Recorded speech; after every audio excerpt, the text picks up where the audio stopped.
Welcome into Kennison Field on the campus of Hermiston High School in Hermiston, Oregon. A beautiful Saturday afternoon for the Columbia Basin Youth Football Federation 6th, 7th, and 8th grade championships. I'm Kevin Rounce alongside Craig West, and joining us in our pregame today, Jamie Weber with the CBYF. And Jamie, this weather, after the last couple of years of rain, this is perfect. It's sunny Super Bowl. What more can we ask for?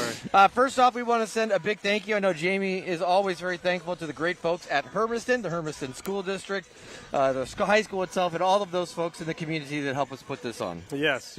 Big thank you for making this available and their staff. The league has gotten so big, we appreciate them having a view of the entire region and opening up their homes so that all the kids from the area can come here and enjoy a day like this. It is a perfect day for football, but we're going to start with a new group tonight, the 6th grade group. You went with a 2A and under group. That's pretty exciting for them. What are you hoping, or why did you guys create that? Well, we had, we're 38 communities now in the CBYF, so with passing over the 4,000 kid mark, we always highlighted, the larger schools here were playing smaller communities a chance to be able to compete in the Super Bowl as well. So we thought how fitting that we open up this year's broadcast to highlight our 2A and below division that we started. So that's what we see here to kick us off today. Yep, and we'll start with Ellensburg and Zilla, which is really exciting, and then we will get to the bigger schools, MCC schools. But what are you hoping for any of the kids that are getting opportunity, whether 5th, 6th, 7th, 8th, whether they're here or at the other campus in Hanford? Like, what are you hoping that the kids get out of an experience like this? Well, with football just being, the team sport and the camaraderie that all the kids built and the hard work that they put in, so we're just happy here as just volunteers. Our league runs with over 50 unpaid volunteers help administratively to put this on. So we're just happy to provide this for the kids to be able to come and leave it all on the field and celebrate with them. This year we're doing glass etched trophies for every kid who actually, we're celebrating their hard work, and we're giving them an individual glass etched trophy for every kid that wins this year. Now, that's a really nice looking trophy right there. It's got some heft to it as well. Now, for those of us who are watching, we're spectating, parents, family, what are you hoping that, what are we going to see today, do you think? Well, I think we'll see a lot of good football. We've had these kids have to come through. They had to come through quite a trail of teams to be able to get here and be able to compete at this level again with a league of this size. They really have to put in a lot of hard work and have some serious resilience to be able to get here today. All right, Jamie, excited, can't wait. Craig and I are going to have the call. It is the CBYF 6th, 7th, and 8th. Whose bright stripes and bright stars through the perilous fight, o'er the ramparts we watched were so gallantly streaming, and the rocket's red glare, the bombs bursting in air, gave proof through the night that our flag was still there. Oh, say does that star-spangled banner yet wave o'er the land of the free and the home of the brave. That was Enrique Cervantes, a freshman from Columbia Burbank High School with the national anthem. Thank you, Enrique. That was awesome. Take a break. When we come back, it'll be kickoff between Ellensburg and Zilla.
ICCU is a proud sponsor of the Columbia Basin Youth Football League. For over 80 years, ICCU has been helping members like you achieve financial success. Join today at ICCU.com for your very own financial success fan club. Kevin Rounce alongside Craig West, joined now by Coach David Tate, the head coach of the Hermiston Bulldogs. And first, Coach, thank you so much for opening up your facility. I know that Jamie would probably thank you 100 times over, but I want to thank you as well to make sure that you guys are appreciated for allowing us to come down here and do this. Yeah, big shout out to our school district for putting it up. It's always great to get young football in front of big crowds, and we have a nice facility to do that. Yeah, you even get a home team too. The 7th grade Hermiston boys are going to be out there. So. Yeah, we're excited about that, especially my wife because our son plays on that team. So. Oh, okay. She's more excited than I am. But lineman or? No, he's a running back. Running back, okay. All right, so it'll be Zilla kicking the football away. They're in the all blacks with the white letters and numbers and orange highlights.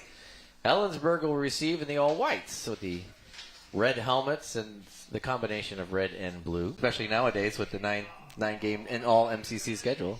Yeah, no, it's been good for us, and we're excited about staying in the league and continue to grow and compete. You know, our younger levels are getting up there because of CBYF to go and compete.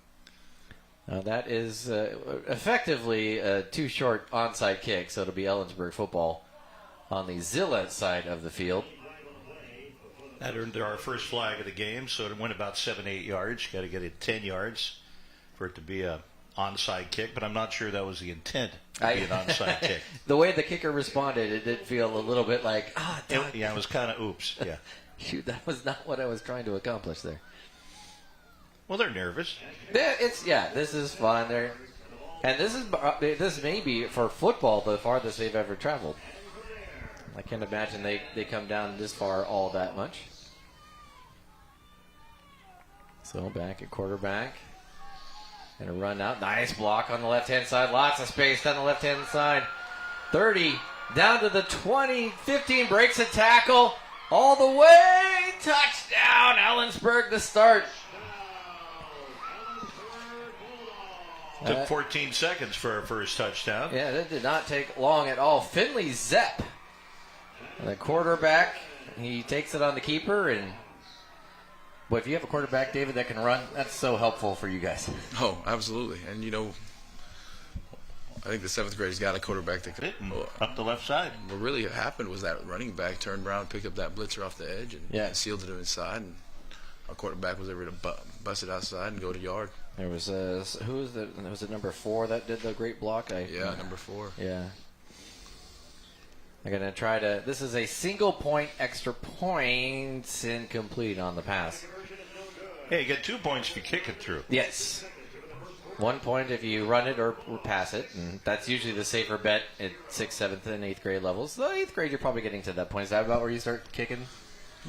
I think they're starting sooner and sooner. I think 7th grade, both teams were, I've seen kick, and I think we had a 6th grade CBYF team attempt at kick one time. So I think you're finding more kids can kick, mainly because they're all playing soccer and they're able to get under the ball and kind of side wheel it. Yep.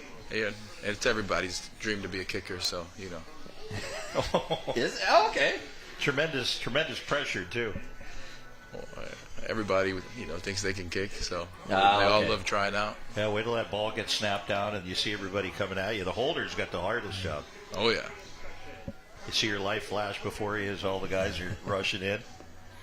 And then you got to hold it there and make sure the kicker doesn't break your finger. And then those of us who remember Ace Ventura, of course, laces out. Laces out. Laces out. Coach Voss, Hermiston, a little bit of an up and down year, but I'd imagine you feel like you're continuing to grow. And they bought into this a lot more games than we were last year, and it just starts with a commitment by them and moving forward. And kickoff will be downed at the 45-yard line of Zilla, and that is where the Leopards will start with the football. Yeah, you had a big win over Hanford, who really tested Chiawana. So you guys got an opportunity to win a few ball games, and I'd imagine this is just the process. Absolutely, everything is a process, right? And just get our guys to believe and continue to fight and battle is part of the winning culture that we're trying to build. Quarterback for Zilla is Brody Jones, number 10. One of the fun things I'd imagine about 6th, 7th, 8th grade football like this is they're learning some formation ideas, so you're not having to teach them at the high school level, you know, what a stack is or off tackle, that kind of stuff. As it'll be Raylan Olney on the run. He gets maybe a yard.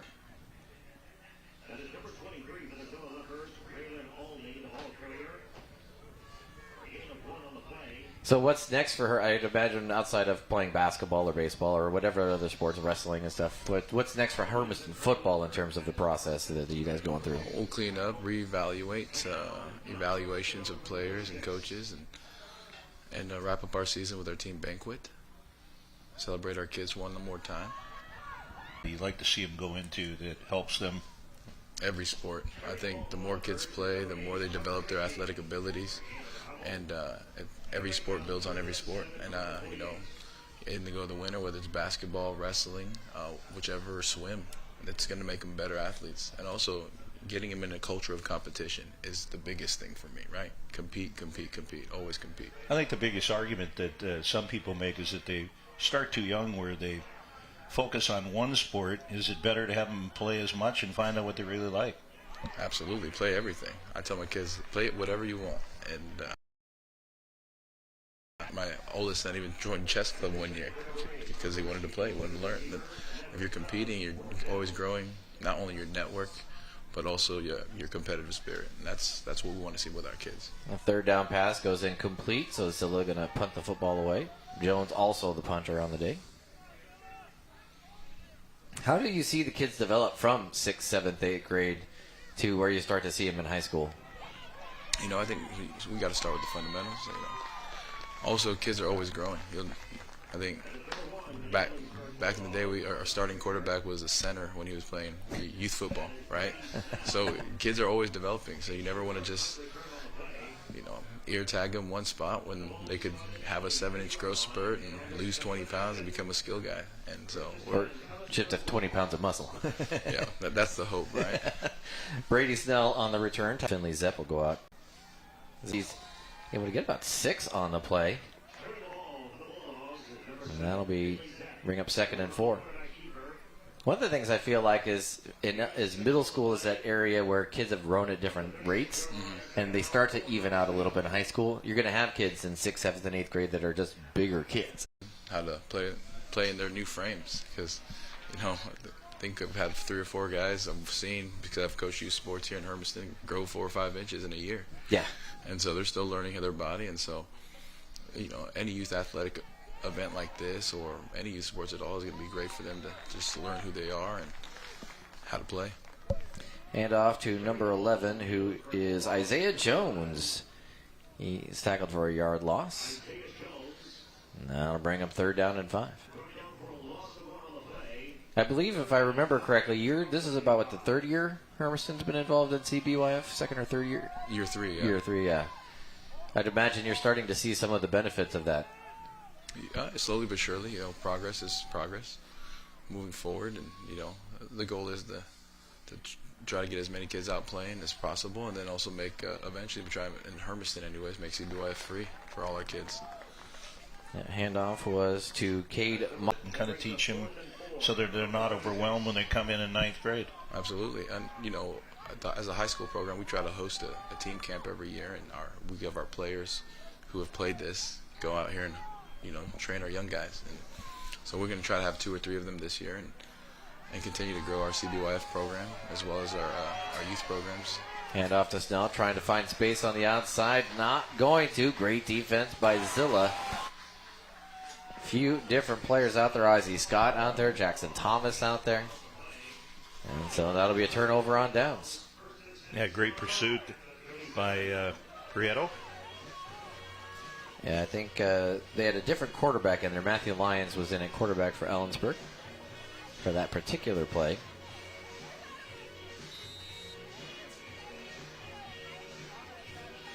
So Zillow will face 1st and 10, 37-yard line of the Ellensburg Bulldogs.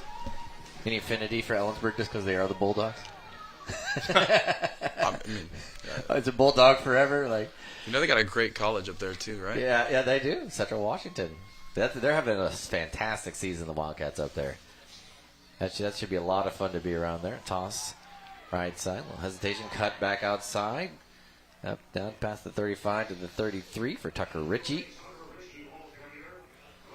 That'll bring up second down. Of course, you're sporting your Oregon Ducks today. Yeah, playing a tough one at Iowa. Yeah. Oh, really? Right side, looking to bounce out. Pass, gets to about the 30-yard line. That's where he'll be tackled. That'll bring up third down and 3. Of course, it's been a firing year at Oregon State. Nobody enjoys seeing a coach where they get fired, but at the same time, when you're 0-7, a lot of stuff happens. You know, and that's, college programs are real quick to fire coaches, and I get it. You know, I felt what happened to the Penn State coach was terrible. You know, and some other coaches that, that's part of the game of football. Teams get better, coaches coach better, and if you don't allow enough time to set up their program and keep moving forward, it's hard. The transfer pool has just kind of messed everything up. I mean, it's absolutely messed it up, and you're constantly recruiting your same players every day. And that's the hard part, right? You thought you recruited your guys that were going to be committed, and all of a sudden you find out before the media knows before you know that your guy's leaving, and it's crazy. Molney with the carry. He's going to get close to the first down. I don't know. I was taught by parents never make a decision based on money, and it seems today everybody makes a decision based on money. You know, and then really it's this culture of instant gratification, and that you can support the guys around you, and some guys just don't want to hear that. Fourth down is gets the first down, except the penalty goes against Zilla. I think that was just, they tried to quick snap it. Yeah, if you choose money over being happy, you always make the wrong choice every time. Yeah. Your bank might like it, but at the same time, does money make you happy? It can take some problems away, but does it really make you happy? You know, I've heard a couple arguments on that one, right? I mean, money can buy you things that make you happy, but they can't be the end focus, right? It's about the experience, about what you're learning, especially in college. I think my generation of guys that went through appreciate that a little bit more, even though a bag of money would have been nice, but another false start. Yeah. That's where he was. He was under one. Well, there've always been boosters. Oh, yeah. And now they're super boosters. It's could become just maddening. So. Yeah, it's crazy when you hear how much money is in that NIL conglomerate that things are happening, and you shake your head. It's like, what was it? Ohio State last year had a payroll of $20 million for a college football team, and they got a national championship to show for it, apparently. But they got to set up a nice cut, 1 to rounds just inside 4th and 10 after with the football.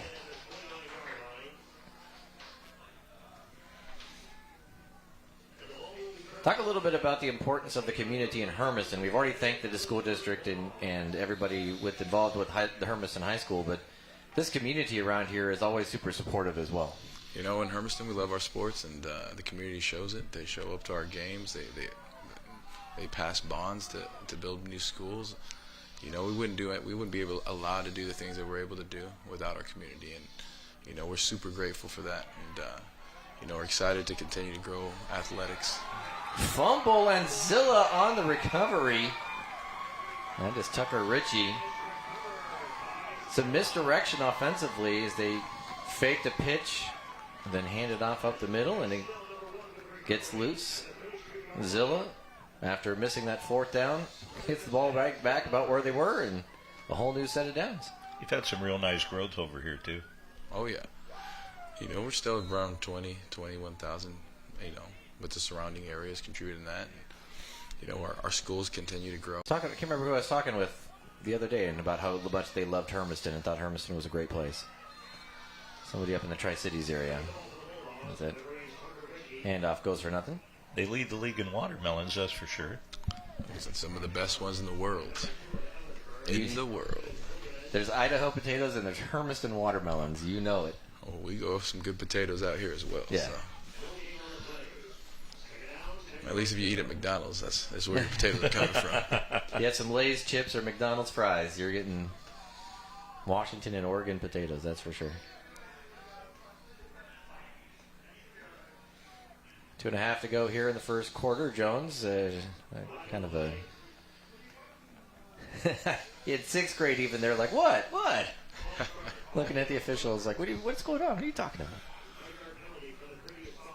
I mean, technically, if he's moving backwards, it's still a motion, right? Craig and I were calling the Kamaikan and Richland game last week, and we did have Chris Neesham, who's over a couple booths down for us, and Aaron Biglin, who's around here somewhere, had to clarify a couple of things on us because we had 2 players celebrate together. And it was great that I had two texts from him in about 10 seconds. And Craig and I are like, but you cannot celebrate with more than one. Yeah, it becomes a party. And off up the middle, only down to the 25. Nice game there for Zone.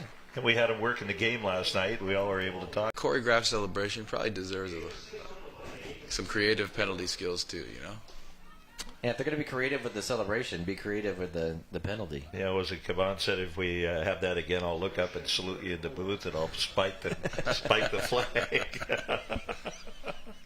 We didn't have it between Chihuahua and Wenatchee, but... Yeah, we didn't have it, but I was kind of hoping for it. Mm-hmm. The double photo celebration. Yeah, they're taking selfies. I've seen one of those. Come to the sideline and do it. Do it in front of the student section or something. That's the difference in high school versus pros. And knocked down, almost intercepted. Imagine if they threw a penalty flag in baseball when you do a bat flip. I mean, it's like each guy tries to outdo the other. It used to be that you'd get hit the next time up, not anymore. So at least the next guy up was going to get it. Yeah, maybe the next guy kind of tiptoed up to the plate. That was Cruz Stingley with the knockdown, the pass breakup, PBU as they call it.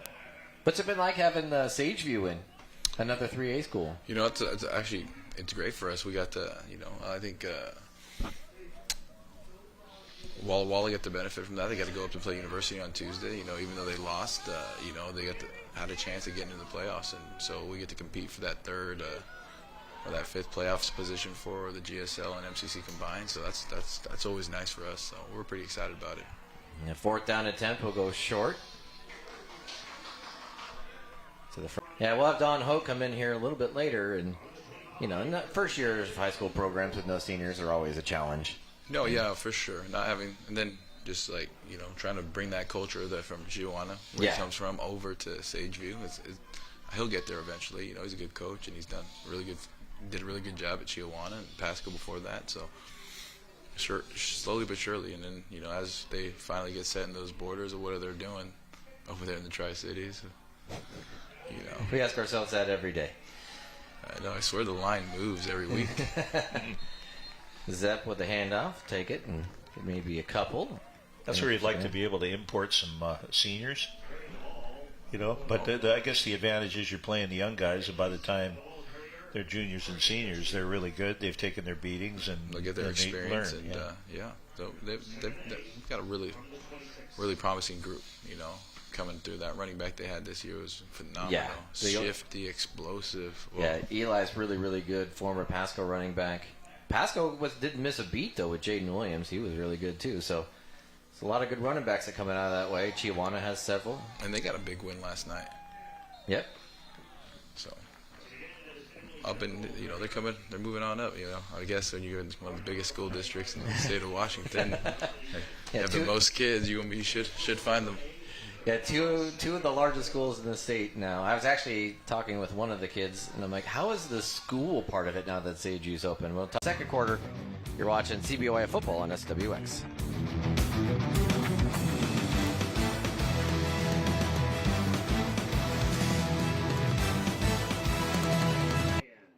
We have T-shirts, hoodies, and sweatshirts of Columbia Basin Youth Football Championship. Feel free to buy one as an early Christmas gift.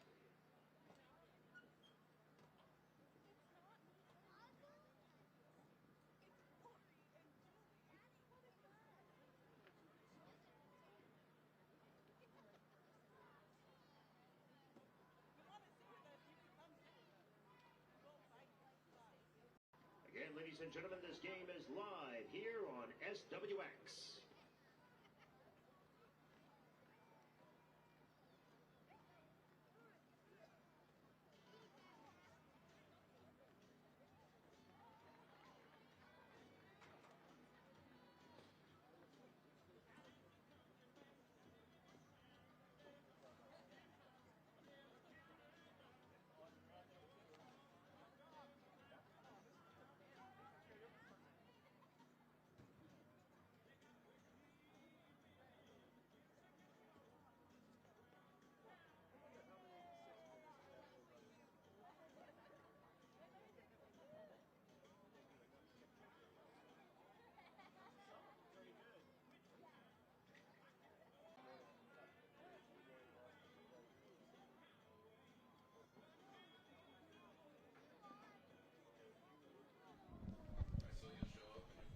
I mean, it was really close, but I'll make it closer.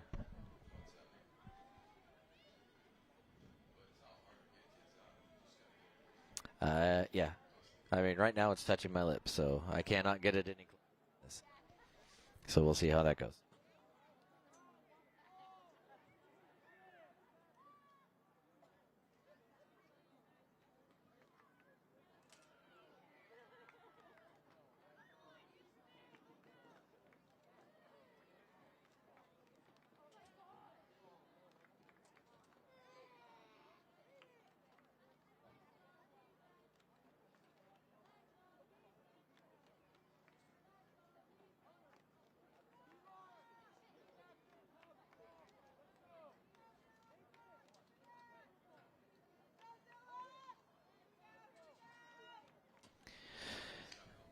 SWX and the CBIF would like to remind everyone that the nation is suffering from an extreme lack of sports officials, which is primarily due to referees feeling threatened and intimidated by parents and fans. Please be respectful of officials. We want kids to have opportunities to play ball, and referees play a vital role in providing opportunities. If you want to help being a part of the solution, then become an official by contacting the Tri-Cities Sports Officials Association at 509-551-9438 for more info. I think it might be one of our first passes of the game, and it's caught at midfield. And that is, let's see, number 4 is Cade Mosher. So we'll have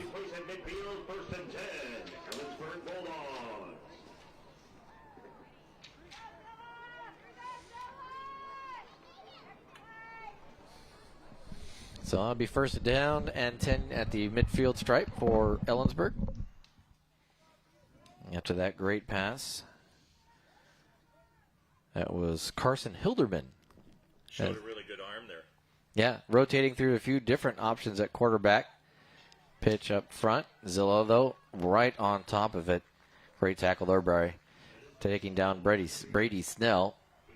Well, looking at the age to throw, that was about a 30-yard-in-the-air pass. That's a great pass. Yeah, that's awesome for them.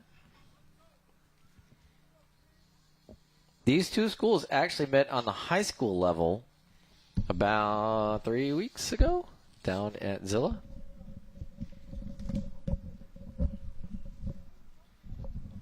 Tell that. Bring up 2nd and 11. Back to throw. Another deep toss. And nice, great catch there. Ellensburg, and the tackle made. Carson Hilderman. He waited. 8:20 to go here in the second quarter. 6th grade championship for the schools that are 2A and below, so Ellensburg and Zilla. Getting handoff. Left-hand side, Mosher looking for some space. Able to get to the sideline. 15 breaks a tackle. Now he's into the end zone. Cade Mosher for 6 for Ellensburg. That'll double their lead to 12-0. Really good block thrown by Zepp as he came from out of the backfield, led the way. Took a couple of guys out on that left side, and that opened it up for Mosher to pop into the end zone. So Ellensburg with their second long touchdown run of the game. There's the block. And then he's able to just get out here, use his speed, breaks that tackle right there, and then It's just one-on-one with Raylan Olney. He's able to get to the house. So now they'll attempt the extra point.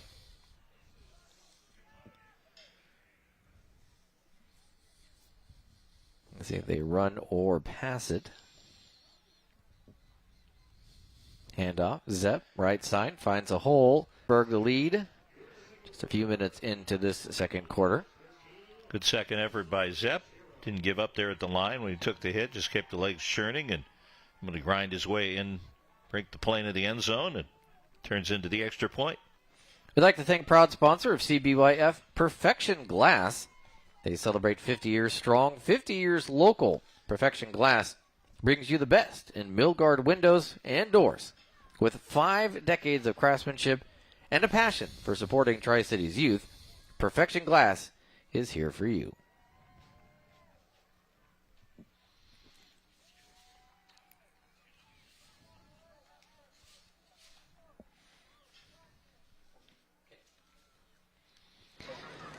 So Ellensburg will kick the football away. It will be Rhodes Harwood to kick the football out.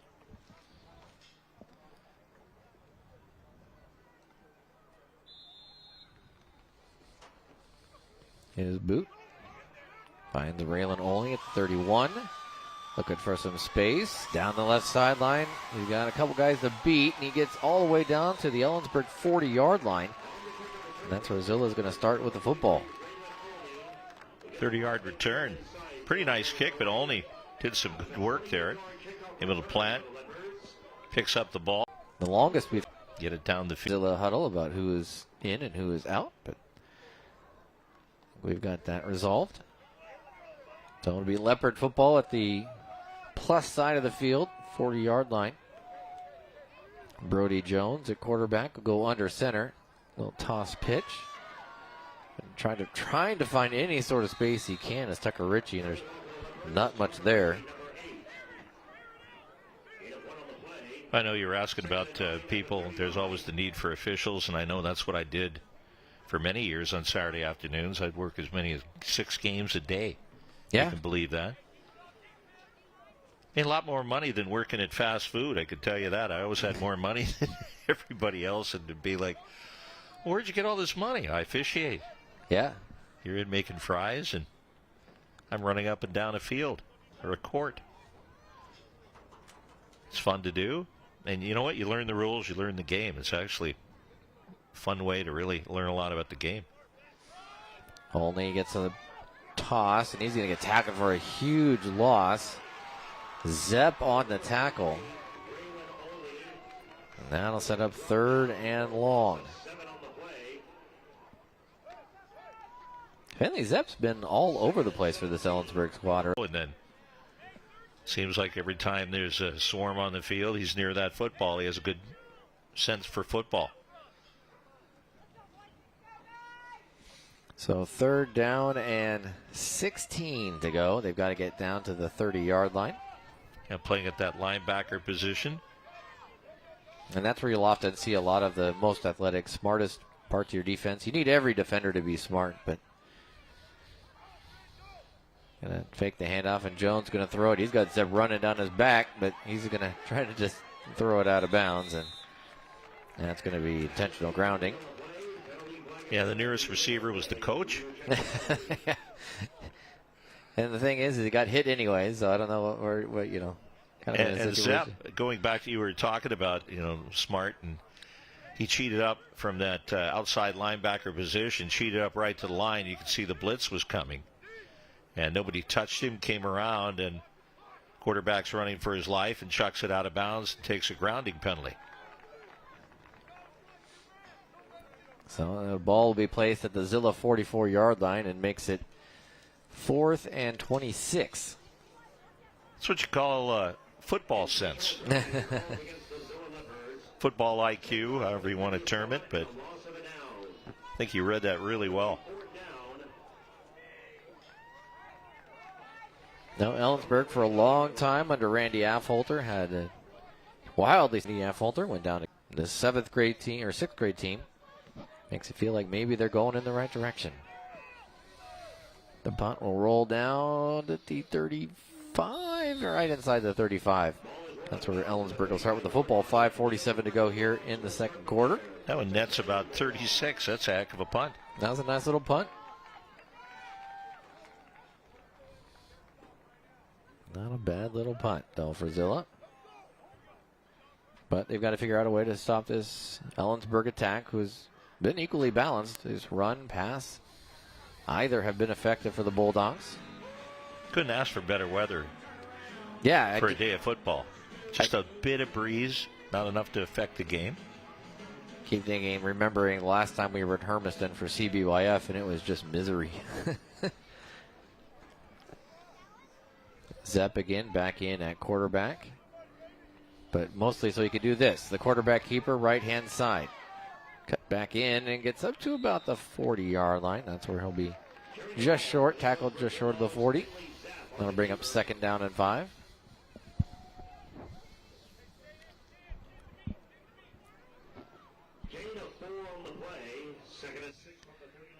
So actually ball will be marked a little bit further back at the 39. Make it 4th and a short, or 2nd and a short 6. I'd imagine as youth coaches, you're trying to balance the idea of, hey, we want to play good competitive football, but also help these kids learn how to play different spots if they need to. As Zepp drilled at the line of scrimmage and dropped. I think that was Abraham Ramos on the tackle. And it'll bring up 3rd and 6.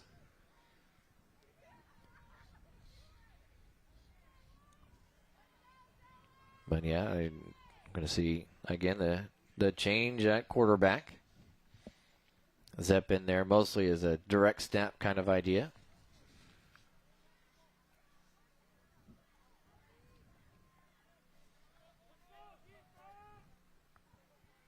So instead it'll be Rhodes Harwood.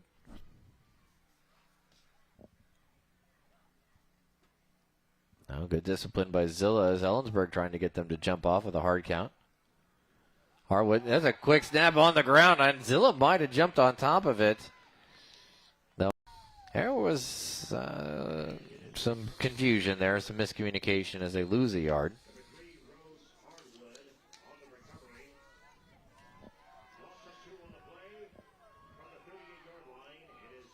So to bring up 4th down and 7.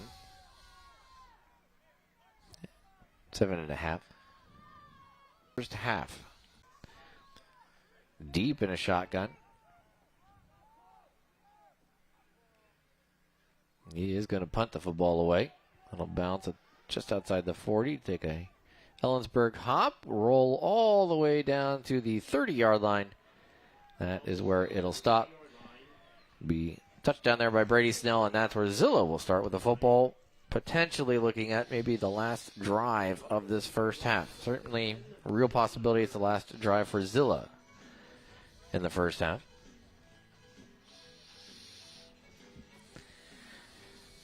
Trophy Shop is proud to serve the Tri-Cities and surrounding area, taking pride in their work making quality trophies and plaques for your needs. Give them a call today to get you the awards to celebrate your and your team's achievements. 509-735-3951 or go to 3180 West Clearwater Avenue, Suite D in Kennewick.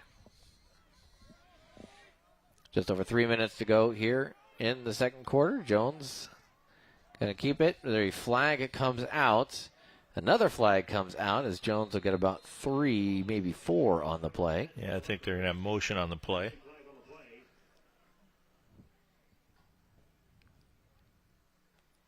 They're working this just like it's a high school game. You've got 5 officials out on the field.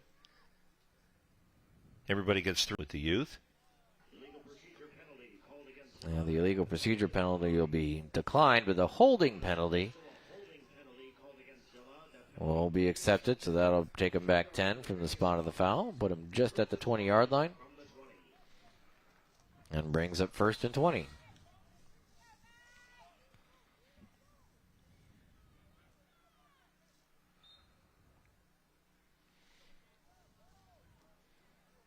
couple of small towns watching their young men play football. Hoping that translates to some success along the way. And Zilla will now be a more tight formation. Toss to Olney, going off the left-hand side, and it's maybe a 2 or 3. So that'll bring up second down and long. Ran right off that left side. Good pickup and good stop. Barrett McNutt. Met him right at the line.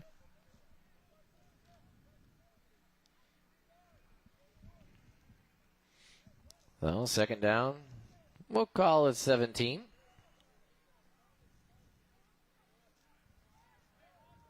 Just under 2 to go here. 10-minute quarters. Low snap. Brody Jones having to... He's to 10-5. That turns a broken play. Quarterback. He's going to get a turnaround and see nothing but defenders around him. And then okay, I got this. I get this figured out. What you see here, though, is that nice little split of a defender. The big thing will be the block that comes down the line. I think it's Tucker Ritchie that does it. There's Stingley trying to run him down, and there's Tucker Ritchie who turns around and says, nope, that's my quarterback. Yeah, there was a great block there at about the 30-yard line that opened it up, and off to the races, and goodbye. Hilderman trying to run him down, but just couldn't get there. So Brody Jones takes it to the house. And you can have fun with that. They'll get a good laugh out of that at halftime. Somebody's got to draw that play up and hand it off to the coaches. All right, here's the play call. Yeah, I want you to snap it 5 yards backward. And we'll chase it, pick it up, and head down the field. Hey, it worked. You know what? You can't say it didn't work. Not sure, again, it's in the playbook, but you can't say it didn't work. An inadvertent trick play. For the single point, as you can see the trophies, that'll be handed out for the 6th, 7th, and 8th grade. Not exactly what we saw with Richland and Kennewick at the end of the game a couple of years ago. Yeah. That game was... Here you thought it was over? No, it's not over yet. It was funny to read the comments from Kamaikan coach Scott Biglin after Richland did a similar thing. He went down, scored a late touchdown, go for 2, take the lead. And Scott Biglin was like, we knew they were going to do it. This is kind of who they are. And we'll get a chance to talk to Josh Stelnick about that a little bit later here this afternoon. Also have other great coaches coming in. Jamie Weaver will come in. We've been told that next will be Justin James from Walla Walla, who really battled against University last night. Last night. They were right there. Just came up a little bit short, having to travel all the way to Spokane. Yeah, it was my old district, that field. I used to run the football field there. A couple of blocks away from where I lived out in the valley. Know that field quite well. Oh, Union Stadium? Yeah, University, yeah.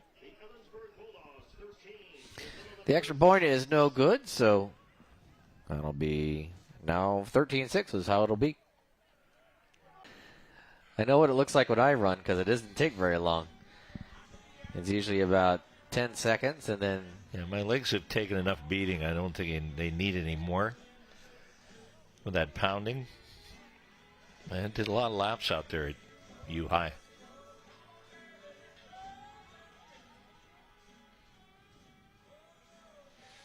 Zilla now will kick the football away. Brody Jones with the honors. Zilla has a 0-0 out there. You don't see that too often in the football world.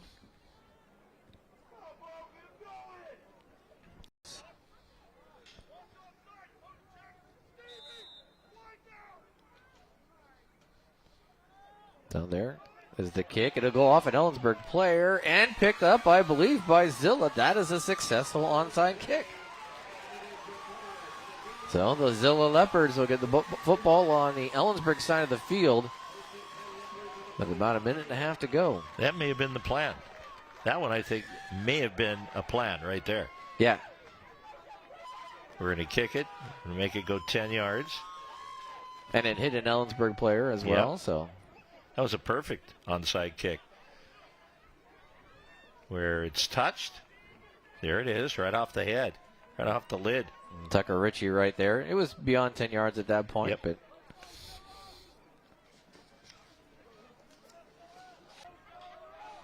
so brings up 1st and 10. So Zilla, which had been trailing by a couple of scores, now an opportunity to potentially tie the game right before half. Ritchie, he's going to get dropped for a loss.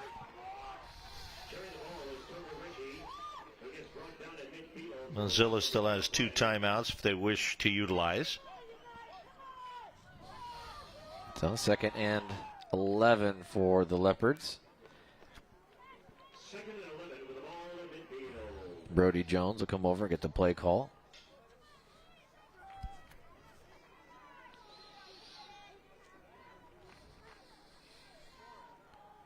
These Ellensburg defensive linemen look much bigger. Like their growth spurt may have potentially already hit.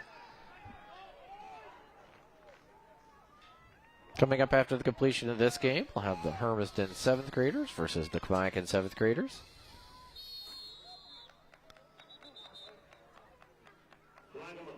And a flag comes in. Usually if it's a stop, especially from the back judge, it's delay a game. Yeah, I had my growth spurt at 11.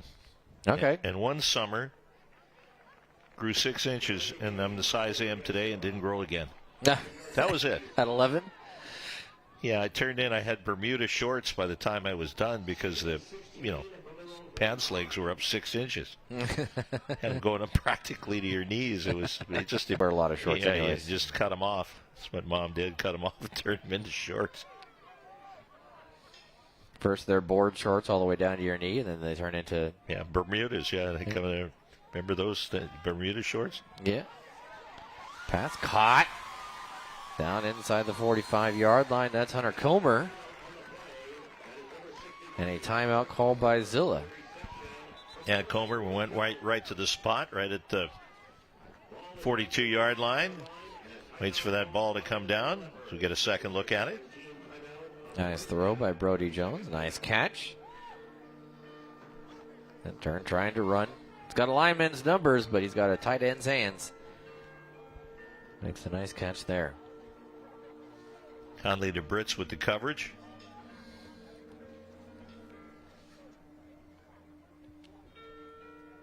So that'll bring up 3rd down and only 6 seconds remaining. So probably last play of this one here for the Zilla Leopards in the first half.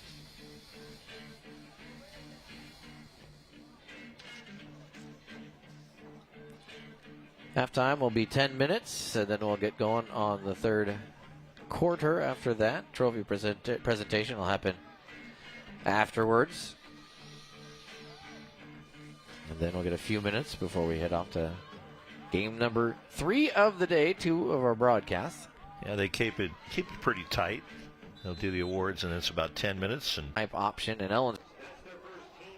So that's their first timeout.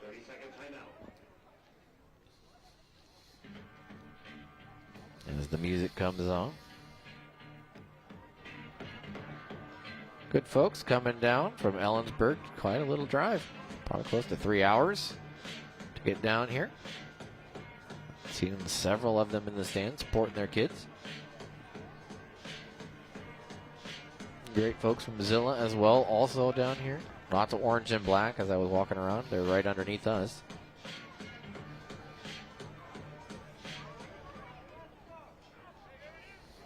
So 3rd down, 4 yards to go. But again, with only 6 seconds remaining, likely the last play of this first half. Jones steps back, looks. Now he's having to scramble.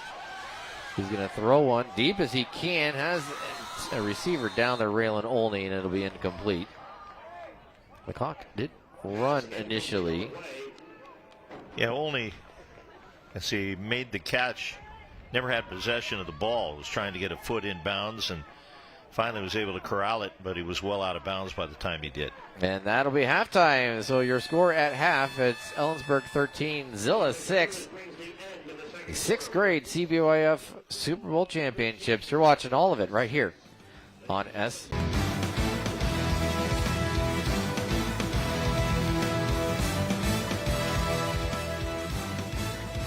Halftime, so we'll be back with more football after this halftime. Stay with us.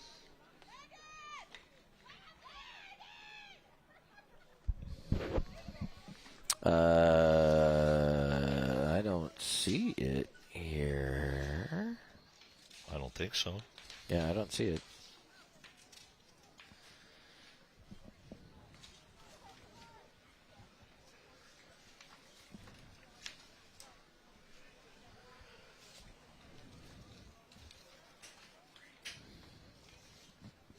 Sounds like he's reading something.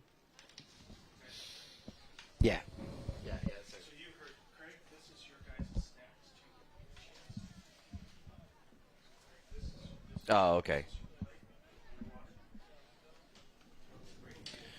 Well, I'm good.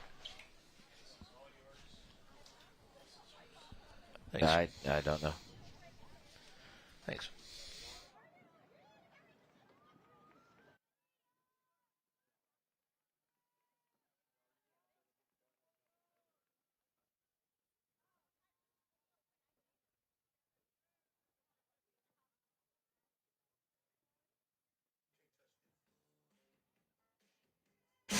Can't touch this.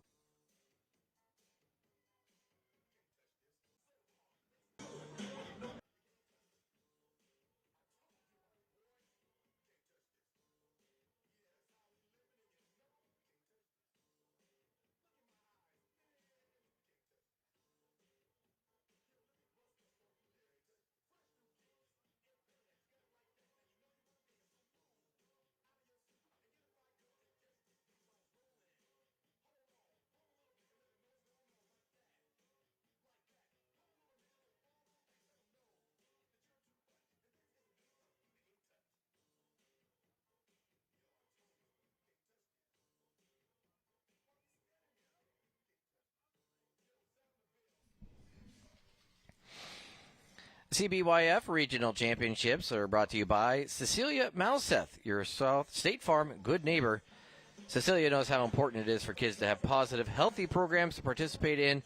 That's why her agency supports Columbia Basin Youth Football. Kevin Rounds, Craig West, now joined by head coach for the Walla Walla Blue Devils and Justin James. Justin, thanks so much for swinging by and spending some time with us. Absolutely, happy to do it. Happy to come out and see the youth program in action and see where football's going in the future. Yeah, and I'd imagine it's a way to help kids learn the skill sets they need. And we feel like football in general is a way to develop strong young men and future leaders, and so the younger age that we can get kids, understand that level of discipline and accountability, I think helps us build, future leaders and hopefully some great football players along the way. And I'd imagine, they get to they learn so many life lessons, and your kids, they had an opportunity to play for a chance to play in the round of 32. Maybe you consider it the state playoffs, maybe you don't. I don't know anymore. It keeps changing, but that was a heck of a game you guys had at university. It came up just a go short, but what a wild game and what a great experience. Yeah, I mean, for us, we played a meaningful game at the end of the year for the first time since 2014, and that's just huge for our program, right? Our kids can see the direction we're headed. We played a lot of young kids this year, and to be able to show them that we're headed the right way, and that we're just one play away from ending up in the round of 32. Like, we end up with a shot with 1 second left to be able to throw the ball to the end zone. Down in enemy territory, and we just don't get it off. Ends up going out the back of the end zone. But I mean, our kids saw a lot of growth this year, and we're really, really proud of the work they put in. I want to thank you to Taryn Brown and Elevate Mortgage for their continued support of the CBYF. Taryn has been a board member for more than 5 years and helps run the Junior Panthers football program. in Findlay, along with the CBYF. If you're looking to Out of there and just to be able to have and to be able to see the community kind of rally around it as well. I felt like attendance was up, support was up. Like we had more kids, at a younger age that are out supporting our football program. And I think it's just going to help develop us from here moving forward. We're going to take a timeout. We'll continue our conversation with Walla Walla head coach Justin James in just a moment. You're listening or watching CBYF Super Bowl Championships on SWX.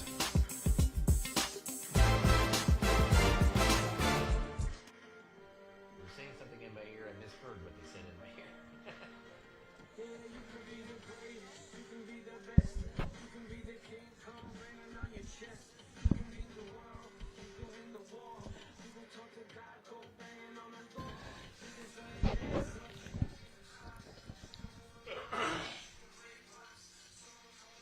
Okay.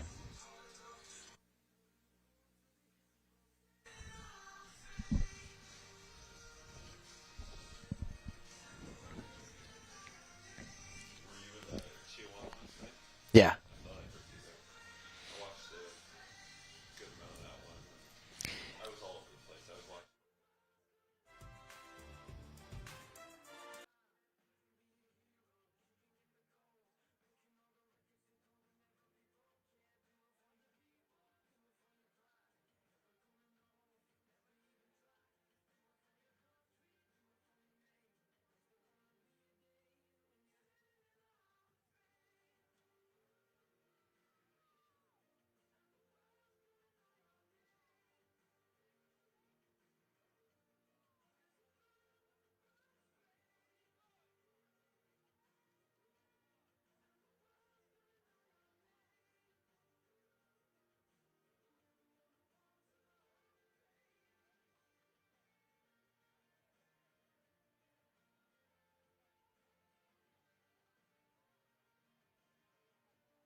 Back here at Kennison Field at Hermiston High School, where we're going to get ready for the second half. The Zill Leopards 6, the Ellensburg Bulldogs 13. You're watching it all on SWX.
bat snapped, it turned into the touch.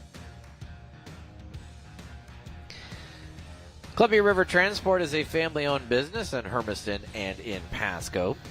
They specialize in transporting raw ag commodities like potatoes, corn, onions, and grains, plus services like diesel repair, temperature-controlled transportation, and farm trucking. If you're interested in a hauling quote, just give Brian a call at Columbia River Transport, 541-720-8833.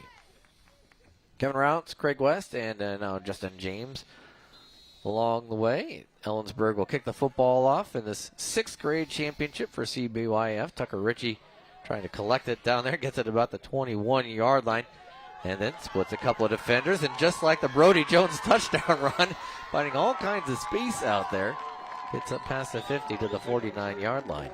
Nice 31-yard return. Had some trouble picking up the ball, but by the time it was done, it turned out nice. A strategy. Justin, what do you think of this as a strategy? Have a hard time getting the football into your hands, then pick it up and then just run it forever. Well, I think if you can get the ball to an athlete and there's space. And one of the top quarterbacks in the league. If it wasn't for the air raid offense out at Richland, you guys would have had the top quarterback with Lincoln. He had a great little season for you guys. Yeah, Lincoln was phenomenal, and one of the things at the start of the year, we weren't really sure if he was ready to play varsity quarterback yet. And we actually started another guy against Kamaic in week 1, and then he finished that game strong for us. And, man, just distributed the ball really well out there to our receivers. We got a great receiving core, and he got it out there to everybody. Yeah, you had a lot of different weapons. We were down there for the Southridge game. Unfortunately, that didn't go particularly well for you guys, but you could see where the weapons are along that Walla Walla offense, the skill positions. And yeah, Lincoln Heinrich is a kid that's going to lead that team for another year or two. Another 2 years, yeah. He's a sophomore, and all of our receivers are back, and 2 of our 3 running backs are back, and so he's got weapons that he's used to, and we're really excited about him returning and all the people returning with him. 2nd and 9 for Zilla as Brody Jones scrambles, looks to his right, tries to throw it, intercepted by Ellensburg. That is Brady Snell. So Brady intercepts Brody. And it'll be Ellensburg football after the great kickoff return. And sometimes quarterbacks just try to do too much. Yeah, that's often the case. That's, I think by nature, you want to be a playmaker, right? You want to get out there and you want to try to find guys in space and get the ball out. And sometimes it makes more sense. 5-5. Obviously, in the playoffs already that, all 3 MCC teams won yesterday, and you got 2 more rolling today that I think have good chances of succeeding as well. So it's a challenge, but another 3A team definitely helps us a lot. I was just going to bring up about Southridge and their exciting win last night, and that's a great example of new coach coming in, and in a period of 3-4 years, you turn the program, and you have a game like that in game 1 of the playoffs. Yeah, and they've done a great job with their kids over there, and obviously they're tough to defend running the wing tee like they do, and they've really established that as sort of their culture of being physical in the box, and I think it's tough to prepare for. Like, we saw that this year, and we've seen it in previous years. Like, it's all of a sudden you're defending something totally different, and Matt's done a great job with those guys. Yeah, and he made the risky call of going for 2 in overtime, and it ended up being the game-winning call, so very exciting for Southridge. We'll see where they end up here this week. Hand off again to Mosher. Hit after about 2 or 3 on the play. Now to bring up 3rd down and 3. That's one of those things, too. You know your own players, too. You also know that they're tired, and, you might have a little inside trader information there. Hey, let's get this over with. I don't want to play anymore. When are we going to get the Southridge-Tumwater crossover that we all want? Matthew Johnson against his alma mater. Completes and passes that were huge towards the end of that game. Actually, it'd be like football in a mirror. That'd be about what it would be. Yeah. Yeah, Coppin Hunkapiller, he's got quite the arm over there for Southridge. Yeah, and they lost the receiver that they had that played against us, the Burke kid. Oh, yeah, Coven Burke. Yeah, and he was having a great year, and then I think had a shoulder against us that took him out, and unfortunately didn't get to finish the season, I don't think, but yeah, they did some great things this year, Southridge did. What did you hear from your players on the new field? It seems like, every time there's a new stadium, there's always a lot of excitement around it. But it's got, especially for those seniors getting that opportunity to play out there has to be yeah, you don't understand what it was like for the 3 years prior to this. We had to travel and all this other stuff. Yeah, I think that those players getting to play at home, they dealt with a lot the year before under construction. I mean, we practiced at 5 different locations the year before. We played games at Borleski. We'd practice at Martin Field. We'd practice in the outfield of a baseball field. And so for those seniors, I think it was just so they were so excited and what a great opportunity they had, and especially to come out week 1 and win for the first time ever on that field. The first time we played there against Hermiston was huge for us. What I thought was great was having Mac Bledsoe greet me as I come in the stadium, because it's, here's 80 years. He came up, introduced him up, and meet me. It was pretty cool. Finley Zepp from 40 yards. They got some kids that can handle the football and are quite athletic.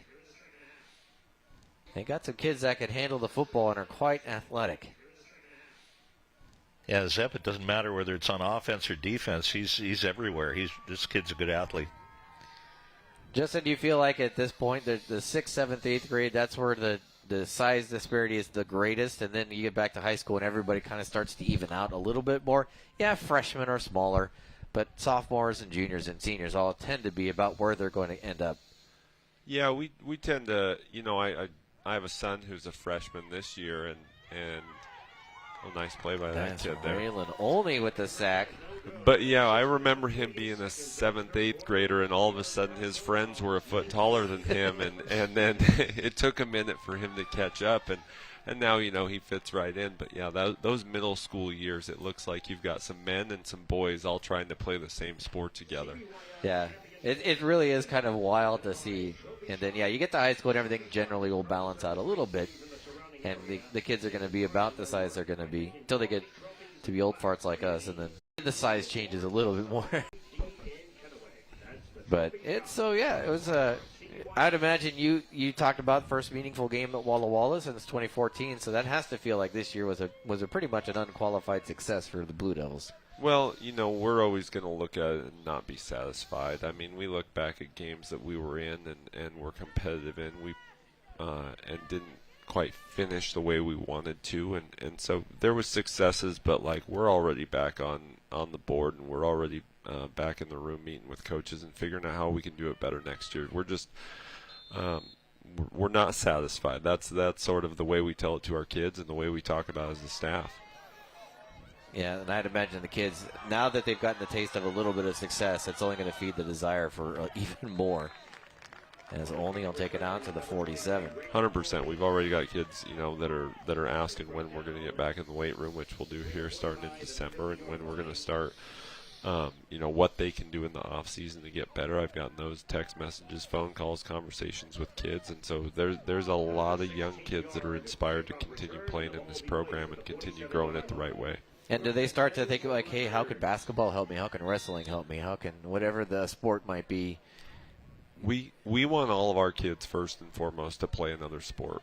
We tell them that in the winter we want you to go play basketball. We want you to wrestle. We want you to swim. We want you to do those things. But if you choose not to do those things, we'll be in the weight room with you December 1st, ready to roll. Okay.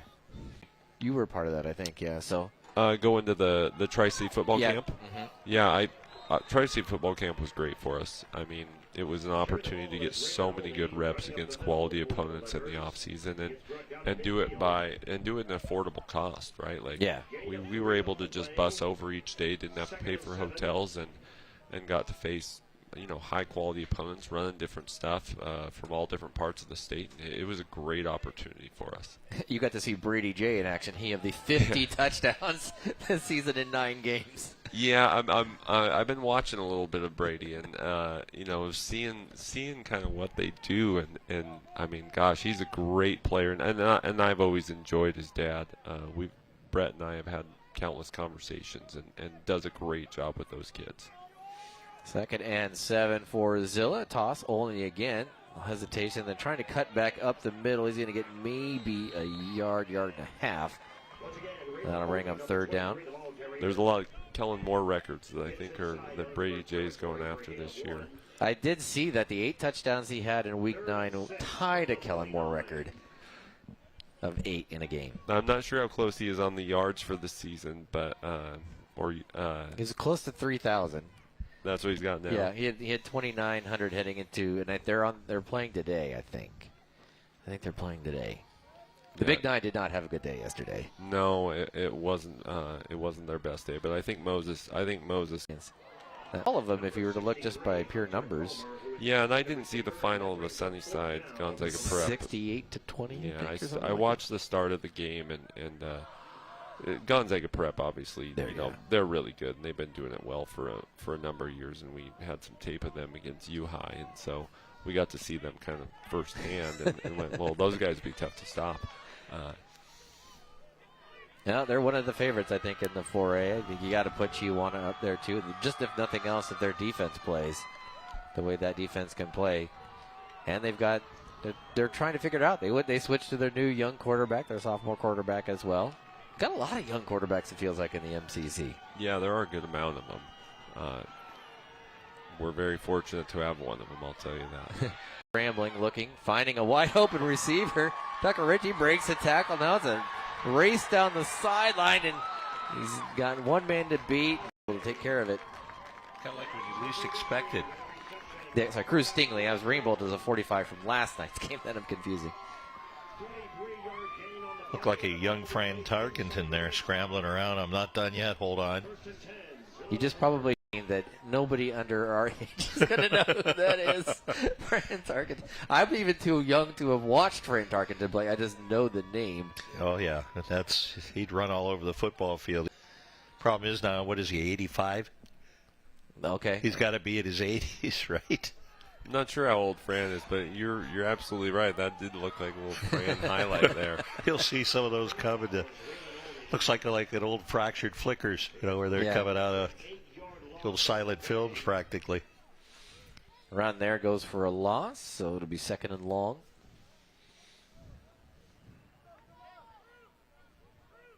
So,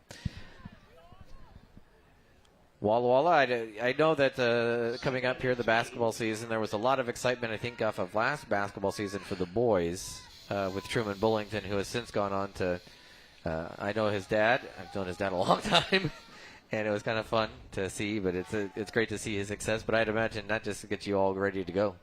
He's 85. Look at you. How about that? Without even having to look it up. February 30th, 1940. February what now? February 3rd, 1940. There we go. I thought I heard 30th. I was like, what? 1940, yeah. 85 years old.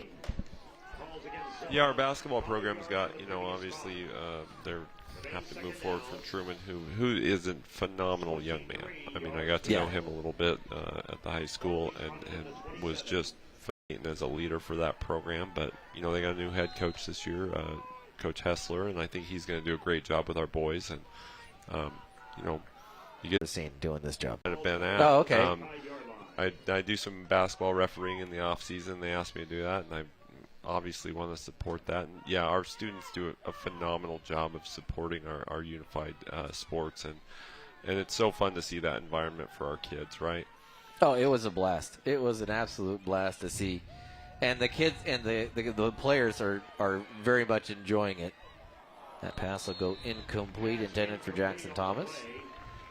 And there's a couple of them that are hamming it up, too. That's always the best part, They'll make the shot, and they'll be like, yeah, bring it. Play into the crowd. Yeah, they're fun to watch. And we actually had two of our football players from last year were some of the helpers that helped out with Unified, which is, love to see our kids out in the community doing things to support, other programs and show sort of that leadership that we want to make sure we're promoting within our program.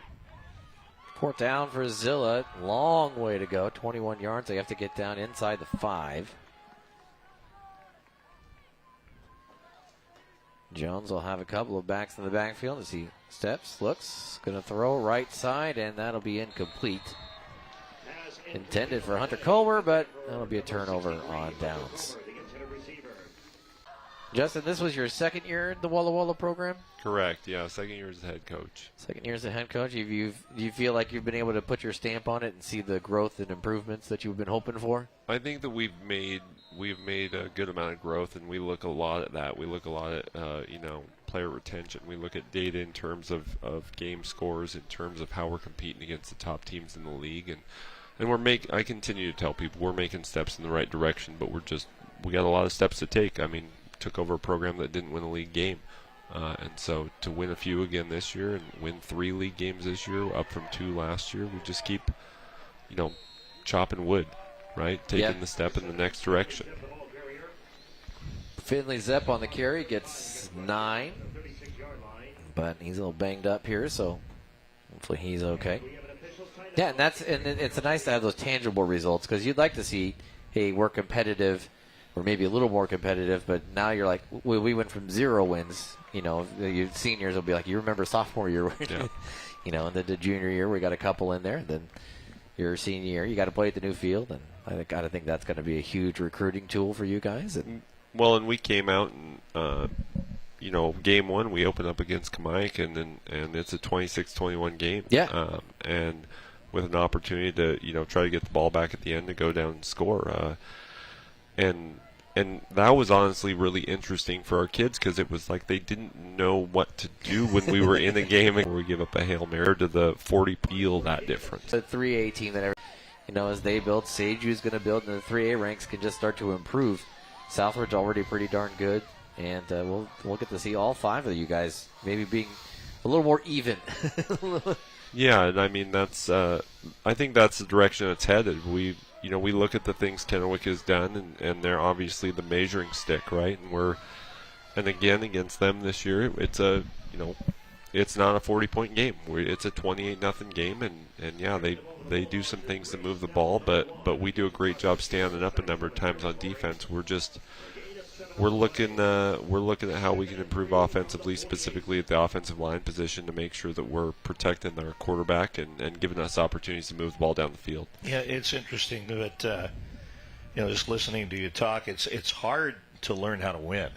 Like you just show up, you can lose, but getting that mentality where you come every day expecting to succeed, that's a sales job. Yeah, and one of the things that I've told our kids and I tell our coaches is losing's easy.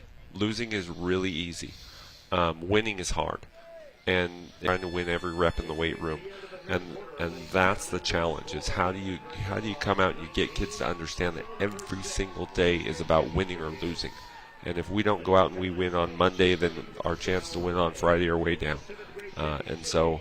Yeah, winning is really hard, and our kids have really embraced the work, and we've had great practices all year. I mean, we had somebody come to our practice, and that's commonly around our program after a tough loss, and he goes, God, you guys don't practice like a 2-5 team. Yeah. All right, well, at the end of the third, it's Ellensburg 19, Zilla 6. Justin, thanks so much for swinging by. You're watching CBYF on SWX.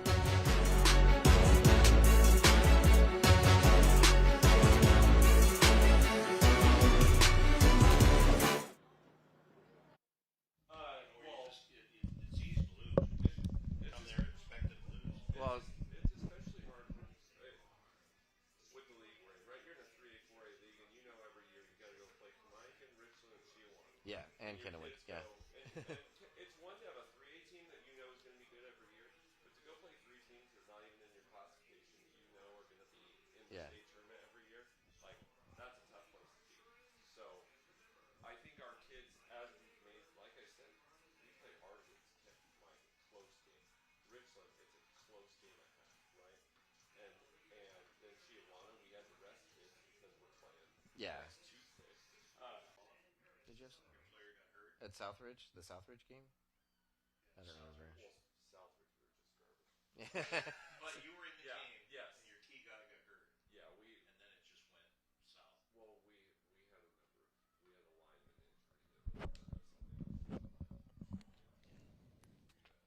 But you were in that game. A quarter or so, or quarter and a half, yeah. Second half got away. Yeah. Well, Gabe Borge happened at that point.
Liners with OEM and aftermarket parts.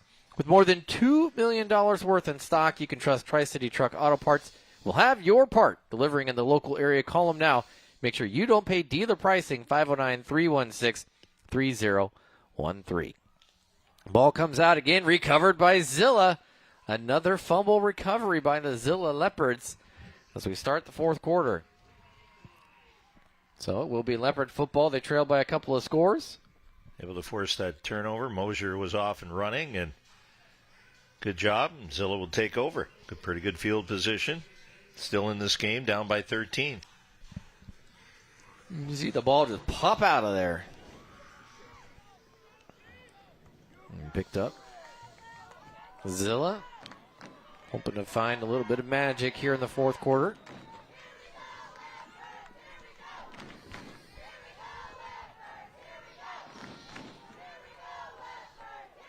Brody Jones collecting something off the field there. So go under center this time. Toss out to Tucker Ritchie, bouncing outside, looking for some space on the sideline. Leaps over a defender. Gets a gain of about 4. That'll bring up second down. Gain of 4 brings up 2nd and 6 from the 47. Each of the winners will get a trophy. And it looks like we had gonna get a correction maybe of the clock as they were looking over at the scoreboard, and that prompted a couple of whistles from the men in the black and white stripes.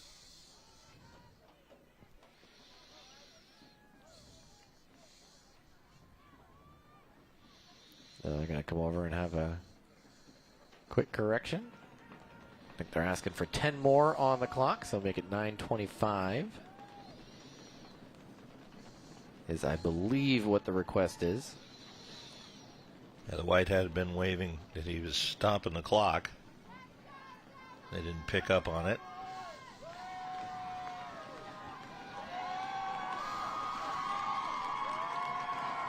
These are add 10 more seconds, or there's 9:10.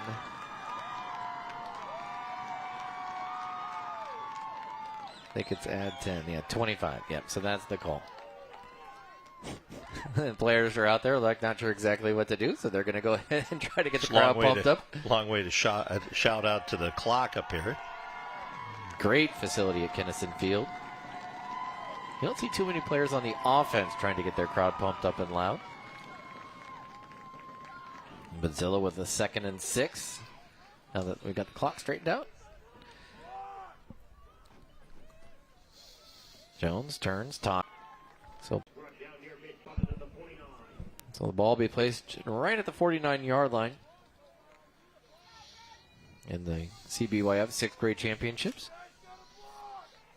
After the game will be the trophy presentation, and then we'll transition into the Kamiak and Hermiston 7th grade championship.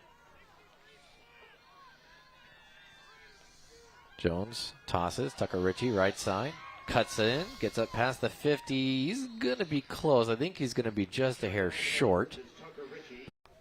He'll be marked between the 48 and 47. He needs to get just right at the 47. Yeah, it'll be about a foot short.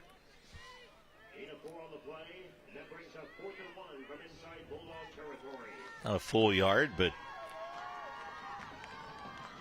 enough that it's going to be an effort. Ellensburg's done a nice job today on both sides of the ball. Yeah, their linemen have been pretty darn good at blocking or shedding blocks when needed, depending on which side they're on. Jones out of the shotgun. Low snap, going to throw a little bit of a screen pass. Caught. That should be enough for a first down inside the 40 to the 43-yard line is Bo Watson.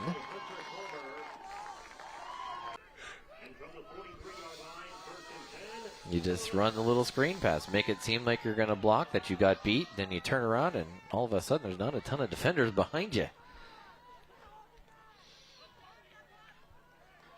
Now tight formation. High formation with the tight ends, an H-back look. Toss to the left side. Olney Maybe gets back to the line of scrimmage, but that's about it for him. Yeah, I think he came up a little bit short. He'll be in the vicinity of the line of scrimmage. So it'll be second down, and I'll give him a yard, make it 9. A generous spot. Yeah, it was. From where the forward progress was stopped. Under 9 to go here. Sorry, under 7 to go here. That looked like an 8 initially to me. I'm not sure why. Now a whole trio of options in the backfield. Only gets it. Splits defensive line and then up past the 40 down to the 36-yard line. They'll bring up third down and 3 after the gain of 6. Yeah, ripped off a nice little run. Only. Cutting up that right side. They're trying to find that balance, I'm sure, in the coaching staff of find the hole, find the opening, and then just attack the spot on the field and go. Right side throws. He's dropped. Excellent game. Perfect way to go. So first and 10 from the 20. Jones steps back. He's going to get just swallowed up by a couple of different defenders. 55 and 58, who is Chance Wren, and 55 is Barrett McNutt. That'll bring up second and about 15. Second down from the 25.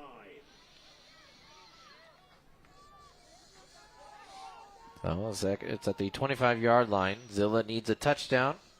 They don't necessarily need to go for the 2-point extra point, but they do need at least to convert the 1-point extra point. Jones going to throw it deep, looking incomplete over the head of Bo Watson. That'll bring up third and long. Zilla, if they want to stay in this game with 5 minutes to go, certainly needs to strike here. Make it interesting down the stretch. So Jones steps, throws, and it'll be short. Might have been knocked down at the line of scrimmage. Now to bring up fourth down. Yeah, I think it got tipped as soon as he let it go. The deflection on the throw.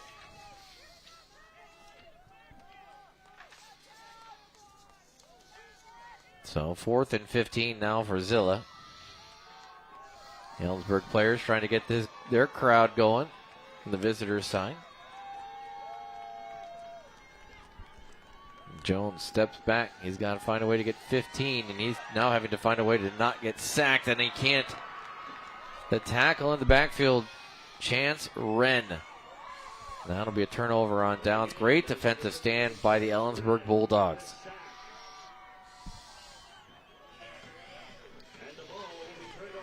So more than likely that will kind of seal. This SWX broadcast is brought to you by Homeboys, your housing superstore. Homeboys, they deliver the American dream. Go see them at King City in Pasco. That address is 335 Travel Plaza Way. You can also give them a call, 416-2840. So Ellensburg, a couple first downs away from locking this one up. They've had a little bit of difficulty holding onto the ball. So I'll bring up second and 9.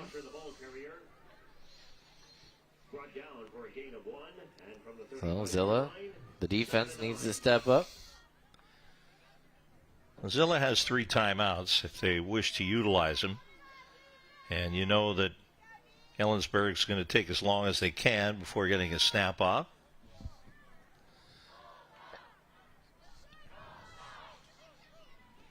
Rhodes Harwood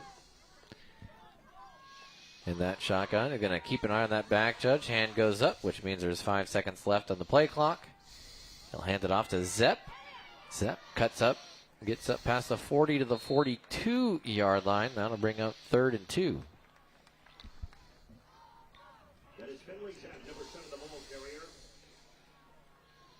A lot of effectiveness throughout this Ellensburg lineup in 6th grade.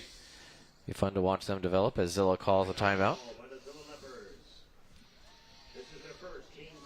It's kind of fun to see him here and then see who sticks around, who keeps playing, and how they develop from 6th grade to freshman and sophomore year in high school, and then how they develop throughout their high school careers. But I'd imagine if you're part of that Ellensburg high school football program, you're pretty excited with how things are going here, at least at the 6th grade level.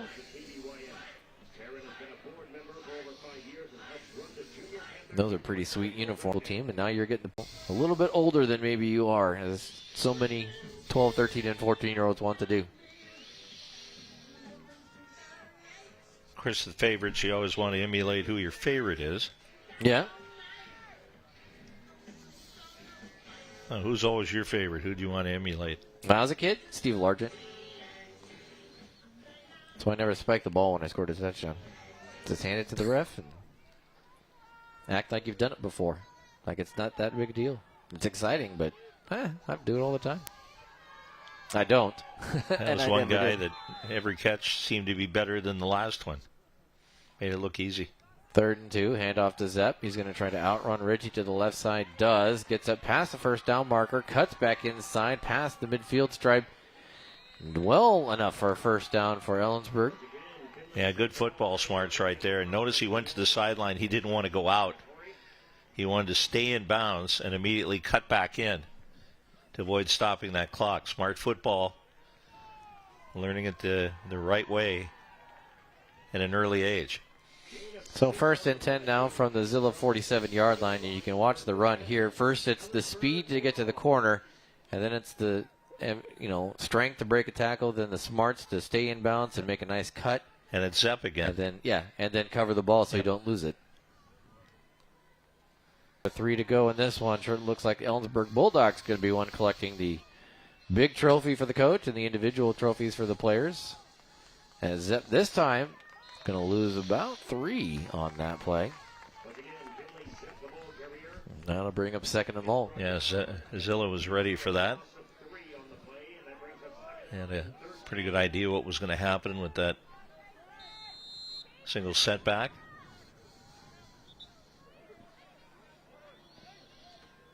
And Zilla's going to call a timeout. So with that, they have 1 remaining. And clock is running, so I don't know that people noticed. That's just for the time. They get a 1-minute timeout. Oh, they get a 1-minute timeout. Yeah. Okay. So I don't remember seeing that before. Yeah, pay no attention to that. To the man behind it. Pay no attention to me, I think, is what ultimately is the key to all of this.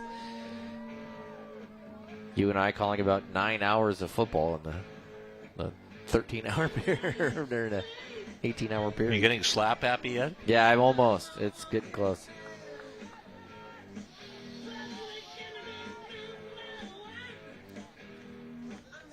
So, opportunity here. Zilla's got to get turnover.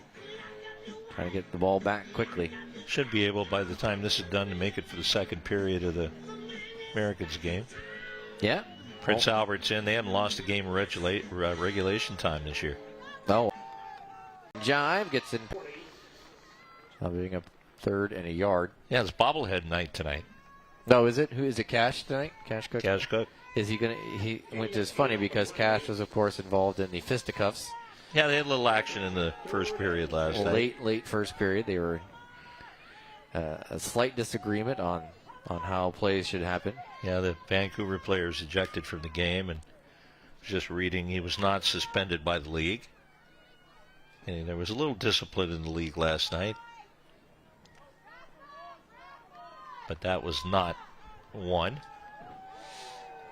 Yeah, and that particular altercation involved most everybody on the ice at that point. So the penalty boxes were going to be crowded. Hand off to Zepp. I don't think he got it, so it'll bring up 4th down.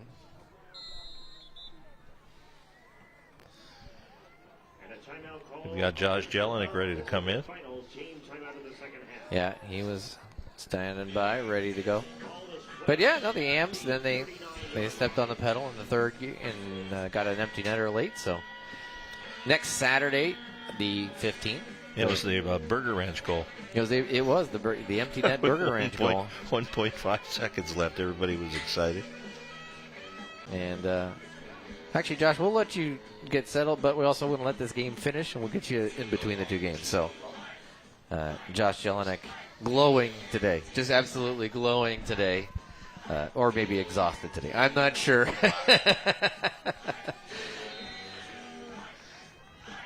Minute 23 here, first down Ellensburg, and then they can just run out the clock.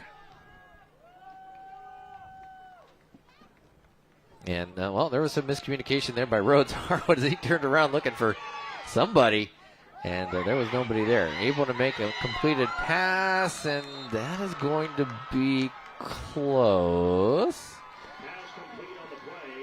And it's going to be a first down. Pass complete to Eli Rinn, who just happened to be the right guy in the right place at the right time. I would think Josh had maybe 5 minutes to celebrate the win last night, and then you start thinking about the next game. Yeah. But that's the fun thing about state is it's a bit of a mystery game. You don't know who you're going to play. But we'll get all kinds of information from Coach Deli here in just a moment. And there you can see Eli Rinn getting just enough, staying in bounds as well. So you either down it or run the ball a couple of times, and then it will be game over. And Ellensburg will claim the 6th grade championship trophy.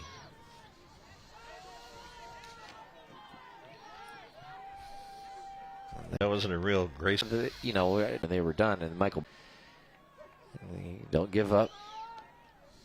Don't ever want to give up in these games. But I think we got about one more snap. That'll send this one to the locker rooms, and we'll get ready for Hermiston and Kabayakin.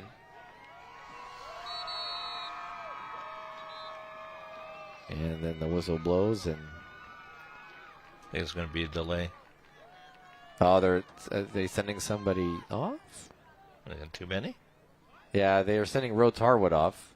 Something usually that's equipment related. So we'll have Tucker Paul come in and take the snap, down the ball, and send everybody home. And there it'll do it. Ellensburg Bulldogs are the CBYF 6th grade Super Bowl champions. Congratulations, Eberg, coming down all the way to Hermiston as they take the crown. Congratulations on a great season for the Zilla Junior Leopards as well. Unfortunately, not everybody. Back, we'll get the championship trophy presentation and talk with Richland coach Josh Jelinek. Your final, Ellensburg 19, Zilla 6. You're watching CBYF football on SWX.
Comfort IQ is your local expert in roofing and exterior siding, helping homeowners protect their biggest investment with quality materials, expert installation, and service you can trust. From full roof replacement, ComfortIQHome.com, or give them a call, 509-475-0515 to schedule your free inspection. Comfort IQ, elevate the way you live. And there is the trophy presentation to the Ellensburg Bulldogs for winning the 2A and under 6th grade championships. A long way to come for Ellensburg, and what better way to pay it off than with a championship. Each of those kids will get their own individual little trophy that's strong enough to knock the little brother on the head if you need to, and tell him to stop touching your trophy. And then the coach will get the big trophy, and that'll be a whole lot of fun. Congratulations again to the Ellensburg Bulldogs who win this one 19-6. Joining us in the booth today is Coach Josh Jelinek from the Richland Bombers. And, Coach, congratulations first off. Big win last night. You guys move on to the round of 16. But that's got to be good. A meaningful game late in the season at home, and you just go through and play pretty darn good. Yeah, dang good football last night by our boys, and just very proud of the way they answered the call in the round of 32 game. And opponent we'd never seen before in the history of Bomber football. Is the first time they were playing outside, so it was good to get after them and welcome them to Richland. You come out of it healthy? Yes, actually very healthy. I think probably the healthiest Saturday morning we've had all season. Oh, okay. It's a good sign. Well, especially because you guys had such a back and forth and then close game against Kamaikan the week before. Yeah, and close, including Hermiston here, and you just beat each other up all season. So whoever can come out at the end in week 9 and be healthy and get into the tournament and go from there. Now you wait for Sunday. You guys going to get together on Sunday, or is it more just kind of, hey, you'll find out on your own who we're playing because you know the kids are going to be paying attention? Yeah, definitely. It's unique for me this year. I'm on the seating committee for the WIA, so we meet at 10 o'clock on a Zoom and get some experts from around the state to look at the top 16 and make those matchups and set the bracket for the rest of the tournament. And so fortunately I will be one of the first ones to know who we got, and okay, then we'll go right to work as fast as we can. Our staff will be at Franmer Stadium ready to work at 1 o'clock and start prepping for the process. Okay. And you got Jackson there, one of the top passer in the MCC. Obviously you guys love to execute through the air, but watching your game against Kamaikan, it really felt that Micah Mayer blew up. I don't remember seeing he didn't seem to get a ton of time early on, and then all of a sudden he just was the name that I came away with. Yeah, Micah's been an asset for us all year. We first got to know him. He's a sophomore kid, and then in summer camp he really turned a lot of heads. It was like, holy cow, who's this guy? And but then he got hurt in the middle of the year and spent a couple weeks on the sideline. So that's why a lot of people don't know his name yet. And he really turned it on last night and against Kamaikan. He's a slippery guy and hard to tackle, hard to see, and a selfless Tucker Watkins, or like the Kamaikan game. I think we had a 75-yard drive, all run plays to kind of put the dagger in outside last night. So it was a good mix of Woodard throwing the ball around and then Micah and Tucker taking over. Well, and with Brody Bosek, the all-time leading wide receiver in touchdowns for the Richland Bombers, that's a pretty elite group to lead after all of this. And got hurt at the end of last year, maybe got off to not the fastest start this year, but he was able to get the job done, and then it just seemed that weight almost came off of him at that point. Yeah, 100%. I mean, he when he got hurt in the middle of the season last year, he was one touchdown away from breaking that record, and everybody was talking about all the kids, and we try to ignore it, and it's just another day in the office. And for him, I think it carried a lot of weight. And when we broke that mark, he really started playing freer and better football. Not to mention he was battling a new knee injury at the beginning of this season, so he was a slow starter. But he's really feeling his oats right now. And ironically enough, you talk about the broken record. The guy who took it from, Josh Jellenberg, is a really good friend of mine. Oh, yeah. And was able to come down. He lives in Coeur d'Alene now, and Josh Jellenberg and his family came down last night and watched our playoff game. And we got to introduce Brody Bosek to Josh Jellenberg and kind of pass the torch formally. So that was really cool. Capper of the night. I do want to go back a little bit to the Kamaikan game. Last night's game, there wasn't a lot of tough. You guys scored a touchdown with 3.5 to go, and I think I saw you talk to Jeff Moore on the Tri-City Herald about this. in my head, the whole drive as you guys were moving, I'm like, he showed us against Kennewick the year before, or 2 years before. They want to go for it. They don't want to tie, play for overtime. They want to win or know where they're going to, if they need to get the ball back.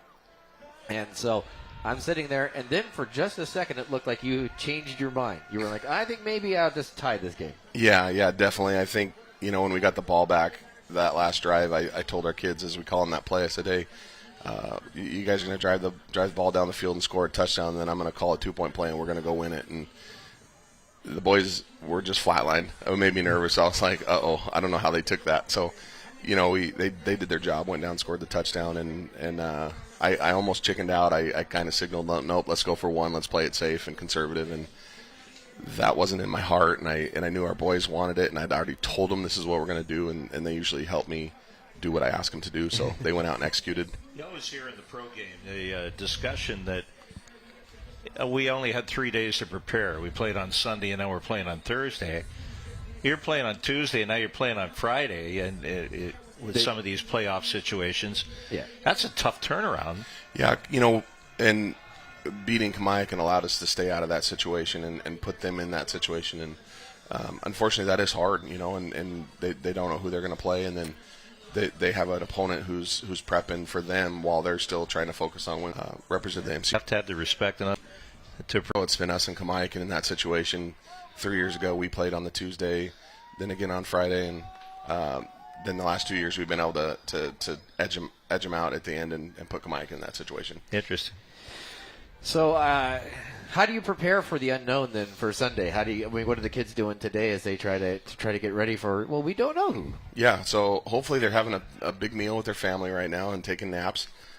We got up early this morning. Our staff was in the building at 8 a.m. and working on correcting ourselves. So we spent 3.5 hours on correcting ourselves from the night before. We did some recovery workout as far as getting the blood flowing and trying to work out some of the soreness of the legs and stuff. And then we got them out of there about noon and get them rested and some protein in their body and some hydrating and just recovery. Yeah, that's that lactic acid. You got to work out of there, and a lot of bike time, whatever you have to do to keep those wheels going. Absolutely, it was a beautiful morning in Richland, and we just spent some time on the track, stretching and walking around, and it was a great opportunity to be together. All right, time to get ready for the 7th grade game. We want to send it down to Mackenzie Marks, who will sing the national anthem to get things started for this 7th grade championship.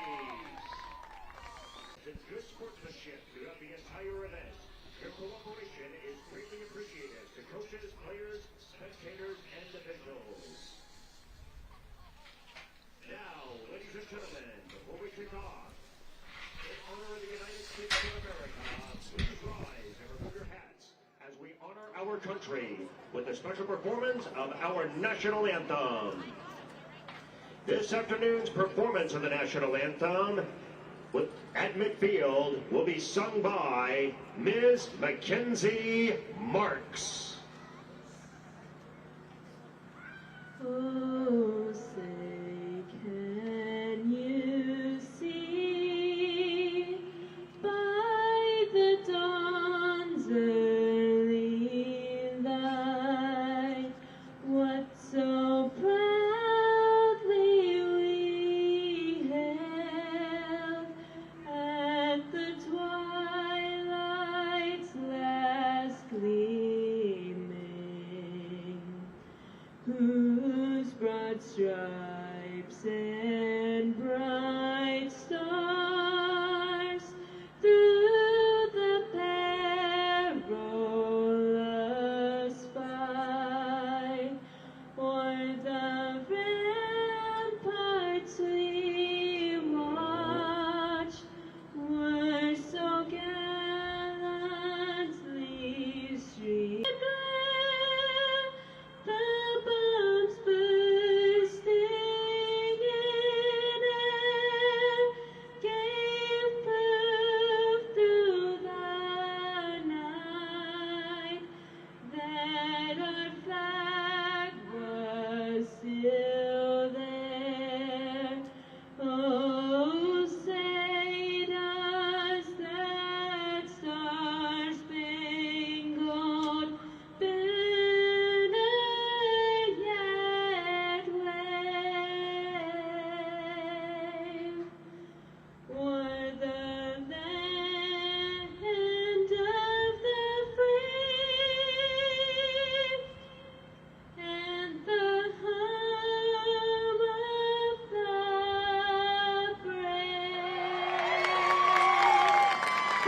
All right, we're going to take a timeout. When we come back, we'll have kickoff. It's the CBYF 7th grade championship between Hermiston and Kamiakin. You're watching it right here on SWX.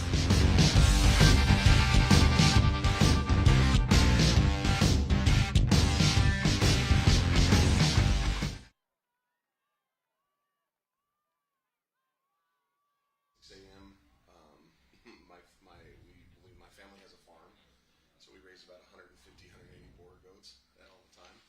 Okay. Just my wife and daughter and I, and then we go to school, teach all day. So you hand out like a one sheet. Yeah, and I kind of organize all of our offense, schedule, depth charts, all sorts of stuff. And I do the laminate. It kind of calms me.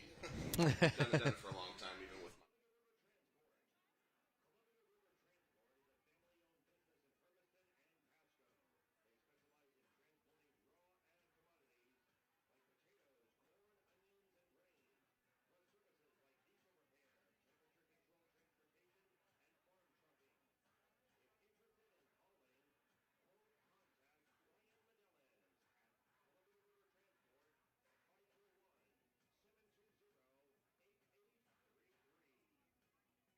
Ourselves and the coaches work on the opponent and bring them back on Monday.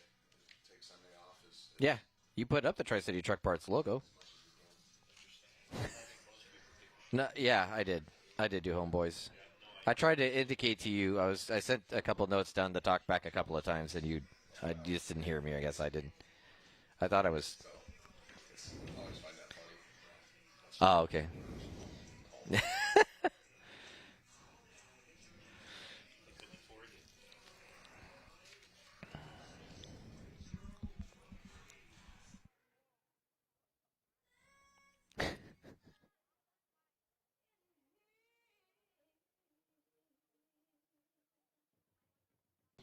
Mike and Braves in the red on the road sign.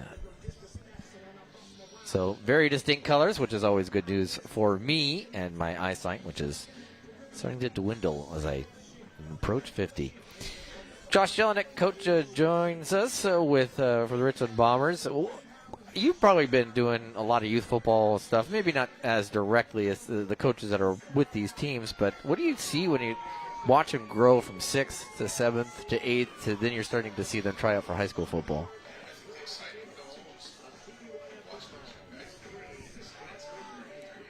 Okay, yeah. Elaborate offenses and defenses out here and special teams plays that, you know, they got a great grasp of the game. We call it the football IQ is really developing over those years, and I think that's the best part of it is their growth with their intelligence and then their athletic ability as well. Will be Hermiston kicking the football away. They got the all-black uniforms with the white letters and numbers, and just a hint of purple in there. Amari Black will be one kicking the football. Kamiakin in the red jersey tops with the yellow letters and numbers and the black. Junior Bombers going to be in the 8th grade game. Yes. Can't wait to see that and watch those kids and see our future. Yeah, there you go. Of course, you've got a lot of young talent, too, still in that high school team. Yes, we do. We're a pretty young team. We play a lot of sophomores right now and a few juniors, and it's a good complement to the seniors. Big congratulations. Find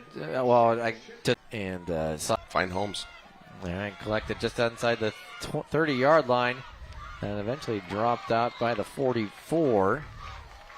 That is where Kamiakin will start with the football. On that return was J.P. Valencia. And another fun thing is that Josh has got to be getting close to the end of his mission. I'd imagine that he might be spending some time this upcoming spring figuring out what he wants to do. Yeah, I'd love to see Josh get back into town, and I'm on his email list, and so we get to see pictures of his journey and all that work that he's doing, and just a great young man to have be a part of our history. Given so much to the world as a young kid doing his 2-year mission. Yes. So Kennewick will start 1st and 10 at their own 44-yard line. They snap. There's some confusion there. Ball on the ground and collected. Almost a fumble, but ends up play by the quarterback. That is Jackson James. During the commercial break, we were talking, and your day actually starts at 6 a.m. You're a rancher. Yes.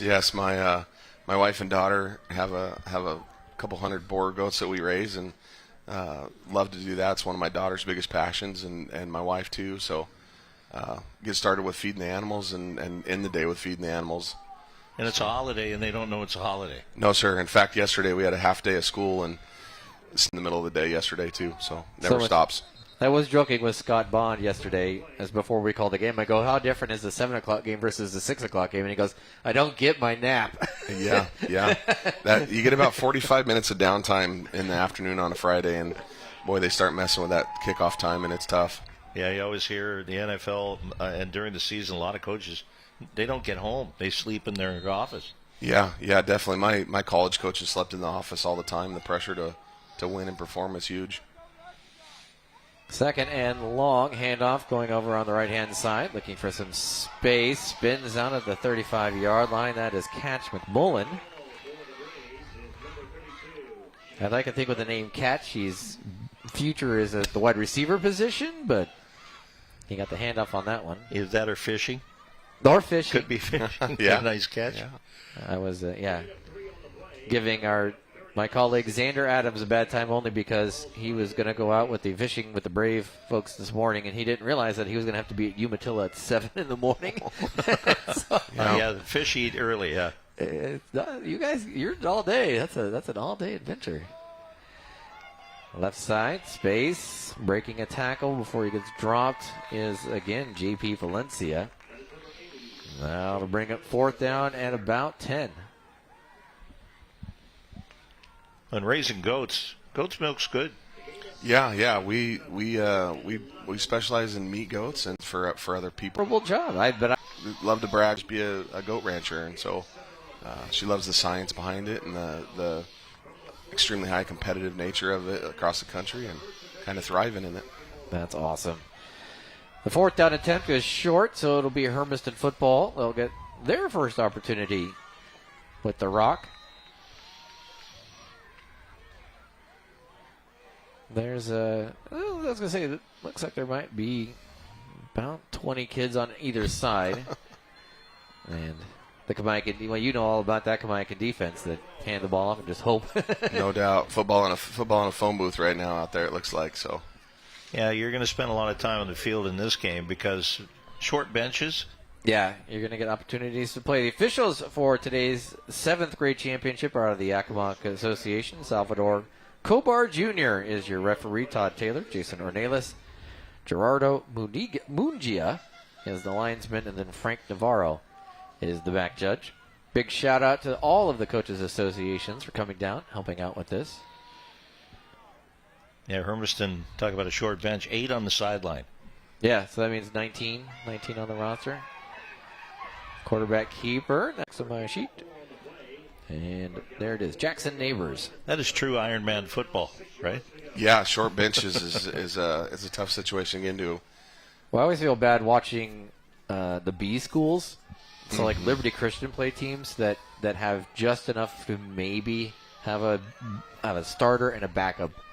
And they're often the same player, and then Liberty Christian is 3 deep. Exactly. Yeah, those guys have a great program going, and we love to share Fran Rich with them and get to see them play often. So, great program, and the versatility of those kids is also impressive. They got tight ends that can play tackle and then move out to a wide receiver position as well. So, just the versatility of it's really cool. With Cy as tall as he is, have you ever been tempted to drop him out there and be like, hey, you go up and get rebounds all the time. I want you to just get into the end zone, jump up, and beat the guy around you. Yeah. If you watch some of our tape last year, we used him in that a little bit too, and it also for some of our bubble screens.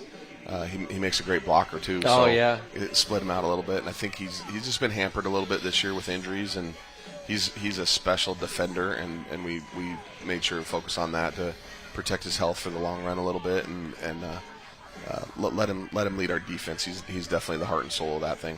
Well, and I was talking to Scott Bond last night, and I noticed you guys changed quarterbacks. He goes, yeah, that was Gage's idea. He wants to be a tight end, and he wants to be a D end, and he wants to dominate on the defensive line. And I went, oh, okay. Yeah, and he's good at it too. That kid's special. Well, third through the defensive line, and he cannot do so. Tackle coming out of Asher Clayton taking him to the ground, bringing up 4th down. Yeah, it was funny. Before the game, had his grandpa, William's grandpa, come up to me, and I know him, and he say nice things about my kid today. Well, and we said a lot of nice things. He did score 4 touchdowns, yeah. I was going to say, so it's probably easy to do. That tied him with Al Bundy. Yeah, those 4 touchdowns. Yeah. No doubt. Well, it was interesting because Chihuahua seemed out of sorts for the first part of that game. Then Gage came in at quarterback. Yeah. And they didn't throw the ball once, and everything sort of got fixed. Yeah, we had heard that through the grapevine that it was a real tight game in the second quarter, and then all of a sudden they blew it open, so good for them. Yeah, and Williams just swung the game. Yeah, that's the power of him. You got to know where he's at every single snap. That catch, well, there's a 0 and a 00. I don't have the differentiation on my particular roster, so that was either Amari Black or Christopher Washington. Falls short of the first down and to bring up 1st and 10 for Kamaikan.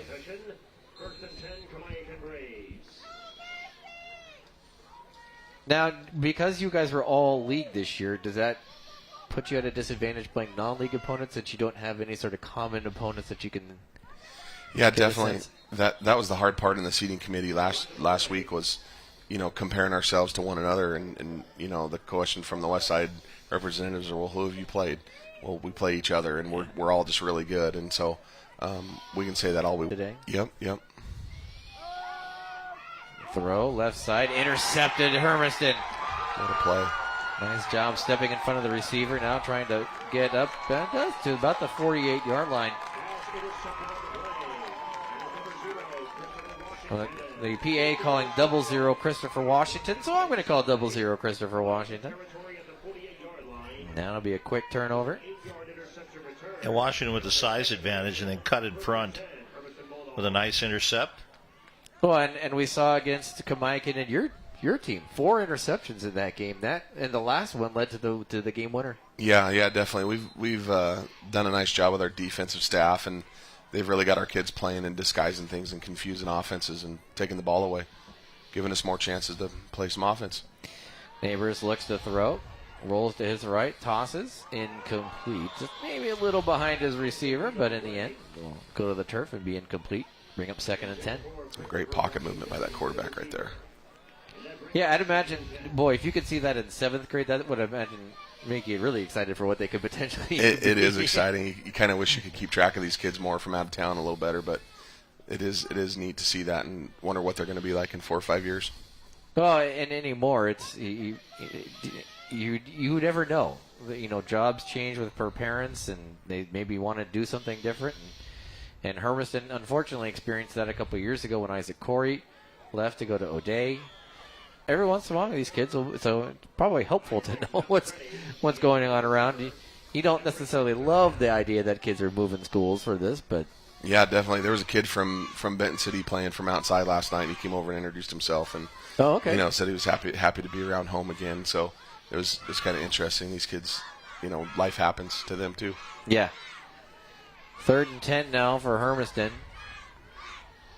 The first half and the first quarter has been a defensive battle. Now some pressure on Neighbors, going to toss one deep, and that is going to be pass interference just a bit on the early side. The intended receiver was Isaac Navarrete. Yeah, popped him right in the chest before the ball had come down, and that brought multiple flags. I imagine that's something even you guys were focusing on, like, hey, if it looks like they're going to look for the ball, you got to keep trying as much as you can to turn. Yeah, definitely fight for the ball, get in proper position so we don't draw those flags. Sometimes it's necessary, though. Sometimes if you're beat, you better draw a flag than can give up 6. That's true. 15 yards is better than 6 points in every situation. Absolutely. It is first down, though, and you can watch it. It's about a second or so early. And it still almost would have been an amazing catch. Navarrete nearly made the one-handed amazing catch there.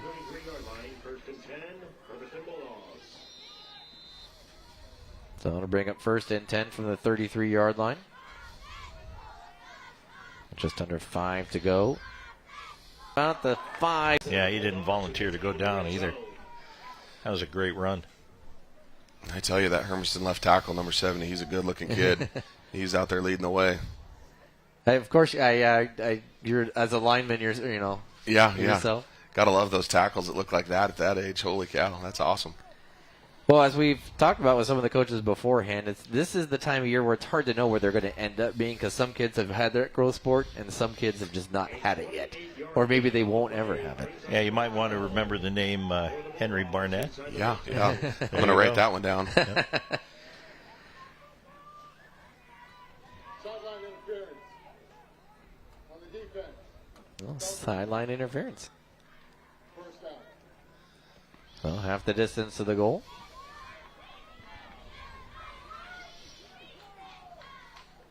.447 to go here in the first.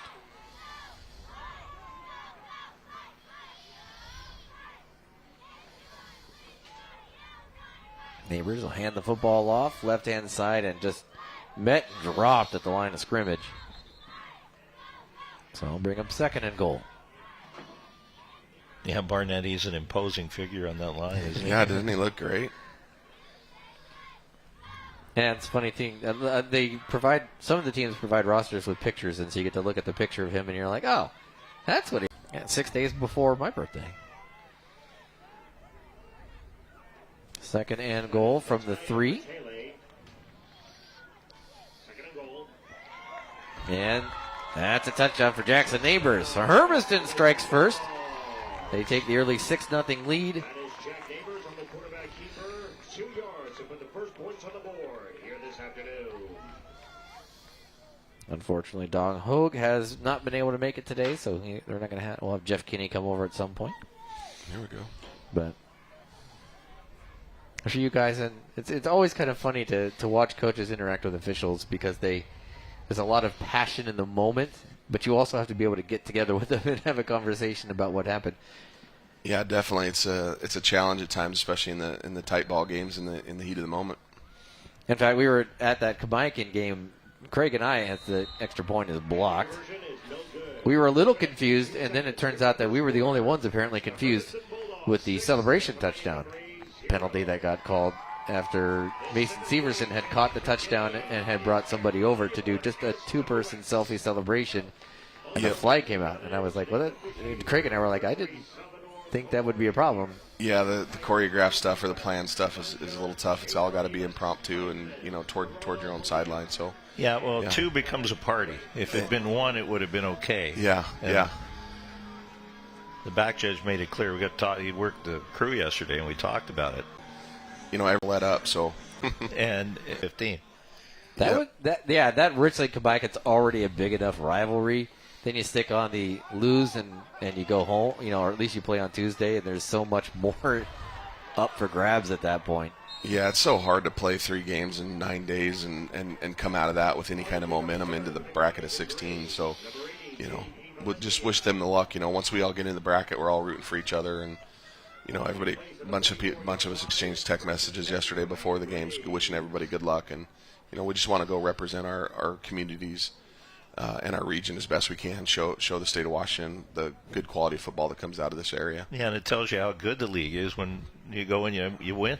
Yeah, definitely, and can't wait to see what Kamiakin and Kennewick do today. Well, and you talk about it, the seating committee, where they're like, who did you play? Well, only each other. Well, for them, they're like, we don't know how good you are then. Yeah. If you think Chihuahua's number 3 in the state and we play them to a 7-point ball game, that's got to say something, doesn't it? Yeah. So. Yeah, if Chihuahua has got whatever the 5th seed or whatever it was, and you guys were within a touchdown, that should say, hey, we're really, really, really good. And I'm just getting a message right now that Kennewick's up 14-0 in the first quarter. And we were joking with Justin James in here, and he's like, I think Kellen Moore needs to know about whether the records are going to be potentially full. Brady J is 50 touchdowns after 9 weeks in the season. Yeah, they've been putting in work for sure. Handoff, left-hand side. Hunting some space past the 50, 45, 40, before he's finally knocked out of bounds. Hank Hartley. They're going to say he went out just around the 41-yard line. It's still enough for a first down.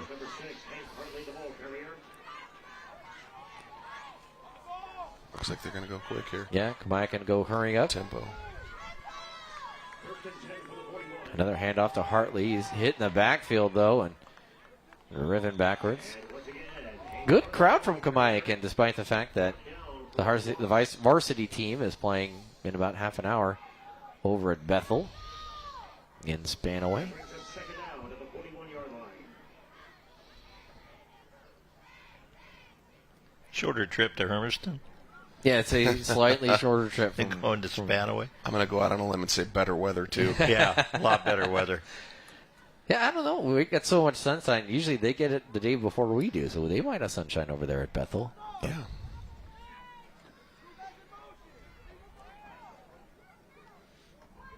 So now we get some shifts in motion. Right side, a flag comes out. Don't think they got set. Yeah, usually when there's that one shifting around. 20? Cash Stanley. There he is. There it is. Okay. The nice thing about what the officials that I've seen them do a lot at the high school level. It isn't just limited to these youth leagues or the 7-on-7 or anything like that. They're very much, hey, this is what happened. This is what you need to do to be within the rules. Yeah, they coach our kids up on every single play. They try and encourage our kids, not only in sportsmanship, but follow the rules. And like you said earlier, they warn them and say, hey, don't do that, and try and correct the behavior. And they just do a great job with our kids. They pick the flag up, and so Stanley gets a first down out of all that. But yeah, ultimately that's one of the great things about what I have seen. There isn't a standoffishness to the officials in our area. There's very much an engagement in, hey, just a heads up, this is what you did, this is what I looked at. Yeah, very much so. It's a great group of guys working for our high schools and the CBYF program. Pass out to Stanley, hits the turf. Imagine, no. One official indicating, and in fact, two officials indicating that it was a backwards pass, so it is considered a fumble and recovered by Kamayakin. Bring up second and long. Yeah, and let's make it clear, too. The officials do it because they love the game, not because they're getting a ton of money or anything like that. They love and growing these young people, too. So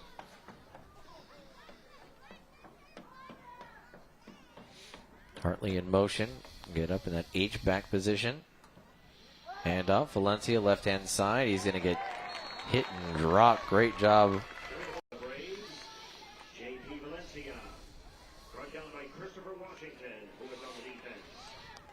So what's your day like tomorrow then? You get up, you got meetings at 10. That's when the committee meets and the announcement comes shortly after noon? Yeah, we've been told no matter what comes out of that meeting to radio silence until noon, and this date will put it out in their format. And like I said, my staff will be waiting to work at noon, and we'll do a film exchange real quick via huddle. It's usually instantaneous, and I know our opponent's going to be just as eager to get film, and we'll push that through and study film at our leisure on Sunday, and then hopefully spend a little time with our families too, a little downtime.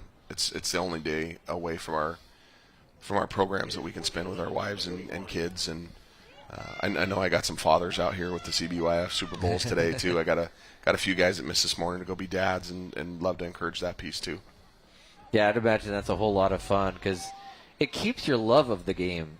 Being involved in the youth side of it, where it's a little bit more, it's competitive, but it's maybe not the same level, the same stage. You're looking at, hey, we want to win, we want to play well, but ultimately it's learning the game and having a lot of fun. Yeah, we talk about that a lot. We put on a clinic at Richland High School this winter where we offered it to all the CBYF coaches from around the area and high school coaches as well, middle school coaches, trying to just develop kids and learn those fundamentals, and had a bunch of guest speakers.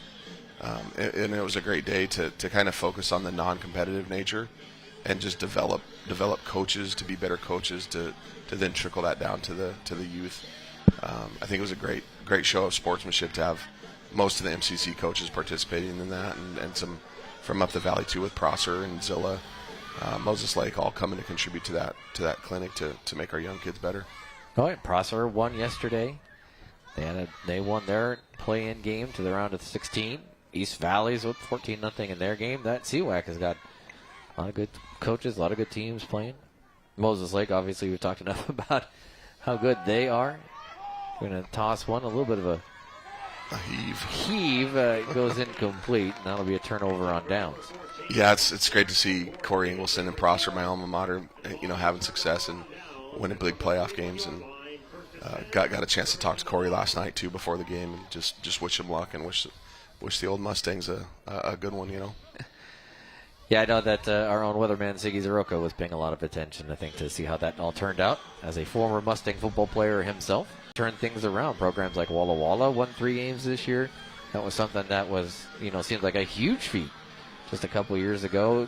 Keithon Fleming's going to be here today. You talked about Benton City. Kai B won a handful of games this year. That was, again, another program that's trying to figure out how. Now, it's going to be really hard when you're in the same league as Royal, but... it is a situation where you want to try to at least be somewhat competitive. Yeah, I think those guys are doing a great job. I know both those coaches, and Coach James is doing a great job. And we just had a chance to talk in the hallway, and really give him praise for the change in attitude and culture that Walla Walla's had in the last couple of years under his leadership. So, really cool thing. And Keithon Fleming, same boat. He's just a ball of energy, and is that how he's the athletic director too? yeah, he's maybe a glutton for punishment, but just a tremendous asset for Kaibi School District and Kaibi football in general. So excited to see what he can do with them. False start penalty on Hermiston backs him up 5, so 1st and 15 with 43 seconds remaining here in the first quarter. Jackson Neighbors will go under center, looks to his left, throws, and it'll bounce off the turf, incomplete. I know you got to go radio silence on Sunday, but at some point you kind of go, hey, we got to be prepared for a running team. yeah, definitely. We just like, hey, I can't tell you who, but this team runs the ball. Yeah, my staff might know before noon what we're facing.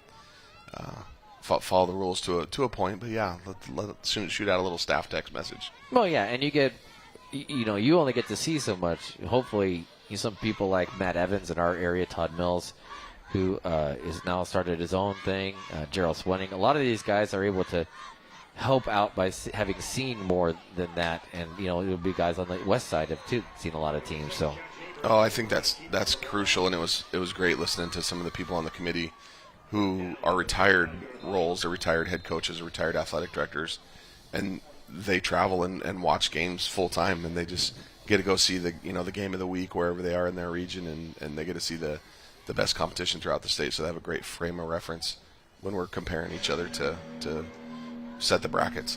And there's something to be said for the eyeball test. The eye test is 51-0 or 10-7. You don't necessarily, they'll tell you one portion of the story, but they don't necessarily tell you the whole story. Maybe 10-7 is both teams are not particularly good, or maybe 51-0. There's just that happened to be one team that had a bad day, or who knows. So it's always good to get a sense of, and over the course of multiple games, getting a sense of who's good and who's.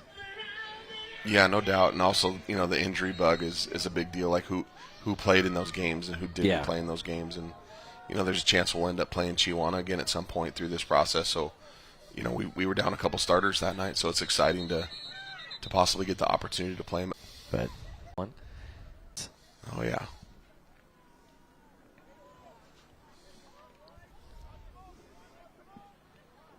So 28 seconds to go in the first quarter. And it'll be an empty backfield for Jackson Neighbors. Has been a threat to run. Scored the one rushing touchdown in the contest so far. And again, another flag, and this will be a false start.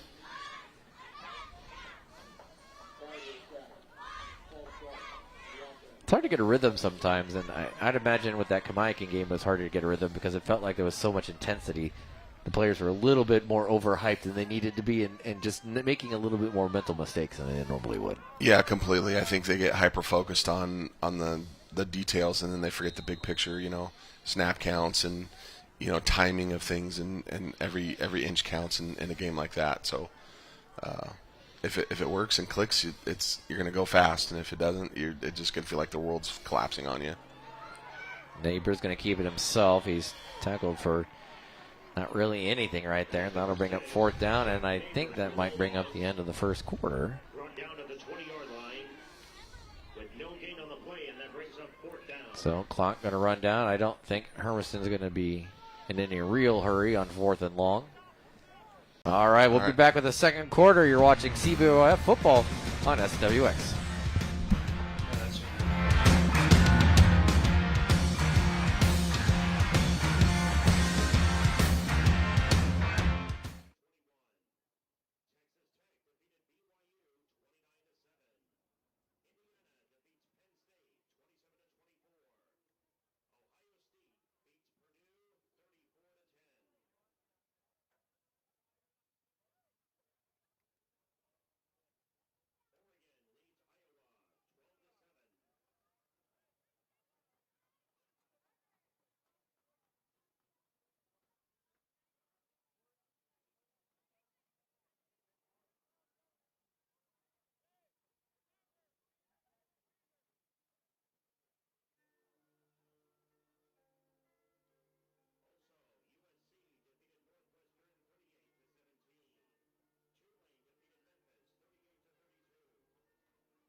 Again, ladies and gentlemen, the 7th grade championship game is live on SWX.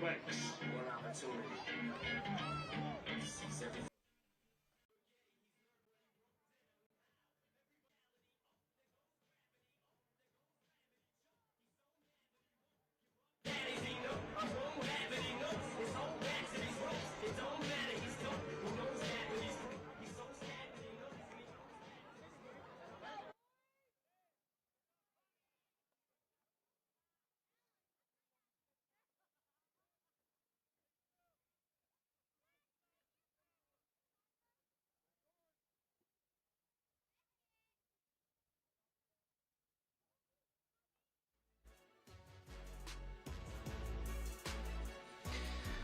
Let the UPS store help you and your small business achieve your goals. For printing, packaging, shredding, notary signatures, and more, tackle all your small business needs with the winning team at the UPS store on Road 68 in Pasco.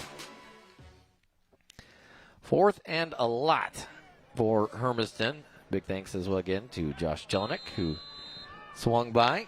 What a well-rounded guy he is. Yeah. And he was telling us. Well, he was pretty emphatic. It is better. His mom and dad. Well, they are paying living expenses and stuff like that. That is very impressive. But well-grounded. You know, he's not a one-dimensional guy, anything like that. I mean, it was just fun having him up here. I was fascinated listening to him. I think he'd be a fun guy to play for. Yeah. It'd be a lot of fun. And I think there's a lot of people that were really glad that he was the one selected to take the role when Coach Nye decided he was going to focus on the golf team and maybe spend a little less time stressing out about football. And that's why it was good to kind of find out what's a game day look like. What does it do? And I think fans think they show up and the game's at 5 o'clock and we play a football game. It doesn't work that way. No. Starts at 6 a.m. Was talking with Justin James. His catch, trying to break out of a tackle before he's swung down. And the idea of building that winning mentality, and winning isn't winning. The results happen on Friday, but the winning doesn't happen on Friday necessarily. It happens when no one is watching. Yeah, the Americans won last night, and they beat Vancouver. And Jody Hull's telling us after the game, he said, "I'll be back here, 6:37 in the morning." The game's at 6 o'clock. And again, you get to savor that game for 5 minutes, maybe 10, and you're getting ready for the next one. Oh, and then you have to be a husband and a father or whatever, a friend. Flag on the play, and there's 2 flags. I think one's going to be a false start and one's going to be delay a game. And they gave the procedure sign from here. Yeah, since the false start ends the play immediately, that effectively no play, so no delay of game. Yeah, and to kind of speed it up, instead of coming in to talk, he just gave the signal from the sideline, speeds it up a bit. But if you're new to watching high school football or youth football, and there's not a play clock. That's always one of the big things, is that sometimes not every field has a play clock. You watch that back judge, the one who's the furthest behind the defense. He'll keep the time on the play clock, and when the hand goes up, that means 5 seconds remaining on the play clock. Throw out to the left-hand side. Caught, and not much there, but a few yards for Cash Stanley. That was a punishing hit.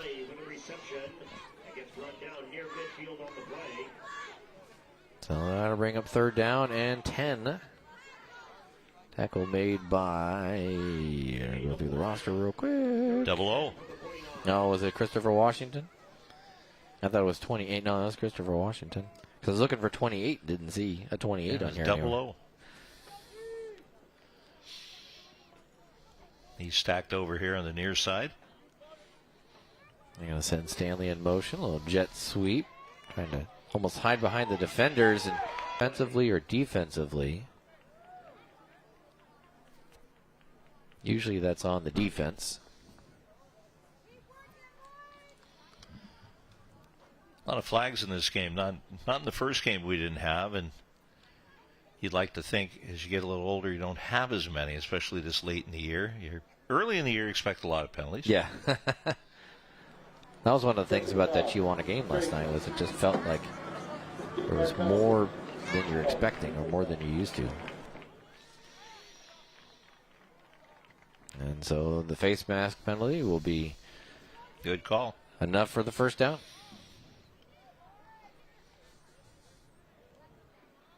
And then it'll set up Mike in the 40-yard line of Hermiston. Yeah, usually the rule of thumb is early in the year, it's kind of the teaching time.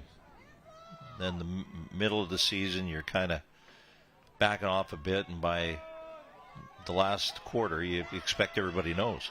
Here we go again. Another face mask. Hank Hartley with a big run. He gets about 9 on the carry, but watching the way his head moved at one point, I'd imagine that's what we're going to see again.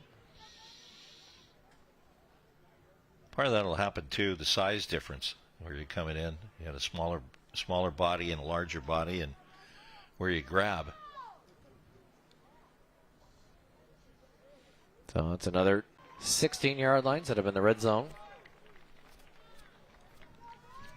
First and 10 for the Clyde Braves from inside the red zone at the 16. So Kamayakin, a little more tight bunch formation now.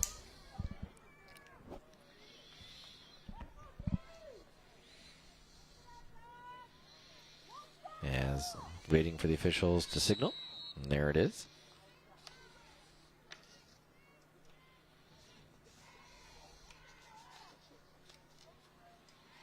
Long count, and then the handoff, and really not much there, maybe a yard. That's Hank Hartley again, so bring up 2nd and 9 from the 15. Gain of 1 on the play. 2nd and 9 from the 15. Kamayakin looking for their first score of this contest, the CBYF 7th grade championship at Kennison Field, Hermiston.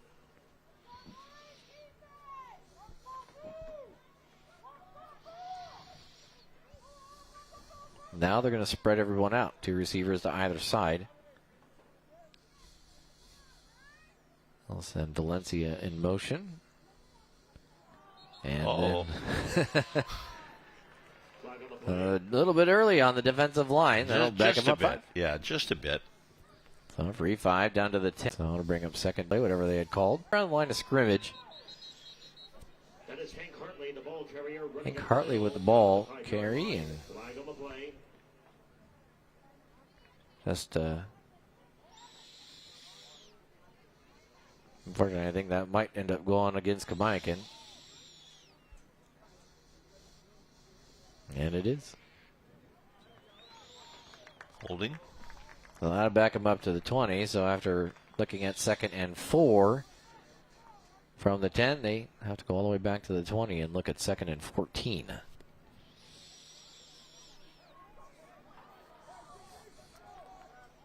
Second and 14 from the 20-yard line. Wyken again looking for those first points. Deepest drive they've had so far through about a quarter and a half. Jackson James out of the shotgun. Moves Catch McMullen to his left. Hand the ball off. Catch bouncing outside. Looking for space on the sideline. 15 and shakes off a tackle, but he's just knocked out of bounds at the 15-yard line. That'll bring him third down.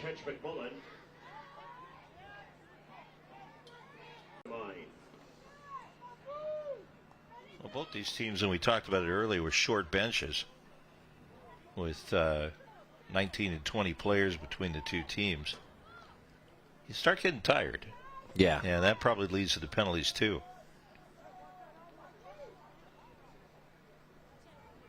Third down as James looks. He's going to throw to his right. Caught at the 10, battling his way to about the 5-yard line is Hank Hartley. They're going to actually mark him out of bounds at the 8. That was a nice pass. Hung back into the pocket. And Jackson James slings it. Hartley makes the catch and then able to shake off a defender, and it'll bring up 4th down and a couple. How does Wyken approach this? Hands off, left side, and dropped in the backfield. I don't think he got anywhere near a first down. Hermiston will take over. Again, the defense has been extremely good. Henry Barnett, number 70, who we were glowing about as an offensive lineman, now making havoc on the defensive line.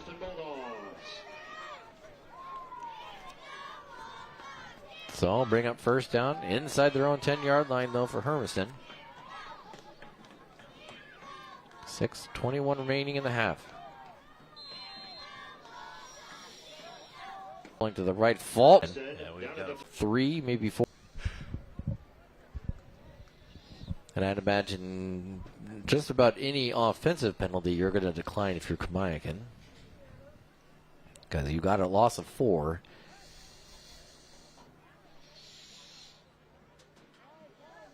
And you're not going to get much more yardage than that.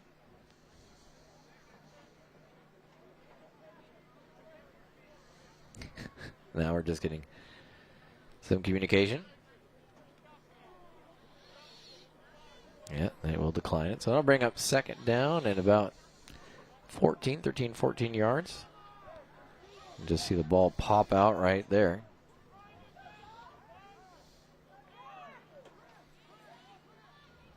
Maury Black was thinking about running with it. Washington just said, hey, we just need to fall on it. Don't want to put ourselves in any worse position. Neighbors, left side. Breaks one tackle, breaks another. Now he's down the sideline, 20, 25, and to about the 30-yard line before he's knocked out of bounds. That is J.P. Valencia on the tackle. That's getting the Hermiston home crowd. That's right below us in their usual seats. Yeah, Valencia was kind of the last. And then we go to see how and JP was, even though he's in 7th grade. Because that would have been 97, 98 yards if he was able to try to truly get it all the way. But it's 1st and 10 at the 31-yard line. Hermiston, Neighbors will back, throw, caught, and dropped after a gain of about 3. Isaac Navarrete with the catch. Be first or 2nd and 7 at 34. It is caught by number 12, Isaac Navarrete.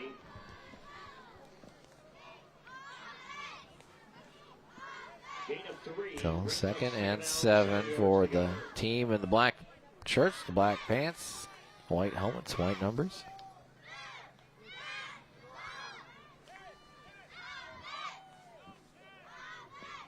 And the clock rolling along. Neighbors again will be shotgun look.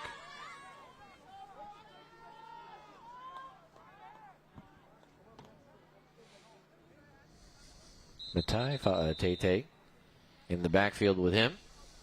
Coach Fa's son. Delay game though on the call, so I'll back him up 5.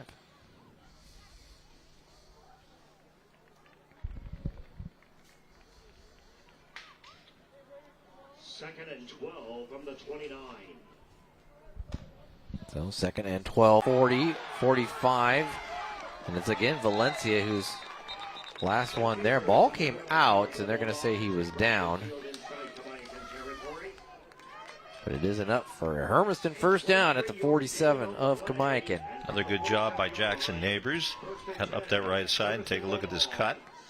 Steps out of the tackle. And the chase is on. Yeah, then sit, dropped eventually. Ball comes out, but again, ground cannot cause the fumble. So JP Valencia finally able to tie him up.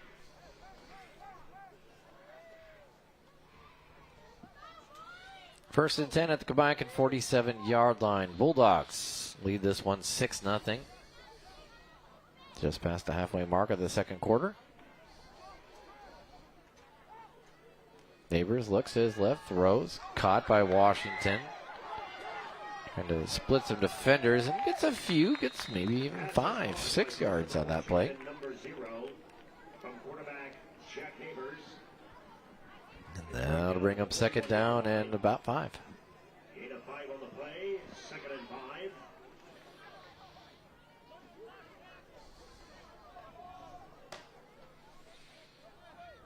Each team huddling up most of the time.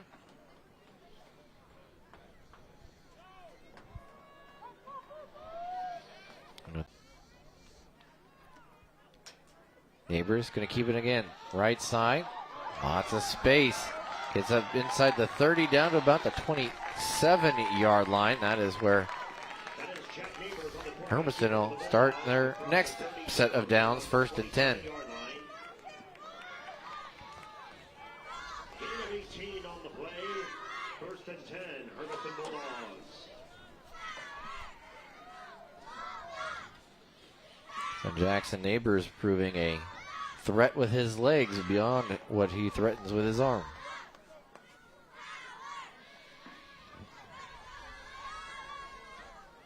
Steps back, looks, he's going to throw it to the left side and knocked down by Valencia. Pass incomplete on the play. Intended for Isaac Navarrete. The intended receiver. The intended receiver was Isaac Navarrete. Brings up second down for the Bulldogs. Kind of a vicinity throw, really. Yeah. Dangerous. You're thrown into a 3-zone coverage, 3-man coverage, and finally able to knock down the pass.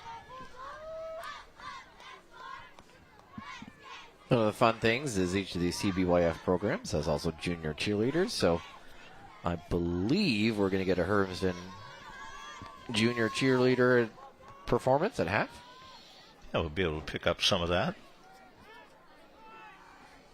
Washington going to try to throw it to Navarrete, and it's intercepted by Kamiakin. So great job there by Renton Dupuis. Yeah, Dupuis smart, just took a knee there and brings it out to the 20. Not going to be a hero, although he may have picked up a little bit of yardage up that sideline on the near sideline, but decided to play it safe. So a little bit of a halfback pass look. Christopher Washington trying to throw it deep to Navarrete, and just well defended. And Dupuis, well, forced the turnover. So now it's 2:37 to go in the half. Kamiakin with the football at their own 20-yard line. Looking for their first score, trying to find some momentum on offense. And then a false start.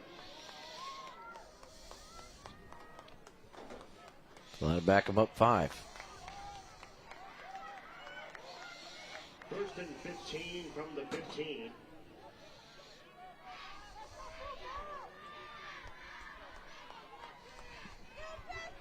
Trying to check in on some other scores that might be going on right now. Kennewick up 21-0. East Valley of Moxie 28-0. Not nail biters. Not exactly. Tackled in the backfield. Southridge, what they did.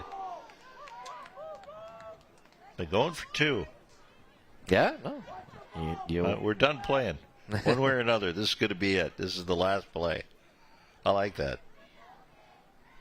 And showing some belief in your guys, and we're going home one way or another. We're going home unhappy, or we're going home happy. And they went home happy. They did indeed. James looking. He's going to try to throw one deep, and a flag comes out, but a catch still is made. That is Hank Hartley who makes the catch. See, the flag is likely pass interference, which will be declined if that's the case. Well, a great catch by Hartley. Right in the middle of coverage and able to pull that down. They'll forget about the pass interference, and we're moving on. Great catch. Good throw. So with 1:42, Kamiakin's 1st and 10 at their own 31-yard line. And James showing a really good arm there. Handoff. Left-hand side, Hartley again. The ball pops out on the ground. Who's got it? That ball just off of it. A huge break for the Braves. Fortunate moment there. As soon as the contact happened, the ball came loose. Live ball.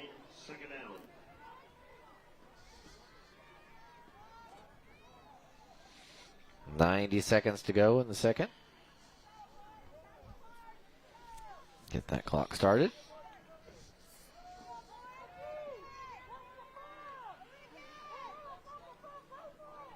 So Kamiakin hoping for some late half magic.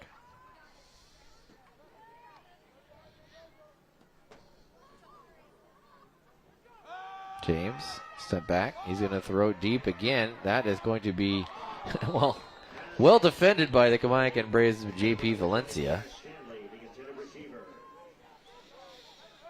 That was just sort of thrown up for grabs.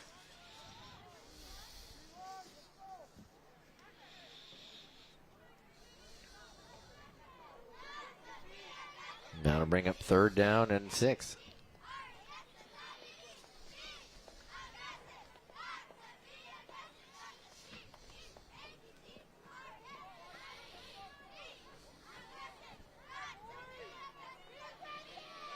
Going to have Catch McMullen in behind out of that shotgun pistol look.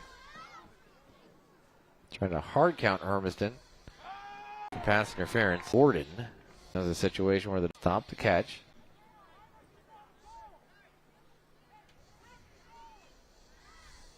Ball will be placed now at midfield, 50-yard line.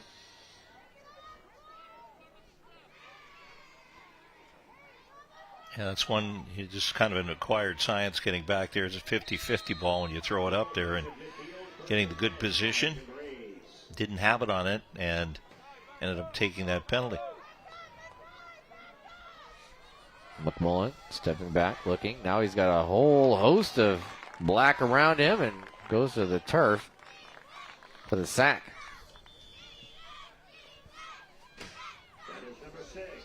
Kamiakin wanting to expand the field, throw it deep as often as they can. And so call a timeout right here.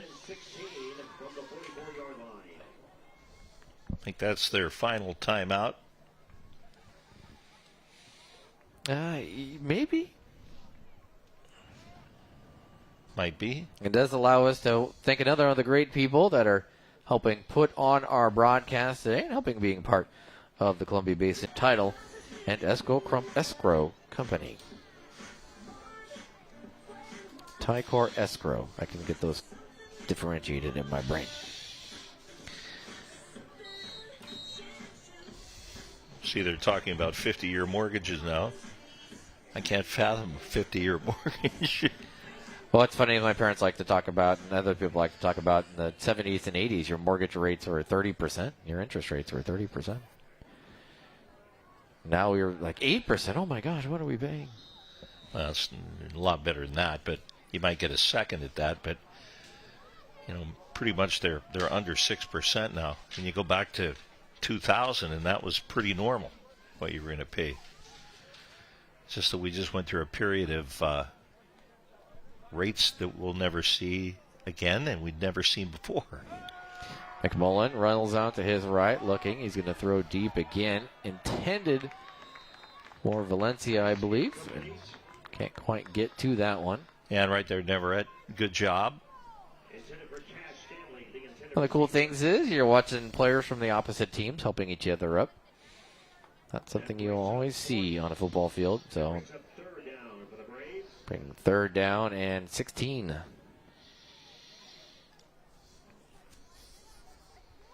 .37 seconds remaining in the half. Well, of course, it's their home field. He's being a good host, right?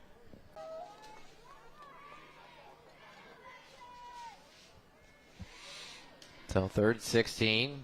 Kamaikan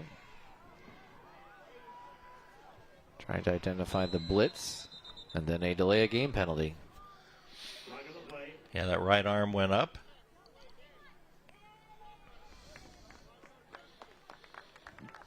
I'd imagine at this point you might think, if you're Kamaikan, like, hey, let's just run the ball and get the clock going. So 3rd and 21 now as the ball will be placed at 39-yard line.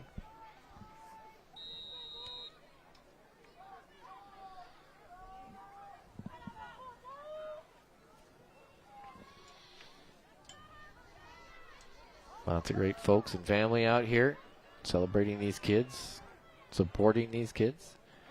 It's McMullen, a step, throw, incomplete. Intended for J.P. Valencia, maybe just a half step out too far in front of him. So I'll bring up 4th down. Yeah, led him by about a few feet with that pass, and then smart by Valencia just to knock it down to make sure it wasn't intercepted. So, good idea there. So McMullen gets the play call, sharing the quarterbacking duties with Jackson James.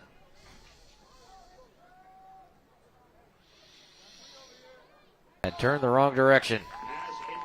So it'll be incomplete. Be turnover on downs. And now Hermiston has a chance with pretty good field position. Actually, really good field position. And 29 seconds remaining. Yeah, Valencia had turned, thinking it was going to come to his left. It came to his right and had to do a 180. Try and make a turn. Couldn't come up with it. So instead, 1st and 10 from the Kamaikan 39 for Hermiston.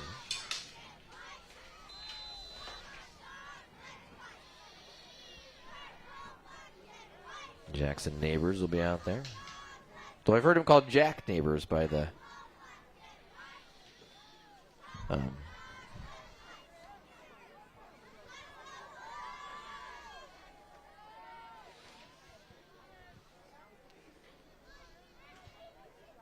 So we'll see what young Mr. Neighbors has. He's going to look. He's going to throw it deep. He's got Navarrete down the right sideline. Open. Touchdown, Hermiston. Didn't need even 8 seconds out of that. 8 seconds, and it's a touchdown for the Bulldogs. Yeah, 40-yard touchdown pass in the air. And a good-looking one to boot. So Neighbors now has a touchdown running and a touchdown throwing. So Isaac Neverett takes it over the shoulder and trots in untouched. Hermiston try and kick again and make it a 14-point game, which would force Kamaikan to do the same. So Jackson Neighbors is going to go ahead and try. So he does a little bit of everything. Last time the ball was a little low off the foot. And this time I'm wondering if it's because they put the tee down. There's almost something about kicking off of the tee when you just think about kicking it off the ground. But I don't know that that's the case. But with 21 seconds to go in this first half, the Bulldogs lead this one 12-0. Yeah, in college football, of course, there's the adjustment when you go to the NFL. They don't use the tee. Kick it off the turf, and then in college football, they take it off the block. I just would think that it's just you're looking down and you're not thinking about kicking that. You're thinking about kicking the football, and your foot is going to react to that even if you don't think about it. I would think it's more natural to kick it off the turf. Yeah, I would think it would be just easier. When I was a kid, that's what we did. You put the ball down, you kicked it off the turf.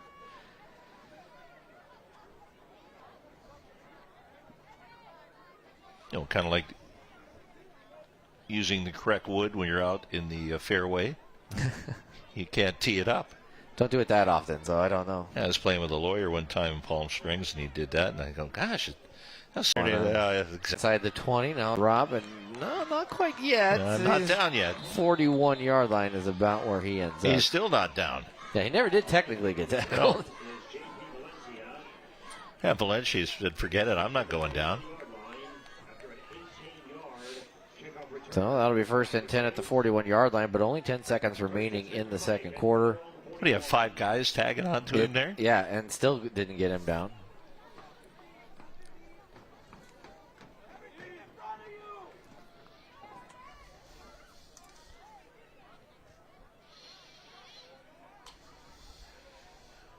Let's see how Kamaikan handles his waning moments of the first half. Catch McMullen in the backfield. No backs with him.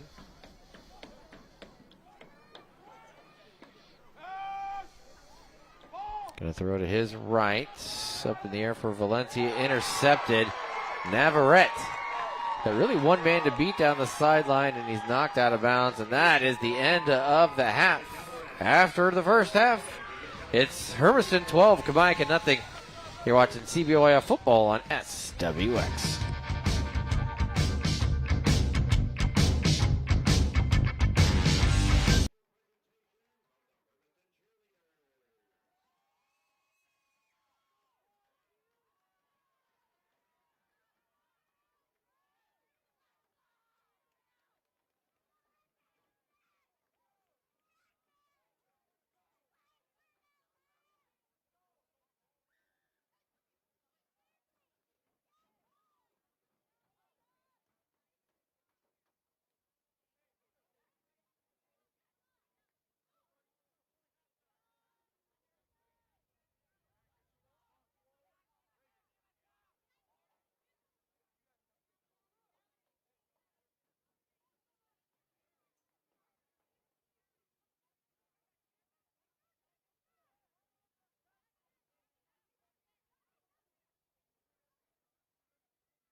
For your halftime enjoyment, the Hermiston Bulldogs Junior Cheer Squad.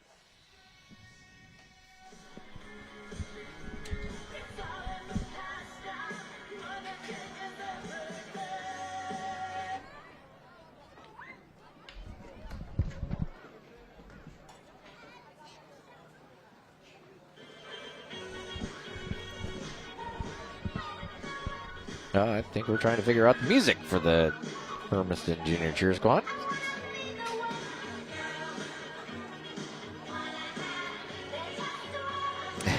The girls are looking around like, what do you want us to do right now?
And they're the Hermiston Bulldog Junior Cheer Squad. Take a timeout. More from Kennison Field at Hermiston High School. You're watching CBYF football on S.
From the shop to the road, Faldovino's Road Service has you covered.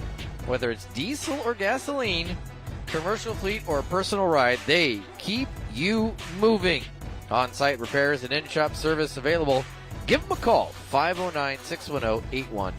Let's get some highlights from that first half. Hermiston has the 12-0 advantage.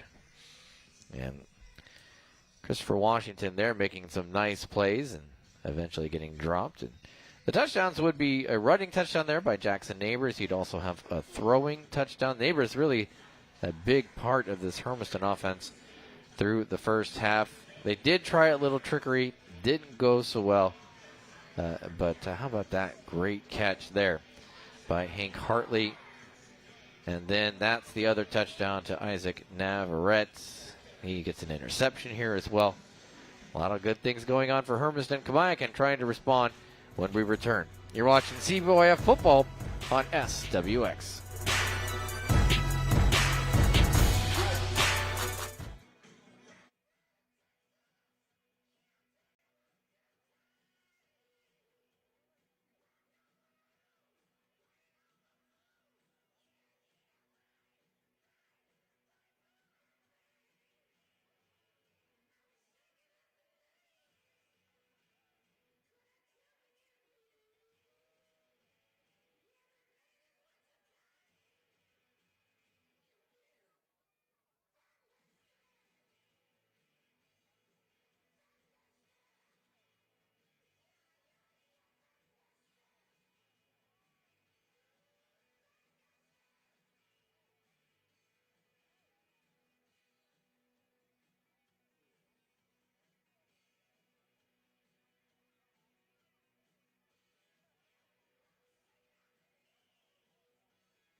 Back here to start the second half, Kamaikan will be kicking the football off to Hermiston to get things going. The Bulldogs lead this one 12-0. Kevin Rouse alongside Craig West and enjoying, man, much better weather than recent years we've had for the CBYF Super Bowl championships. Couldn't ask for a better day. No, it really is just gorgeous out there. Just absolutely gorgeous out there. Now we're going to have to fight out there's too much sun. Is there such a thing? The glare we're getting, yeah. Yeah, that's true. Too much. We're never happy. Yeah, well, speak for yourself, Craig West. The older you get, the more grumpy. Oh, I started It's grumpy. too much this. It's not enough that. I started grumpy. Kick will bounce at the 15 and get all the way to the end zone for the touchback. Nice kick. Big boot there by Braxton Gordon. For a touchback from the 20-yard line, 1st and 10, Hermiston Bulldogs. So 1st and 10 from the 20. Washington was trying to run it down, but that was a good kick. Somebody's got to get the tee.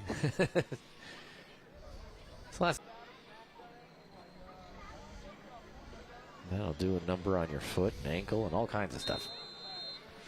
Well, here in the second 20, I think Kamaikan would like to find a way to get the offense going. But they're going to have to worry about the defense first. By the way, looking on Twitter, X, it's not Twitter anymore. I'm still in that old habit. The Kamaikan Braves varsity football team leading 14-0 on the road at Bethel. So good start for them. Neighbors keeps it, gets about 4, and that'll bring up second down and 6. Another good example of how good the MCC really is. Yeah, Kennewick's winning. There's right now, they went 3-0 yesterday, and they're up 2 in this one. I mean, watch this like the Ryder Cup. You're looking at a potential 5-0 round of 32 day. Well, it tells you how hard it is with the schools that are in there, that if you're in the bottom half, you're playing the best all the time. Yeah. And you have to elevate to be able to catch them. So it's a true challenge. So, 2nd and 6 for Hermiston.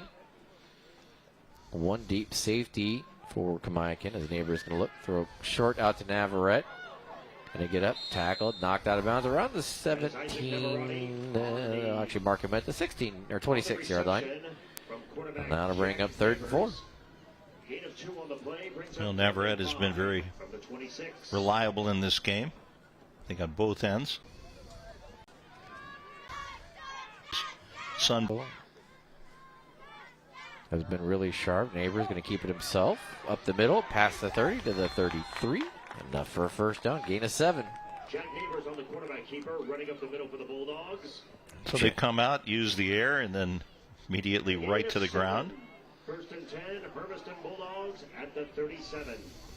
So when you got a quarterback that's effective on the ground, you just let him, and he seems to be making good decisions. After the conclusion of this game, we will have the trophy presentation to, I am sure, a most excited group of players.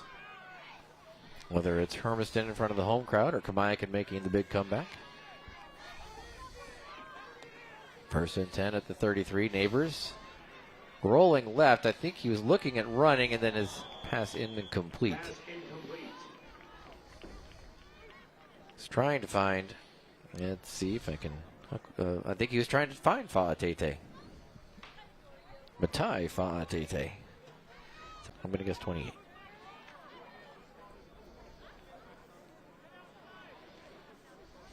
Second and 10 from their own 33-yard line for Hermiston. You walk into Kennison Field here, you get to see their state championship banners. When they were winning a lot, they won a lot of Oregon State titles in 5A. Neighbors going to keep it again, but he has to slip out of a defender's hands, just hanging on for dear life, is Asher Clayton. And then he got the job done. Yeah, Clayton was just hanging on there. He was waiting for the pants to come down. It was like, hang on here. He was hanging on. He wasn't going to let go. That'll bring up 3rd and 7. It's going to look like an old Laurel and Hardy short. 3rd and 7 from the Where's Benny Hill? Oh, yeah. I don't know. I still hear the theme of that, and I just start to laugh. That's all I had to hear. Yeah, exactly. Third. Our producer Matt Funkin there with the Yakety Sax comment. That's perfect. Incomplete to Tate. That'll bring up 4th down. Pass incomplete on the play. Intended for Matai Patel. You know you're It's gonna be laughing. just, yeah, I'm laughing because it's just, it's a misfit. Something happened. So a lot of people felt about Seinfeld. A lot of other shows that have come through the day. MASH is another one. That one you never knew if you were going to cry or laugh. Oh, you have to know the name of the song. You know what the name of the theme is, right? Isn't it theme from MASH? Theme that's Suicide is Painless is the name of the song. Blocked punt. Kamayakin's going to get the football in great field position. Recovered by Kamayakin. Whether they recovered it or not, they were going to get the football back wherever the ball was down. Nice. A false start is going to be called, or an illegal procedure will be called, and it's going to be declined. So will be Kamayakin Brave football at the 32-yard line of Hermiston. Ball spotted at the 32-yard line.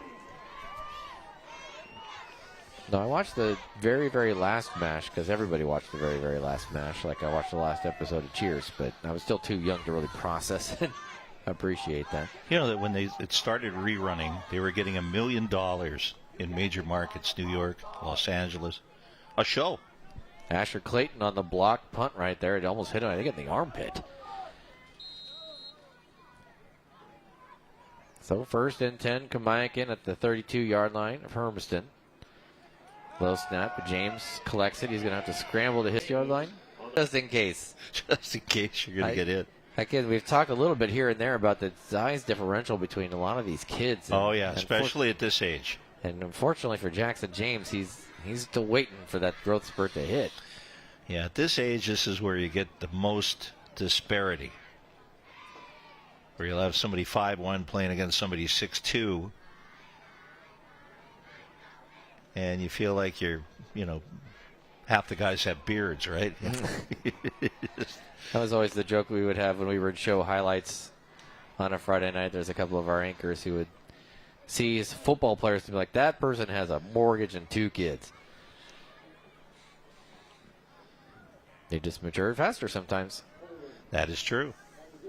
Now, defensive holding is going to be the call, so Kamayakin's going to get a free 10. Move him up to the 22-yard line. Bring up a 1st down.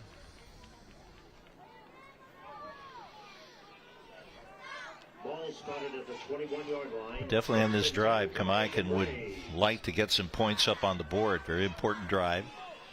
And right back into the game. 1st and 10. Ball at the 21, actually. James going to hand it off. Right side, looking for space. A hold will be called on Kamayakin. Getting a few with Cash Stanley. A chance to complete what was going to happen. They'd already cut it off at the pass. And angled to the sideline. And indeed, it is a hold. It goes against Kamayakin. Yeah, over on the right side of the offensive line. Could see it happen. That'll bring up 1st and 20 now. So they get 10 free out of a defensive holding to get the 1st down, but now it's 1st and 20 after an offensive holding.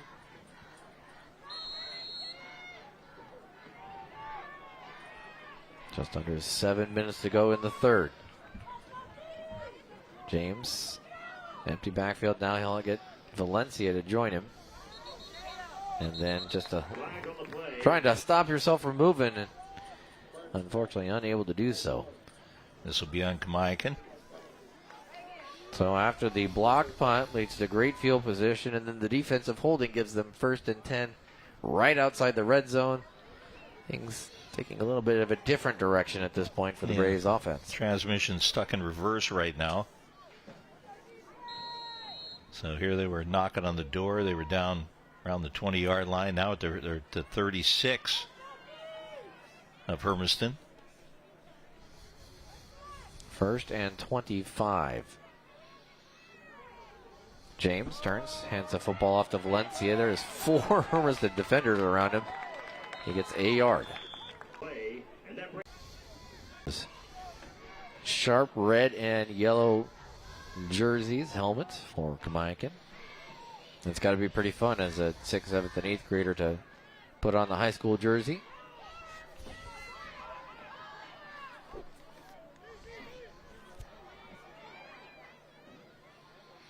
Get the mouthpiece in, and then Jackson James will step back with the throw, and he's hit as he delivers. Valencia up and catches it, breaks a tackle. Touchdown, Kamayakan. How about that? If this were ESPN, this is where you'd end up on You Got Mossed. AJ Valencia. Sorry, JP Valencia. So first points for Kamayakan. And Jackson James stood in there. He got drilled right as he threw it. And just a great job by Valencia getting up, making the catch, and then that was that size differential up the ladder. Had about 4 inches on his D-back. Able to make that catch. Spins out of a grab and marches in for a 36-yard touchdown. And Kamayakan will go for the 2 points of. I'll get an extra yard and a half out of it too as Hermiston goes off sides. And this makes it very interesting. So it's a big 2-pointer.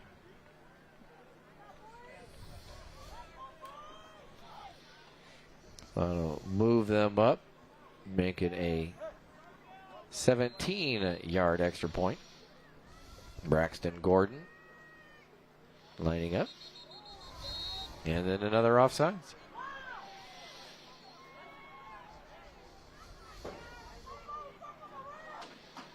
So Hermiston just a little over anxious to try to get in there to block the kick.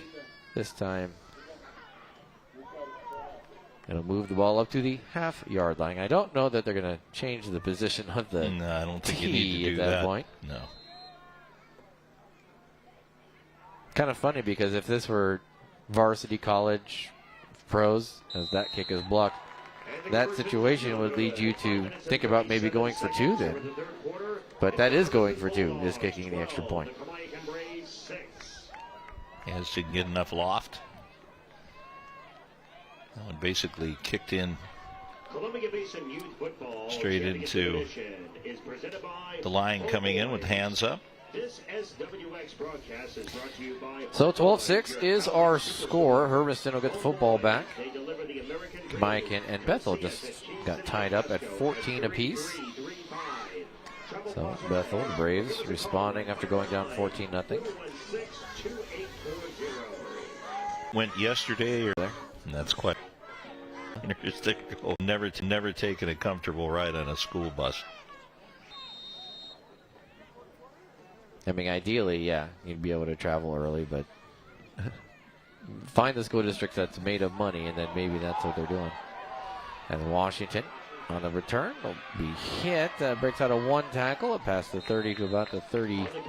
Mark him at the 31-yard line. 1st and 10 for Hermiston right there. Yeah, I can say like the Americans, the bus they go on it's pretty luxurious. It's not bad. You know, the guys get their own row, and you know, you're not sharing anymore. Yeah, there's also fewer people on a Tri-City Americans bus. Oh yeah, but even if you had 2 aside, and the guys are bigger playing football. Yeah. It's not real roomy. It's not like you're going to kick out and have a nice nap on the road. But if you get your own row, you can kind of, one guy goes on the floor. They bring a mat along, and then the other can stretch out across. Works out not too bad. But I can't tell you I've ever had a sound bus sleep. No. Ever. No. Neighbors to the left side. Cuts up. Breaks out of a tackle up to the 40, up near the 45-yard line. Gain of 11 or 12. That'll be enough for a Hermiston first down. That was a nice little ramble there. Up that left side, followed the blockers. Steps out of a pursuit there. And then finally slowed up enough. We're going to be finished off by Valencia. JP Valencia.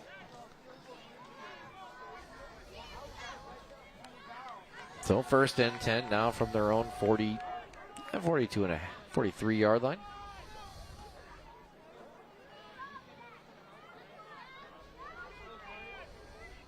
Neighbors going to keep it again. Flag comes in for holding, so this will be brought back. But Neighbors down the sideline gets knocked out of bounds. But again, hold in the backfield will bring everything back.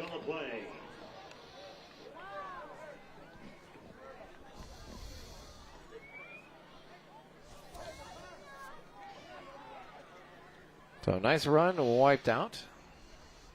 And that's one of the things that I'd imagine a lot of these coaches are wanting to teach is that when you start to disengage, if you continue to grab, that becomes a hold.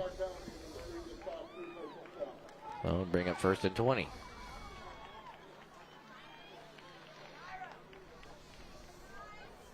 .32-yard line. I would think we're getting near to time where lights will be coming on in the field. Yeah, we're probably less than an hour, if maybe less than 45 minutes from sunset. See some clouds starting to roll in, which makes me think your comment earlier about being over on the coast, it might have been nice. I think you might have missed that. Oh, look at those clouds. There's going to be clouds. I just don't know that I think there's going to be enough clearness.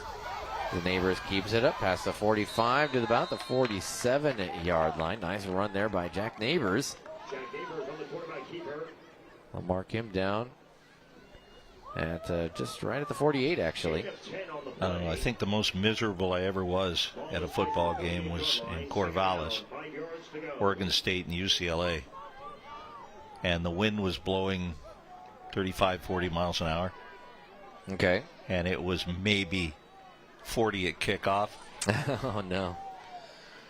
UCLA didn't win that game. That was the only win that year for Oregon State. 10-9. I mean, you had literally like a hurricane you're throwing into in the fourth quarter. There was no way they were coming back. We got flags. There's, yeah, it's a laundry party out on the field. Flags from all over the place. It's a false start, backs him up, put out wide. Navarrete catches it, starts to his left, then bounces out to the right. He's able to get enough for a first down before he is driven out of bounds at the 42, just about the 42-yard line of Kabayakan. Carrying the ball for the Bulldogs, Isaac Navarrete. Gets across midfield. You can watch him start and then realize that I want to go back this other direction. And then you just turn on the jets.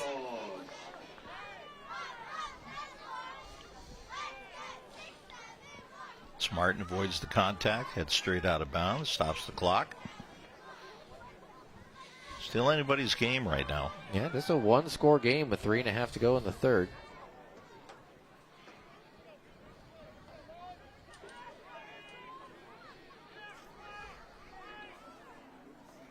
Neighbors throws out to the outside, caught by Washington up inside the 35-yard line. And we marked down to the 32. That's should be 11 and a first down. A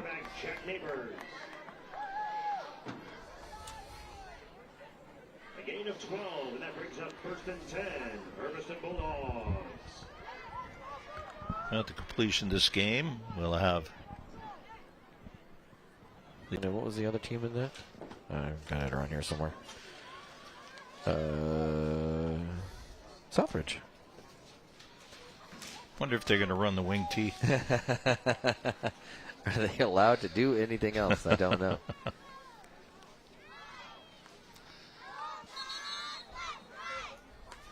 Timeout here for Hermiston, who I think was trying to get things together. Imagine 8th grade football and you're trying to stop that. It's hard enough at high school and the college level. SWX and the CBYF would like to remind everyone that the nation is suffering from an extreme lack of sports officials, primarily due to referees feeling threatened and intimidated by parents and fans. We ask, please be respectful of officials. We want kids to have opportunities to play, and referees play a vital role in providing those opportunities. If you want to help out by being part of the solution, then become an official yourself. You can contact the Tri-Cities Sports Officials Association, 509-551-9438. No experience is necessary, and it is a great way to help the kids and even make up to a couple $100 a day. So again, give them a call, 509-551-9438 for more information.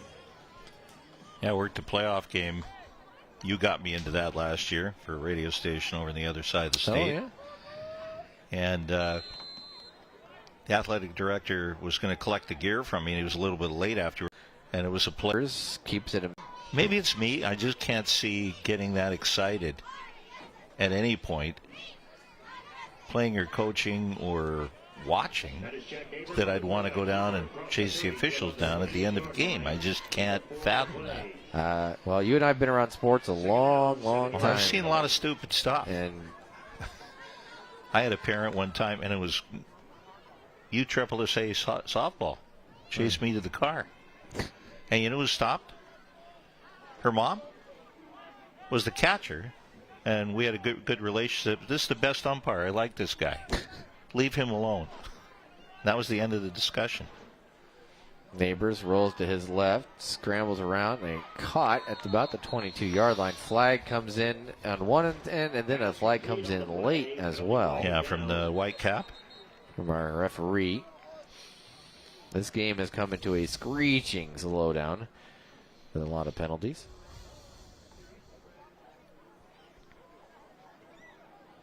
So there's one at the 33, and there's two now at the 27. Well, again, I'll make the argument. I think penalties are happening, too. Both teams with short benches. You just start getting tired. Yeah. You've been out there the entire game. Most of the guys have not left the field.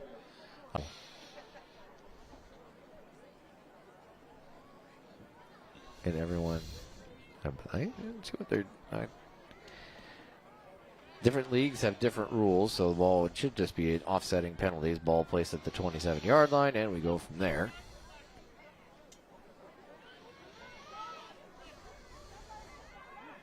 So brings up second down, 7 to go for Hermiston.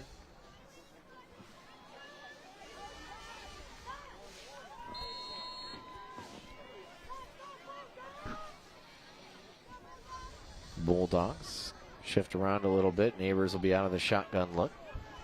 Empty backfield for him. He's going to take it himself. Look to his right now. He's going to throw it. As Washington inside the 20, down to about the 14-yard line. A flag comes in late. They'll place it down at the 15. The officials going to get together real quick, explain what they saw.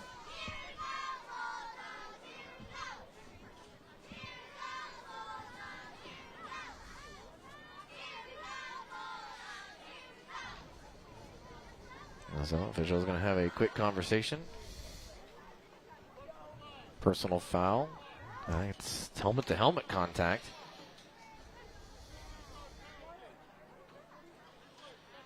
And that'll bring up second down. And the referee threw his flag.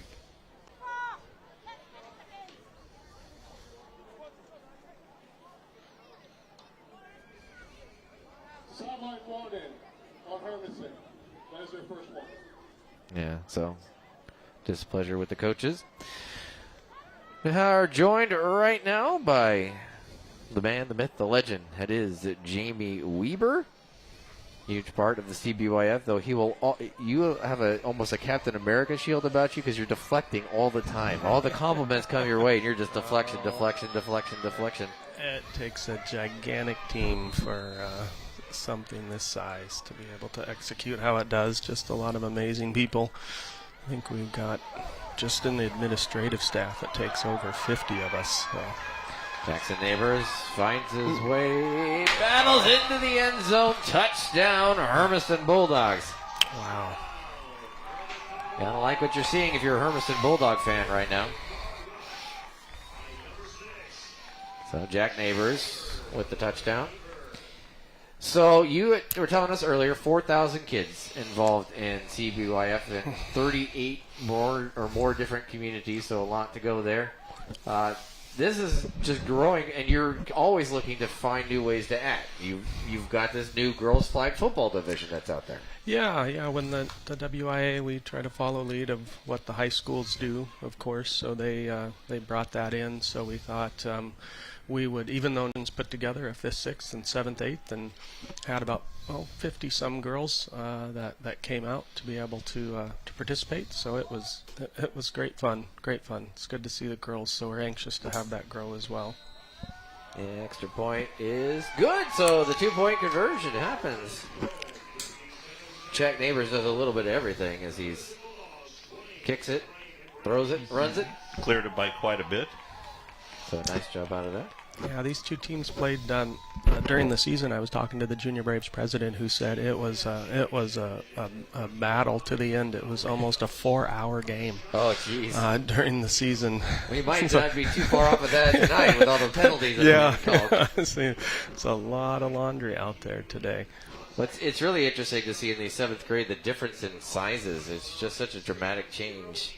Everything kind of evens out eventually, but it's sort of like all the kids are the same height when they're young, and then they go through this middle stage where they all grow at different and huge rates at different rates, and then we'll get to high school and everything will be kind of lined up. Yeah, you kind of forgot that the girls at one point are bigger than the guys. Yeah, yeah. Girls bigger than the boys at that. So, Girls League, that was awesome. When did you guys have the champions? I'm sure for that.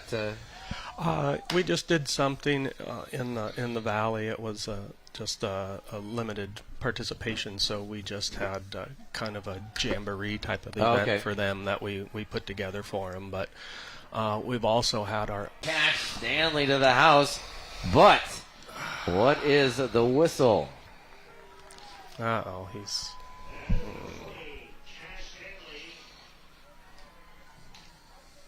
So now we wait for the referee. That is Salvador Cobar Jr. I think it's going to come back. Yep, it is.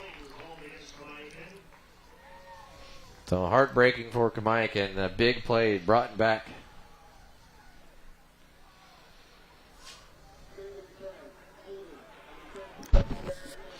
Yeah, so we had a jamboree for the girls, and then last weekend we have the younger kids, so we have a kindergarten first and a second, third flag, as well as a couple years ago we introduced a rookie, a tackle football. That's really a half-field introduction to football. So we had a Super Bowl event for all those kids at Lamson Stadium. Kennewick opened up their house for us so those kids could play. So that was great. And then bringing on we have so many communities that we added that 2A division that we discussed in the 4th, 5th, and 6th grade. So then we needed to fire off Hanford, so they graciously hosted today. So we have a simultaneous games going over there for some additional teams. So it takes it takes a village. It takes a lot of sport and what team sports bring, and give a lot to be able to make this happen.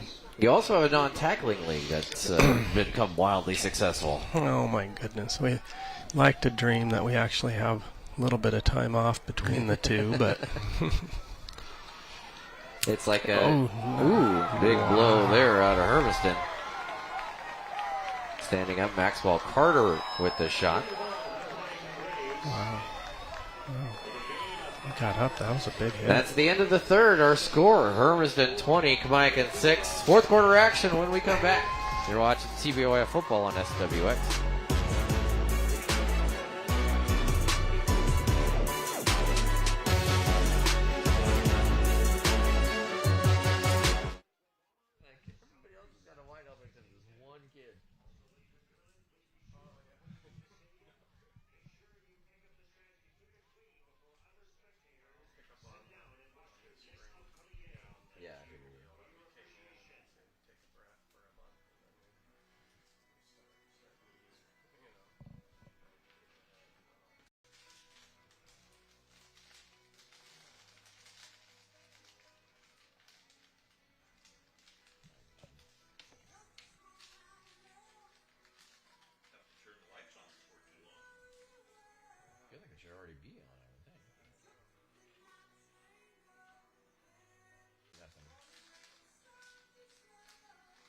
Kamiakin was up 14-0, then now it's 14-14 last I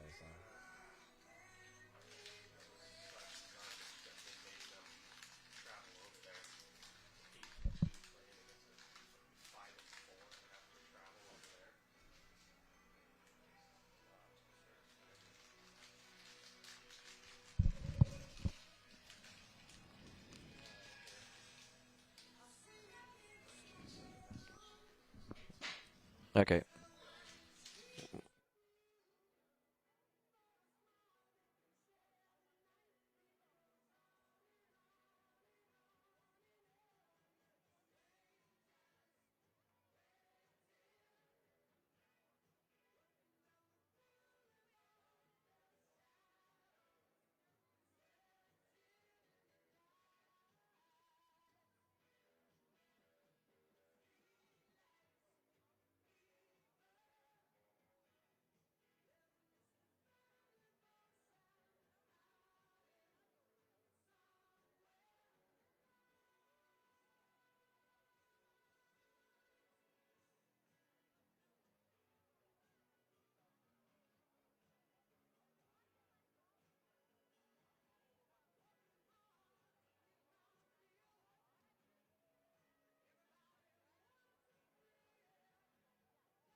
By Cecilia Positive Basin Youth Football. College football score, Oregon kicks a field goal with 3 seconds remaining. Goes on to beat Iowa 18-16. Kamiakin related news, the volleyball team comes back, beats Lewis and Clark. They're on to the state tournament in the Yakima Valley Sun Dome. Kennewick up 28-0. I have not seen an updated Kamiakin football score. But it was 14-14 last time I saw. There's Jamie's back, Jamie Weber back. So talk a little bit about that non-tackling league where you think you get a break, but really I know you're always on. Oh yes. We have a we take a breather for the rest of this month, and then we start meeting again. We have a monthly board meeting, and with something this size, that you just really have to be 3 months ahead. So then we meet in December and have a recap about how we can make the product better for the kids, why it's fresh in our memory about fall, and then we set our spring schedule at that point, and then start meeting in January about making plans for our non-tackle league that runs. We play games in April and May. It's a 6-week season with a 7th regular season, then have a 7th tackle. We do it as an intro for a lot of families and ones who aren't comfortable or familiar with the game of football even. So it's became a great stepping stone where we've got we run a really high matriculation rate of the kids that we can get the kids that we can get into non-tackle to transition into tackle. So it got, last year we had to play 810 games in 6 weeks for all the kids to get the games. Not kidding, 810 games. It just has really taken on a life of its own. That's 100 games a week. That's more than 100 games a week. Yeah, no, it's something. And there's still contact in flag football. You'd like to say there's still some contact. There's still a little bit. There should be a ton. At the upper level. And then you guys did switch off. You used to do the 7-on-7 pass here. Intercepted. Navarrete again with his second. Trying to get to the sideline. He'll get inside the 15. And so Hermiston in business. Wow, nice read. In the red zone. Yeah, he read that extremely well, and he just cut in front of the intended receiver, and that was it. Yeah, intended for JP Valencia. And it just great read there on the Hermiston defense by Isaac Navarrete. But yeah, no, you used to run the 7-on-7 league.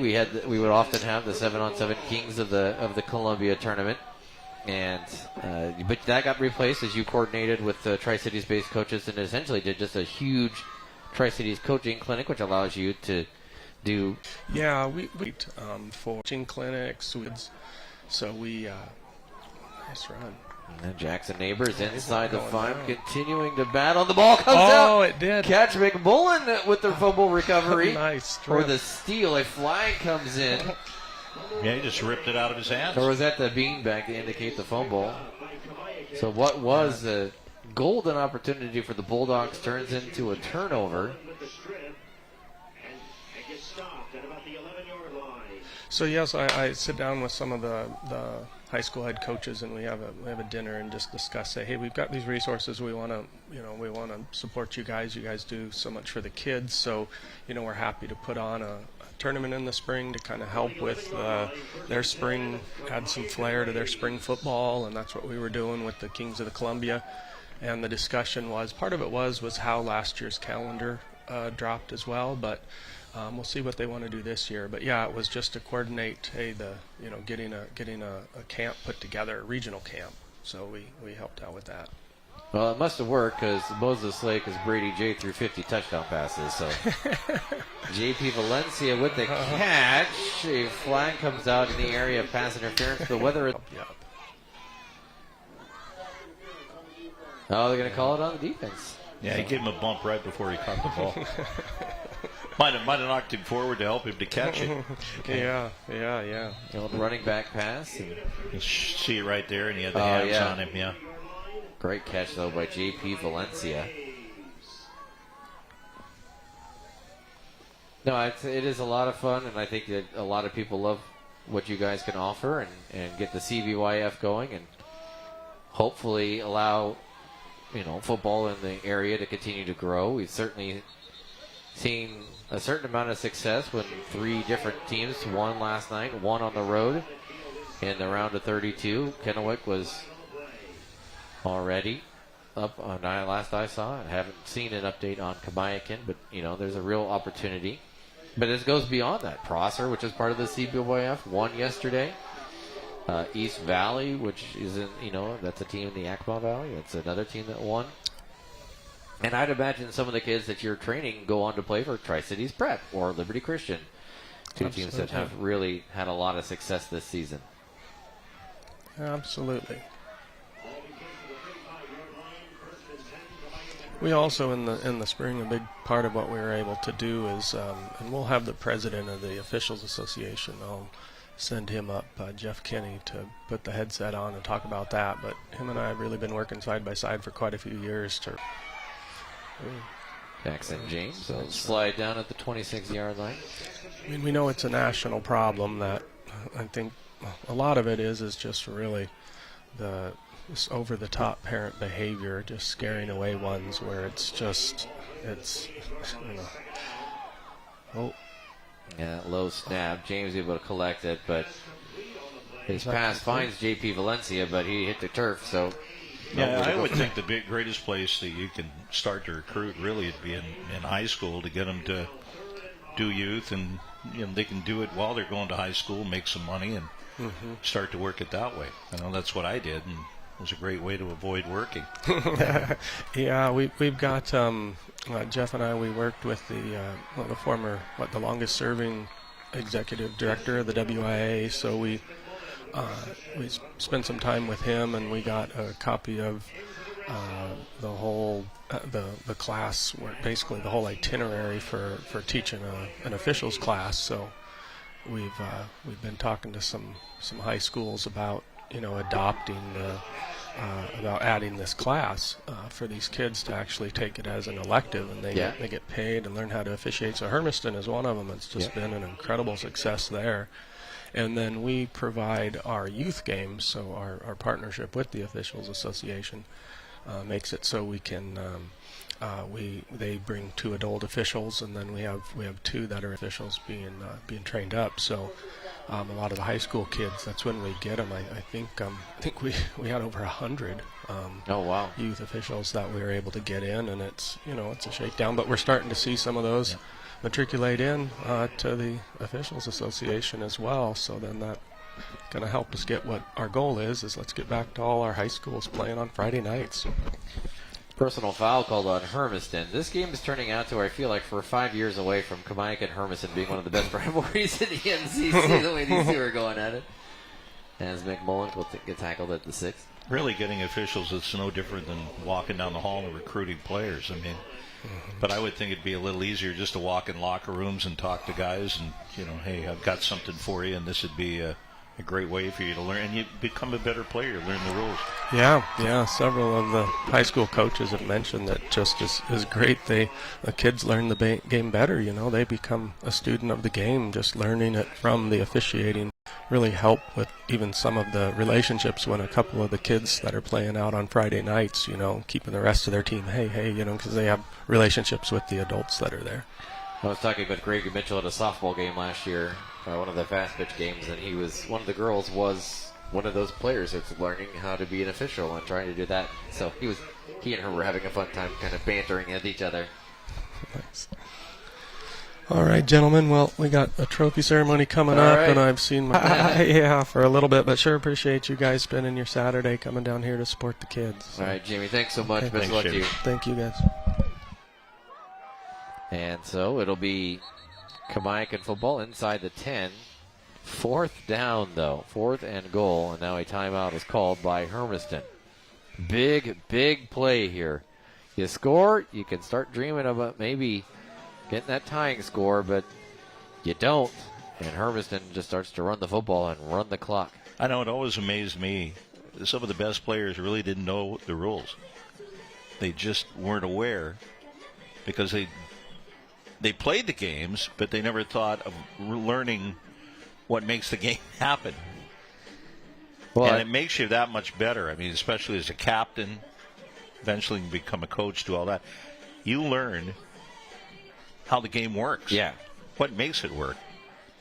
And at the same time, you also learn how to talk to the officials to keep you out of trouble. And you might get some calls. Yeah, at the very It's amazing how that works. There is a way to talk, and it's a negotiation. It really is. Kennewick up 35-7 right now in their contest. Meanwhile, the Huskies are down 13-10 to Wisconsin. So the UW is beating the UW. As I continue to see if there's an update at Kamiakin, and there is not. Is up the middle. Well, that makes it real interesting now. So make that 20-12. James. I don't think I've seen too many designed run plays for him, but he was able to sneak his way in and then lunge for the end zone right at the end. You can see him kind of cut up, and then he gets hit, and then it's like dive, and see what you can do. Action Jackson. Action Jackson James. Extra point attempted by Gordon. Could make it a 6-point game. Kick is blocked. Another low kick. So Hermiston will get the ball back with an 8-point lead. Well, you got 6:10 left. Do you try an onside kick? Should be. Well, I would think that you're going to try to stop. You're going to try to commit and just get the defense tuned up, ready to go. And well, with the way this game has gone, I don't know. I don't know. I'd be adverse to doing it. Yeah, you got to think about it. I'm sure there's at least a conversation about it. It's a big field for these guys, and they're tired. You know that. Yeah. At the end of the third quarter, Washington is trailing against Wisconsin 13-10. Well, Kamiakin kicking the football away. We'll see what their decision is. In the end of the fourth quarter, Vanderbilt's leading Auburn 38-30. Still plenty of time, though, if you're wanting to just boot the football. They're going to pooch kick it. Washington will collect it at the 19. Trying to find some space. Ball knocked out of his hands, and he just has to fall down on it. His return will essentially go for no yards. It's brought down at about the 20-yard line. And from the 20-yard line, 1st and 10. So 1st and 10 for Hermiston. Can they clinch the game with this drive right here, or do they give Kamiakin a little bit of hope? Well, it is a must stop for sure for Kamiakin. Have a chance to hang with them. Still a lot of time, exactly 6 minutes. Got to get a shoe tied there. Thought maybe they were going to get into the grass and start designing plays like we used to in the dirt when I was a kid.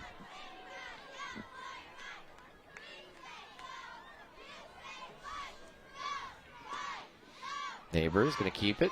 Runs off to the right side. Met and dropped after a couple, maybe 3 on the play. So I'll bring up 2nd and 7. Clock just can't go fast enough for Hermiston.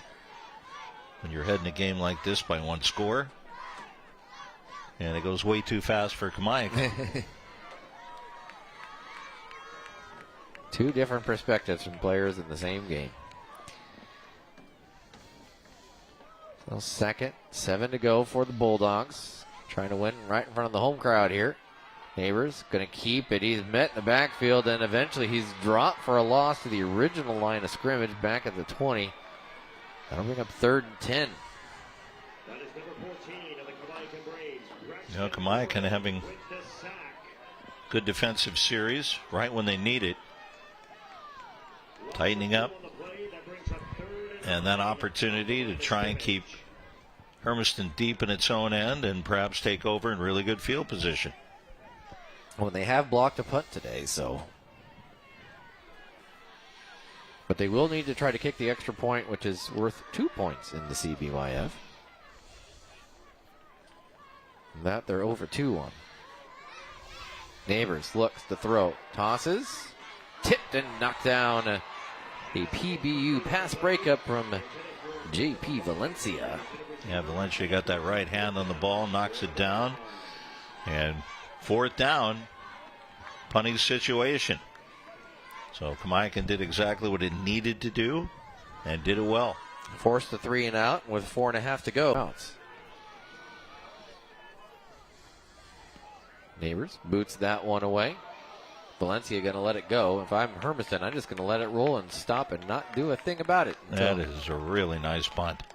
Yeah, just let it sit there. Don't touch it until the referees do something about it. Just stay away, stay away. There you go. Get the clock going. It finally perished, yeah. Yeah, no, the ball had stopped. And yeah, it's not done yet. It's still moving a little bit. The ball will be placed at the 33, and that's the danger of not going back to fair catch it, is that you got a very friendly Hermiston roll, and a few more seconds ticked off the clock. Had one of those playing golf with a friend of mine in Coeur d'Alene years ago, and he goes, wait a minute. He overshot the green and hit a rock, and he goes, it's not done yet. And rolls back, gets about 5 feet away from the pin. It's not done. Get out of here, Steve. No, look. And it just kept rolling, and he was right. It was like he planned that. Yeah. Which he didn't, but it looked like a plan. Hand off, Hartley, left side. Up past the 40-yard line before he's pushed out of bounds. Nice gain on 1st down to 8. Now to bring up 2nd and just a pair. I can tell you that ball made for conversation and jokes for years, though. It's not done yet. Not done yet. that would be a joke that applied to almost any situation. Oh, yeah. It's not yet. It's not done. Is the song over? It's not done yet. Extra point. You just hear my mom complaining about my grammar. James scrambling, going to get up close to the 1st down. Nope, actually they're going to say he went out right around the line of scrimmage at the 41-yard line, so brings up 3rd and 2. I could just hear Mom. Craig, we're not finished yet. Their words stick with you your entire life. Oh, yeah. I could hear Mom. The grammatic stickler. You can't finish your sentence with a preposition. Where are you at? You can't say that. Where are you? It's a question. Jackson James rolls, throws it out. Valencia gets the 1st down up towards midfield. He's trying to spin out of a tackle, and he'll get knocked back at about the 48-yard line. Which leads to the interesting question of forward progress. If you're still fighting, does that continue your forward progress even if you're going backwards? So Kamaikan quickly on the ball. James turns, hands it off to Hartley, left side. Running out that way, gets between a couple of defenders and finds some space. Now he's going down the sideline, one man to beat, who pushes him out of bounds, but not before he gets inside the red zone, inside the 10. make it 1st and goal Kamayakan. Well, nice run. And quickly on the ball again. Handoff Hartley. This time up the middle. Gets down inside the 5. Be 2nd and goal from the 4. Again, Kamayakan. Touchdowns all good and well. Looks like they're certainly feeling pretty confident about doing something like that as a flag comes in and Cash Stanley's handoff. Then another flag for a block in the back. So, and another one going to go backwards. We have 3. But, ultimately, the success of this drive will be decided whether or not they can make the extra point kick. Well, if they do score, we know we'll see an onside kick.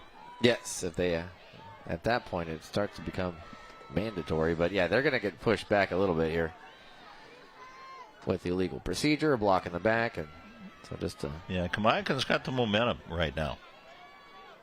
So we'll see how this sorts out. See that elastic band on the referee's hand? That's where he keeps the down. He'll move that each finger for 1st, 2nd, 3rd, and 4th down so he doesn't lose track of the downs. I would forget. That's what it's for. That's how forgetful I am. I would just immediately forget. Oh, okay. So it's offsides. Yeah. You see that on his right hand? He's got an elastic piece. Oh, okay. So they wave off the flag for a block in the back. Yeah. So only a foul or penalty on Hermiston. When you start out and you're doing youth games or something, you can do that, but you buy it at the officials. You go online and buy that, and 1, 2, 3, 4. Now, Hermiston coaching staff going to get an explanation about the picked up flag, I think. Hermiston does have one sideline warning, so they have to do so in a more measured way.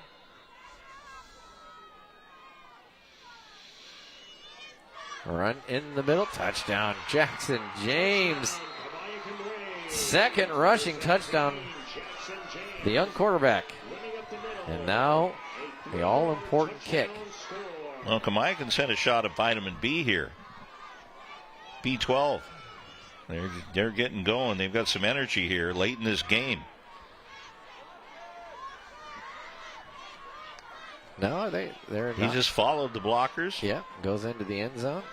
Are they going to? Okay, so say, are we setting up for the extra point? Yeah, okay. Braxton Gordon. 2 tie. 2 tie this game at 20. James will hold.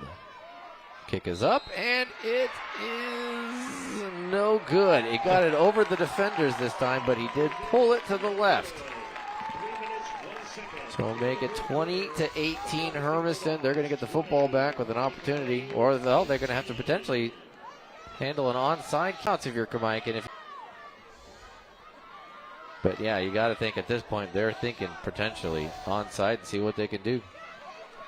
Hermiston might just have one person back, everybody else within about, looks like within about 20 yards of where the kickoff's going to happen. And that one person back isn't particularly far back.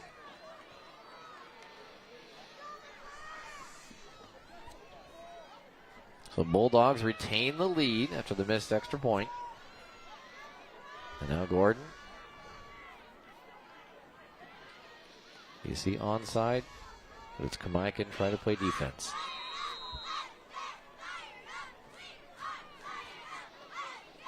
There'll be an onside kind of square down the middle. Well, collected and dropped to the ground by Matai Fa'atete. Smart play by Fatete and just hits the turf. Corrals the ball, lays down. And now back to the defense. Kamayakan still has 2 timeouts. So it's going to come down to the defense, try and force a turnover here. Or hold him to 3 and out. And have one last opportunity with the ball. Yeah. A first down becomes killer. 2 first downs ends the game. You know the old story about the opera. Ball on it. Yeah, at first he couldn't locate the ball. That's the low snap. He just kind of had a little bit of panic set in right there. And finally, I don't know if somebody yelled at him, hey, it's back in behind you. But he was looking around, couldn't find the ball. It's like a catcher when the ball bounces in behind the plate. And It's knock helpless. It down. Trying to I don't know, where did it go? I don't. Yeah. Or a goalie in hockey where the puck gets up above your grill with a mask, and you lose sight of it once it gets up above that eye level. So somebody's got to tell you up, or else you can lose sight and lose track of it. 2nd and 16. Hermiston, Jackson Neighbors, going to keep it himself. Try to run up the middle. Gets up to about the 40-yard line. And to the 41, the original line of scrimmage. And Kamai going to call their second timeout. 2:04 remaining in this one. Hermiston trying to put this one on ice. But they face a 3rd and 10. They'll run another play here. Any sort of success will result in another Kamaikan timeout. After this contest, we'll have the trophy presentation to a very happy group of players, and then get you ready for the 8th grade game. We'll have Jeff Kinney, the Tri-Cities Officials Association, joining us for this one. And the 8th grade game will... well, I saw they were out there. I'll tell them both that you don't think of them as the first team. They officiated the 5th grade game, so they must not be the first team. Oh, they're all the first team for coming out here. Huge 3rd down for Hermiston. 3rd and 10. Neighbors looking, throwing, complete to Navarrete. He's going to be short of the first down marker by a couple yards. So 4th and 2 after the gain of 8. Oh, the ball at midfield. Even if they turn it over, long way to go, but short time to get there. Mike not going to call the timeout here. A little surprised. They're going to keep it for the offensive side of the field. I've always said the best team on the field, because they are a team, are the officials. And what they have to do when they come out there is a lot of things that they have to battle through in the game, and the way they hang together. And they'll travel together. They're a team. Well, Hermiston will call their final timeout as they let the clock go all the way down to 1:18. A little surprised Kamaikan didn't call one there. But they will have that timeout remaining for the offensive side of the ball. Yeah, I think back when I was in college and was doing it, and hey, they'd say, come out, join us, and then we want you to mark it right. You'd be surprised. Okay. And was a way to get on the sideline, kind of learn a little bit more without being on the field. Oh, yeah. You get kind of involved. Yeah, where you're working with the chain guys, and you're taking a guy or run one of the, the down markers, and it's an important part of it, carrying it out there, measuring it off. There's a lot to learn.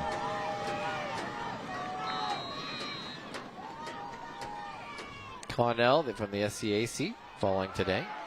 Jack Neighbors gets it, and he's going potentially to the house. Jackson Neighbors icing on the cake. See if they go for, because technically it's still a 1-score game, pending if they go for 1 or go for 2. So Jack Neighbors takes it to the house. Yet another rushing touchdown for the quarterback of Hermiston.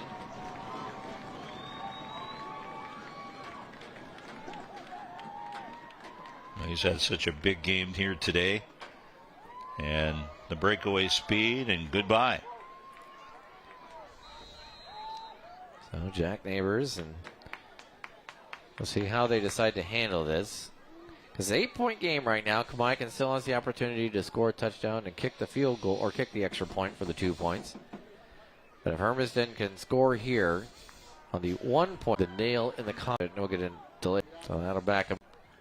No, I think they're going for the 1. Just get any point here. Yeah, you get the point, and although they're going to have a ways to go to get that 1 point. Yeah, it's become slightly more difficult. Yeah, it's a challenge here. If they don't make it, it does leave the door slightly ajar for Kamaikan. Doesn't quite shut the door on them entirely. Neighbors alone in the backfield. Steps back, looks, throws, incomplete. So the 2-point or the extra point conversion is no good. So Kamiakin remains alive. Touchdown and kick the extra point. He tied this game with essentially force overtime, but you've only got 69 seconds remaining. Well, if you're Hermiston, you're going to want to send it down the field. Whatever you do, you're going to want to have them bringing it back, not give them good field position. And I don't think you're going to see any short squibs unless it turns out that way. But yeah. You're going to want to try and get it. For Washington. Been the man who's been asked to do that, doing the duty. So he's got the assignment.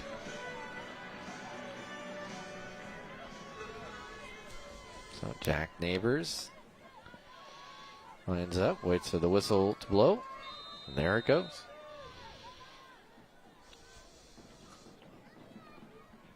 Kind of bounce it a little bit and land picked up at the 30-yard line by Valencia. Breaks out of a tackle, then to the 40-45. AJ Valencia, or JP Valencia. Keep wanting to, I don't know what's wrong with me there. Get up to the 48-yard line. So with 62 seconds remaining.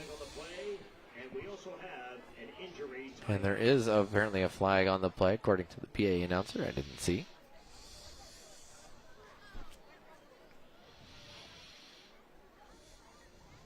Flag the 49-yard line of Hermiston.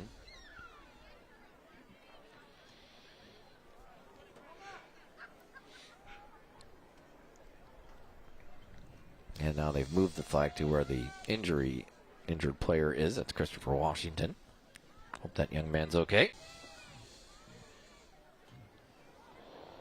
These kids are generally pretty flexible, pretty pliable, but that doesn't mean that they do not get hurt, so.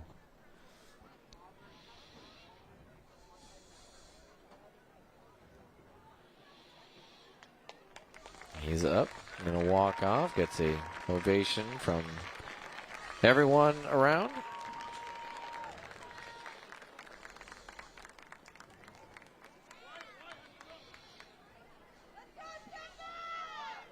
Kamiakin finishing third in the boys cross country, state cross country today. Congratulations to them. Ball will be, after the penalty on the Braves, be marked all the way back at the 31-yard line. So 69 yards, 68 yards from pay dirt at the 32. You have to go 68 yards in 62 seconds. If you're Kamiakin, you have one timeout.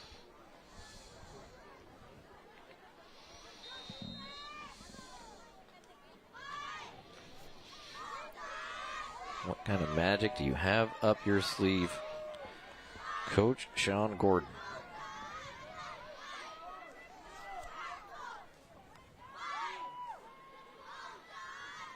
Snap, Jackson James, and there was a false start. But I'll back him up 5. And Hermiston Bulldog. Yeah, I did say second did take off.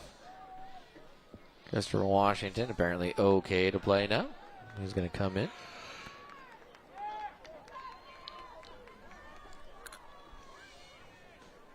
No, now they're going to make a late decision to keep him off.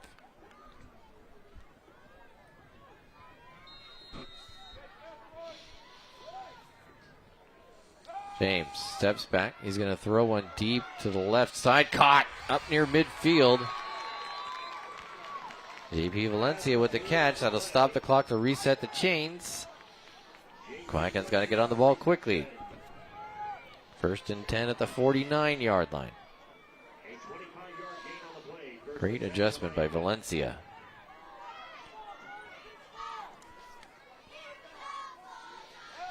Now James, I'm going to roll to his right, looking for something, anything, and trying to throw it short. James knocked down by the opposing quarterback, Neighbors. The intended receiver is Cash Stanley, and it goes incomplete. Brings up 2nd down and 10. 35 seconds remaining. The stop in the clock does allow James to come over, or is catchment.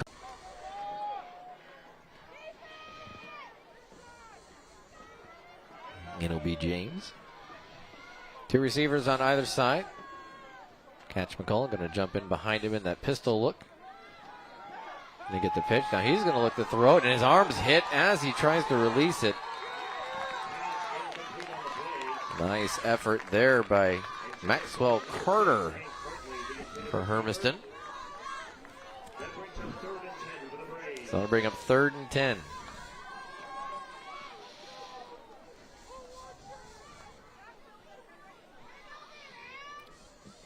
First game ended a little bit short of the scheduled time, which was nice. The second game taking a little bit lengthier, as you heard Jamie talk about, a 4-hour contest between these two in the regular season. I can't imagine a 4-hour, 40-minute game.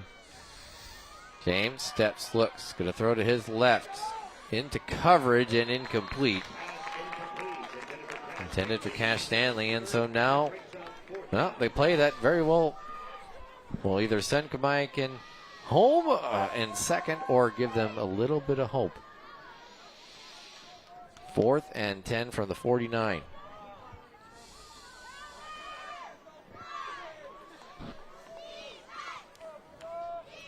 Braves huddle up.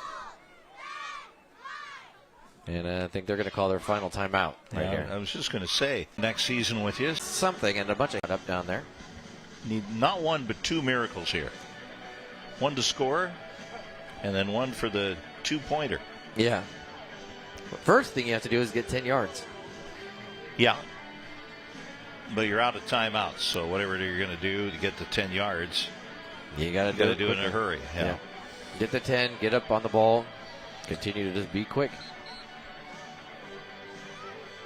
Ball be placed at the left hash. 4th and 10 from the 49-yard line. Yeah, you would think they'd be trying for the sideline, the left sideline, closest to where the ball is. To judiciously use the time that's allotted, which isn't much right now. James steps back, has to try to scramble, trying to get out of a whole host of Bulldog defenders.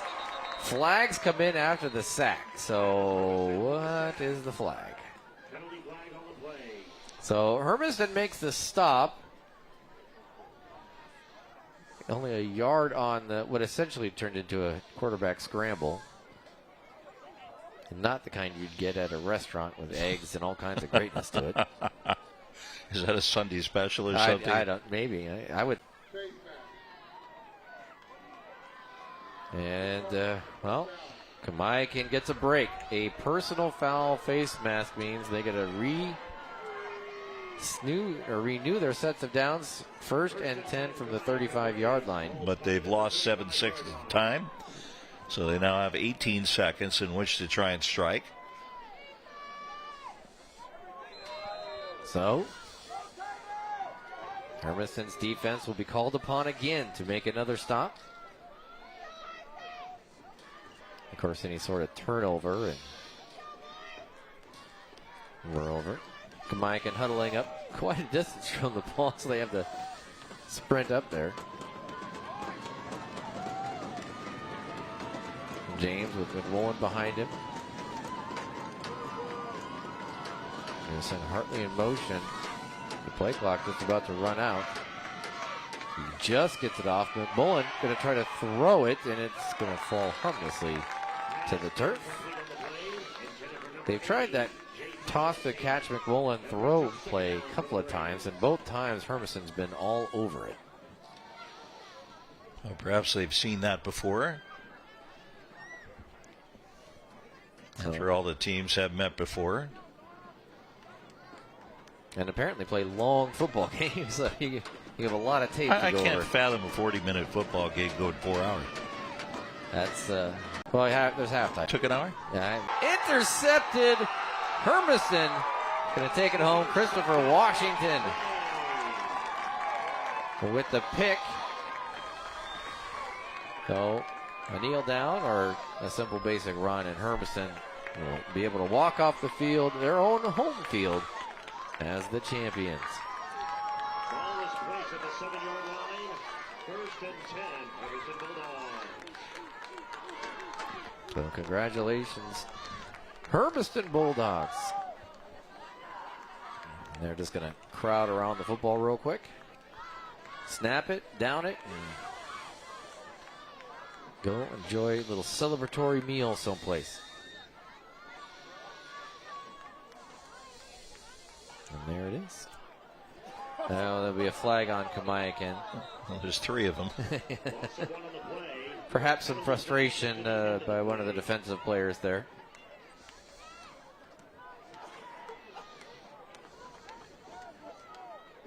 We'll see if that stops the clock entirely, or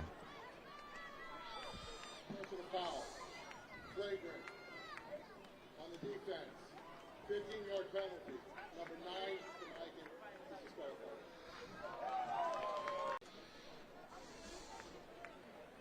game's over. I know you're frustrated, but unfortunately.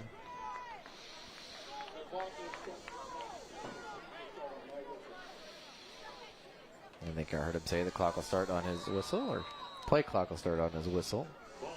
And that'll be it. So Hermiston Bulldogs are going to win this one 26-18. Youth football 7th grade champions. They get to do it at Kennison Field, their home field. Congratulations, Hermiston. We'll have the trophy presentation when we come back. You're watching CBYF football on SWX.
evening, ladies and gentlemen, and welcome everyone to Kennison Stadium in Hermiston, Oregon, for tonight's Columbia Basin Youth Football Super Bowl Championship 8th grade matchup between the Richland Bombers and the Southridge Suns. As proud members of the Columbia Basin Youth Football, that we are showing excellence and good sportsmanship throughout the entire event. Your cooperation is greatly appreciated to coaches, players, spectators, and officials. Now, ladies and gentlemen, in honor of the United States of America, this evening's performance of the National Anthem will be sung by Mackenzie Marks.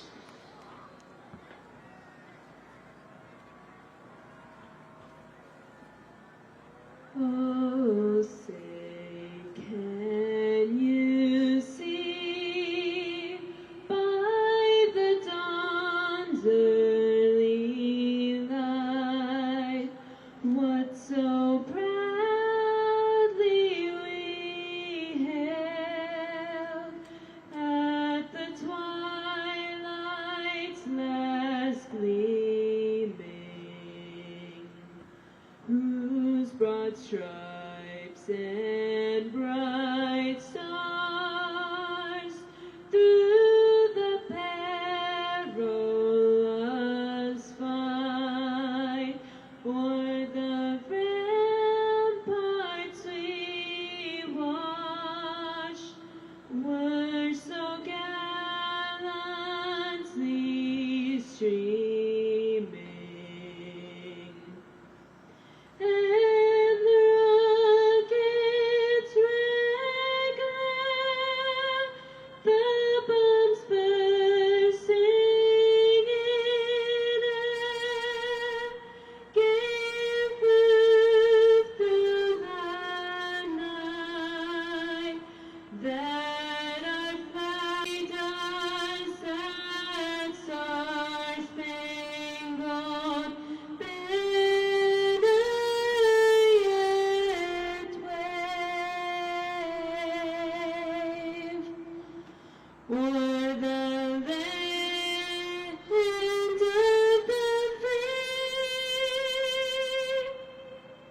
and the home of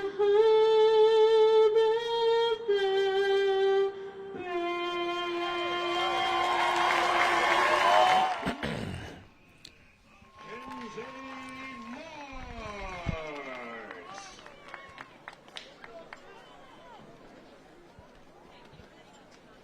All right, ladies and gentlemen. I'd like to offer an apology. We lost power to our broadcast trailer, so I want to apologize for that little bit of extended time away and a missing of the Hermiston Trophy ceremony. A big apology for that, for the folks that were hoping to see that.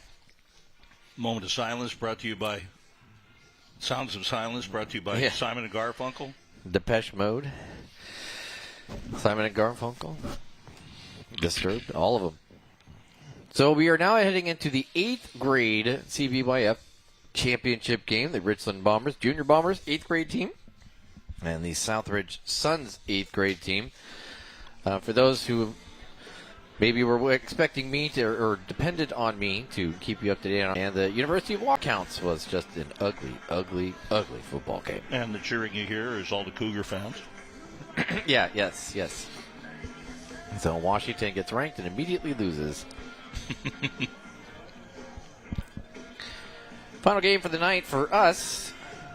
The Bombers, and of course in their normal green and yellow. Richland in the white uniforms with the dark navy blue. Maybe you. I'm going to go over and wander over the hockey game. Now, I don't know that you're going to have time. I'll make it over there. Yeah, we'll see. The game will still be going. It starts at 6. Yeah, no. It'll be the third period. It'll be like yesterday. Keep an eye on that as well. Playing a really good team, Prince Albert, tonight. Haven't lost in regulation all season. If you win that, you might have lightning in a bottle. Well, this was about the time last year where they started to get on their roll. Was it 11 in a row? 12 in a row? Something like that? And then Yeah, things kind of started to fall apart in the second half of the season, but yeah, injuries and such kicked in, and things you can't control.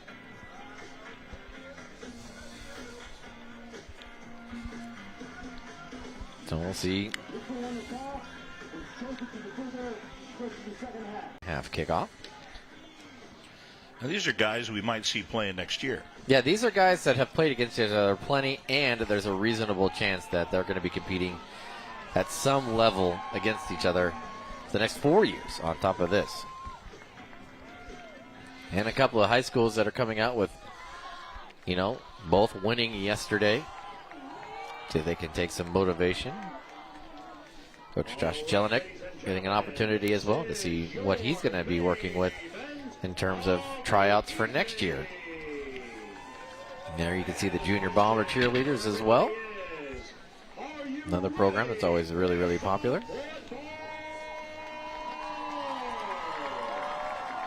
What was it? He said he had 106 this year that were out. Was that Walla Walla, Justin James? I can't remember. It was long ago. It feels like years ago. And we'll get Jeff Kinney in here at some point. Yeah, and that means you have your JV program and your varsity. Yeah, C team for JV varsity. Some of these kids might be good enough, though I'd imagine between the programs it might be a little difficult to crack as a freshman. But you see a little better finish in this too with the 8th grade. When I say by finish, that they're a little more polished. They're getting right at that point. So for the most, Woodard. there's a lot of them. Yeah, they just keep coming. Got another generation coming. And he's going to boot the ball away. It'll be picked up right around the 20-yard line. Collected up past the 30, up to about the 34. On the return was Michael Gonzalez. Will we see the wing tee? Yeah, with that, I remember, if I remember correctly, the wing tee does not get used in the junior levels of the Southridge Suns program. But who knows? That'd be wild.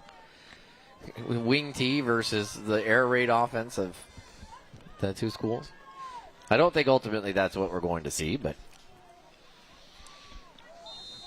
in fact, Southridge, in completely un-Southridge-like, is going to go start empty backfield before they essentially switch quarterbacks back there. That's an interesting formation. It was 3 slot. Was Elijah Lewis, and now Kai Whitehead is there.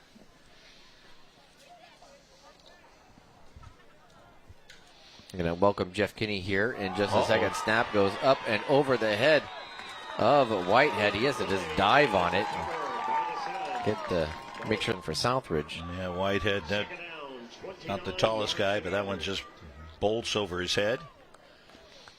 But I've never seen a guy shift into the quarterback position where the quarterback shifts out. So we'll bring in Jeff Kinney here in just a moment and after this plays over, and we'll see if he's seen that as an official.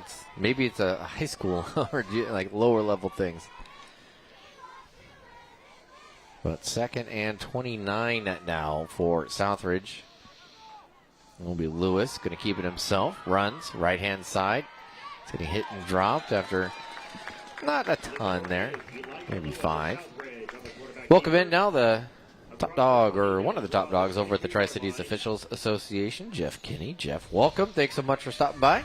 Oh, thanks for having me in here, guys. Officials for this game are out of your association. Brett Peck is the referee. Chad Nixon, the umpire. Martin Ruiz is the line judge. Chucker Chambers, is that correct? That is correct. Is the linesman, and Matt Labar is the back judge. Yeah, great group of guys out there. And, given their time to try to help develop this game when, a lot of them probably were working last night. Absolutely. We had a full slate of games last night, had our whole association working those that could work. So Lewis going to throw out to the left-hand side, complete to caught by Michael Gonzalez. He's going to get most of the yardage needed out of the quarter. Shift kind of throw. You can see all kinds. Always talking our pregame in the season, and I would hope that that's something they would tell us about. So 4th down, 4 yards to go for Elijah Lewis in Southridge. He's going to step back, look to throw. Over the middle, intercepted it. And brought back. Nice catch and return there. 25, Anakin Garza. That's the second Anakin I've seen in like a month. There's a couple families that I know that are Star Wars fans. So that'll be a turnover on the interception. We were talking with Jamie Weaver before, Jeff, and he was talking about your partnership to make sure that you have people learning to be officials and they have opportunities to work with the CBYF, get opportunities to be out on the field and learn what it's like to try to run a game and be part of an officiating crew. Yeah, the partnership with CBYF has just been just a great opportunity for us to expose officiating to younger game of football, and through that we hope that they continue on and work our high school games with us and maybe move on and do even greater things. Great chance for you to mentor with them too and get out there with them and kind of show them the ropes, correct things as the game goes on. Yeah, absolutely. And we're starting to see more high schools add sports officiating as a class, which is benefiting us as well. This fall tackle season we had nearly 100, or probably closer to 100 student athletes, youth officials, and many of them are participating in their sports officiating class through their high schools. It always amazed me on the field how many players really didn't know the rules, and I think it makes you a better player when you do. Absolutely. You can see the light bulb come on for these players when they're officiating, and they now recognize what that block in the back is, or the grab and restrict as we talk about defining holding, and they become better players because of it. 3rd down, 2 to go for Richland. King Gladney, the quarterback, for the green and yellow. Gladney going to keep it himself, scramble up the middle, up to about the 20-yard line. That's more than enough for a first down. They marked down at the 19. I guess you have to really do some recruiting. It's almost like being a coach. You've got to recruit. You see somebody that might be, hey, why don't you come out and learn and work with us? Oh, believe me, we talk. Yeah, the players that we see out there, and I think the respect that we garner from them as they put the stripes on in these youth games and realize there's a lot more to it than just blowing your whistle. Or in their eyes, trying to cause you the game. Correct. Toss sweep, James Castillo Jr. He dropped down at about the 16-yard line. Brings up 2nd down. You ever stop and think how many steps you take in a game, how many up and down the field when you do in a game? You know, I haven't myself, but I know a lot of our officials wear those step trackers, and it's in the miles per game. Absolutely. 2nd down, 8 for Richland. Yeah, depending on the type of offenses you're seeing or the strength of the defenses, it's not uncommon for one of our officials to rack up 4 to 5 miles during a game. And then you start working multiple games on the weekend, and you can do a ton of miles. Then you get a ton of miles. Like you get your steps in. Yeah. And off the left-hand side. That'll end up in the hands of Dylan Maddox. Not much there. Brings up 3rd down. Jeff Kinney with the Tri-Cities Officials Association with us. What game were you at last night? I had the Richland Mount Si. Oh, okay.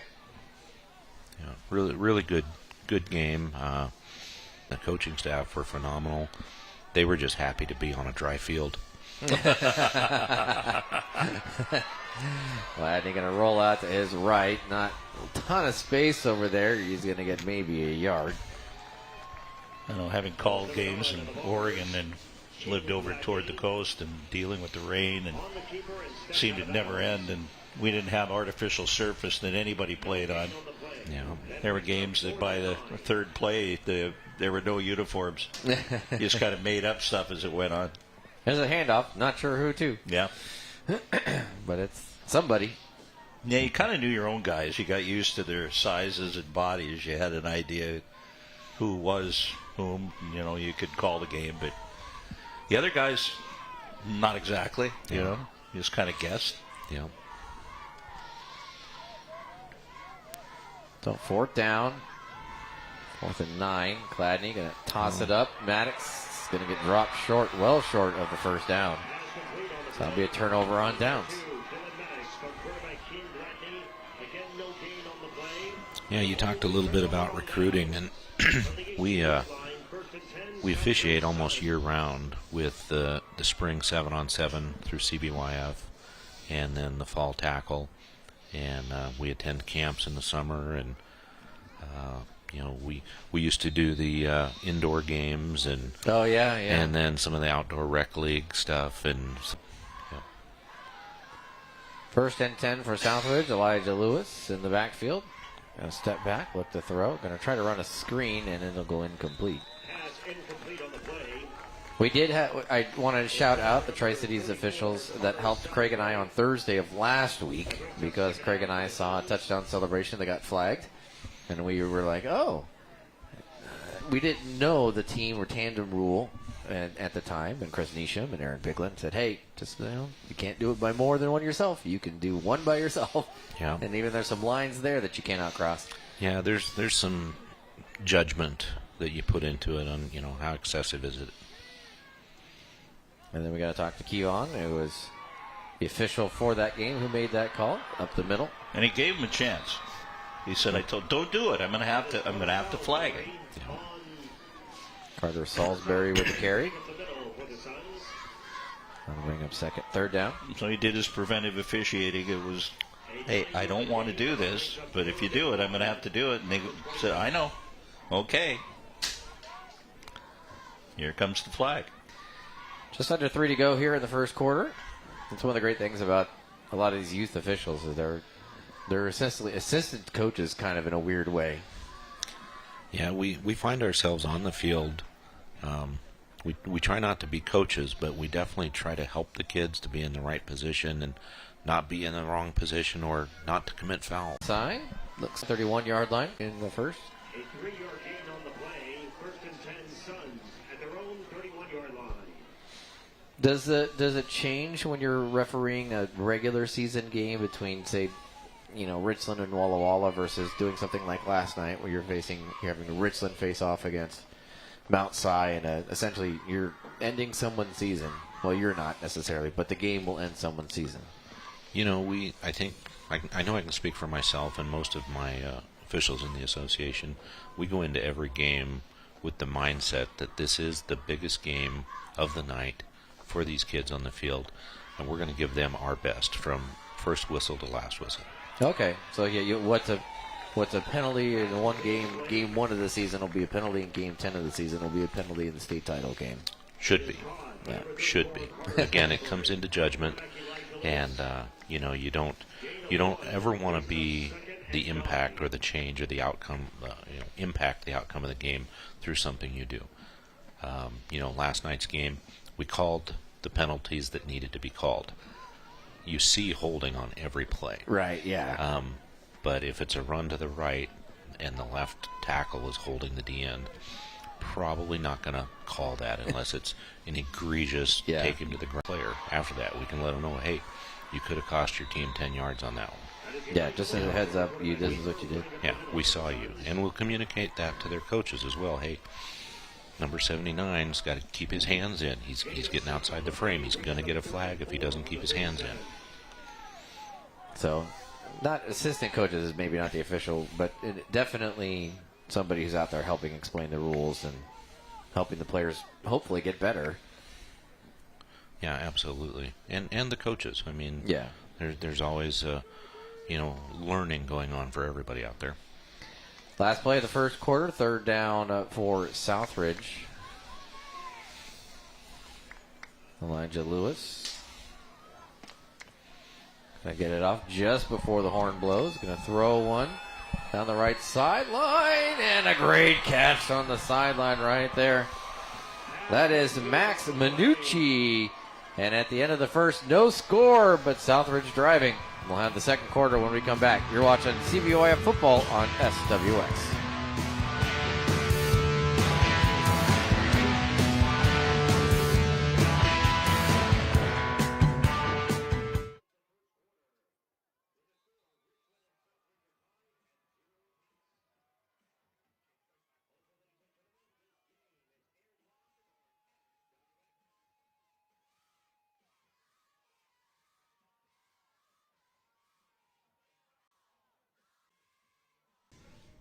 River Transport, Tri-City Truck Parts, and Homeboys, too. So all the ones on that second page that need to be read a second time.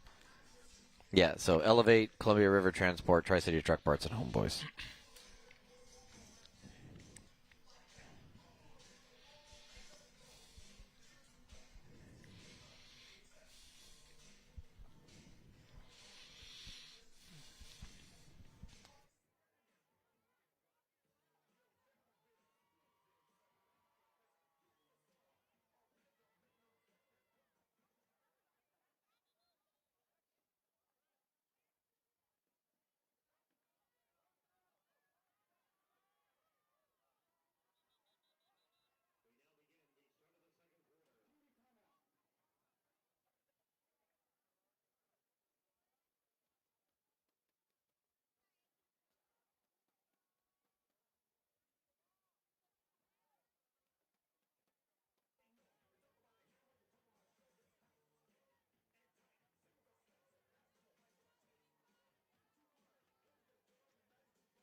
It helps run the Junior Panthers youth football program in Findlay, along with the CBYF. If you're looking to purchase, build, or refinance a home, reach out to Taryn Brown at Elevate Mortgage. Southridge, first and 10 from the Richland 35-yard line. Score in from Spanaway. Kamaikan scored again. They're up 34-17 in the fourth quarter. MCC, a real shot at going 5-0. In the round of 32.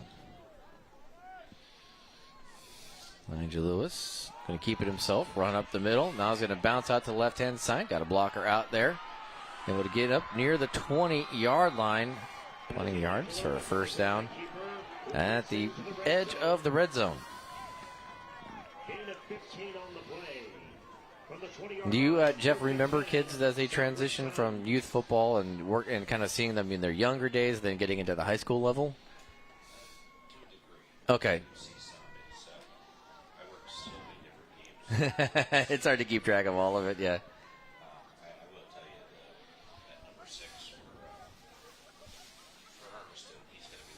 Oh, okay. Jack Neighbors. All right. Yeah, it's going to be fun. Just a seventh grader. They got a few guys on that seventh grade team that were exciting to see. Lewis turns, hands the football off, bouncing to the outside, and line gain of 7. On the play, but number 30, Dalton Liliefeld, who made the tackle. Ball is placed at the 17-yard line. Do you? I know you're not allowed to necessarily be fans of any teams out of the Tri-Cities, just for many different reasons. But do you kind of always, especially when you get to this time and they're traveling and you're not involved, you just sort of find yourself rooting for them since you've worked with so many of those kids? Oh yeah, absolutely. I mean, I'm always rooting for our local teams to do well. It's good for the kids, good for the community, and as you said, we could go 5-0 for the MCC. That's more game assignments for my officials next week. The more they win, the more my guys get to work. Yeah, that's true. I always think of it that way, too, in terms of the more content I have, the more news stories I can do. Absolutely. Though we're at the time of year where there's no shortage of that. Yeah, and I'm really happy with the season that the Pasco Bulldogs had this year. It's not a winning season, but I think the win-loss columns don't tell the story of what Coach Search has done with that Bulldog program and getting some good wins this year. Yeah, it was a real good, nice job for them, and they finished off their season with the win as well. Pass goes to the outside. complete on the play. Caught by number 34. That's Carter Salisbury again. Quarterback Kai Whitehead. Yeah, it's, I'm in a similar situation. I don't necessarily get to root per se. Not certainly not facing each other. You just step back and say, what will be, will be. But I would think, too, that the fans' side would come out when they advance, when they go to college, when they go to the pro. Oh, yeah. I did this guy's games. Mm-hmm. Yep, that's when I really get to have a good time. Yep. Pass outside, going to be close to the 5-yard line. Nice catch there by Kai Whitehead. So completion will bring up 1st and goal from the 5. Yeah, I did that out of Seattle Junior was T.J. Oshie. Okay, yeah. Had a long NHL career and had a weekend with him back when he was a Pee Wee player, so 11, 12 years old. Nice kid. Never forgot it. Remembered the name, was interesting, and then moves to Minnesota, goes on, becomes a great player, and is now retired. Now you feel old. Well, yeah. But that's a good example. Yeah, you do appreciate it. Yeah, it's a fun little connection sometimes you get. As I've tried to keep track of. I think Major League Baseball might be the only sport that I haven't had somebody I've announced a game for move on to play. As Lewis going to keep it right side, touchdown Southridge. They strike first. 7:23 here in the second quarter. Suns lead 6-0.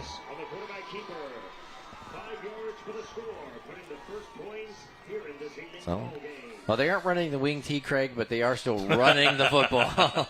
And running it very effectively. Great block right there, too. Much a runner as he likes to throw the football around. They have got Gabe Borish and oh no, why am I blanking on the other kid's name? Tatum Jackman to do most of the bulk of the running. They're going to go for the single point conversion, and that is going to go incomplete. So 7:23 to go here in the second. 6-0 Southridge over Richland. Bombers will get the ball for the second time here in just a moment. Jeff, I know that probably is a little late if people want to get involved and try to help and officiate for football, but I'd imagine that you guys lots of programs that you can start to get people involved in, start to learn the process, and then maybe in the 2026 football season, they'll be ready to go. Yeah, if you're interested in officiating, you can go to WashingtonOfficials.com, and it takes you to the Washington Officials Association webpage.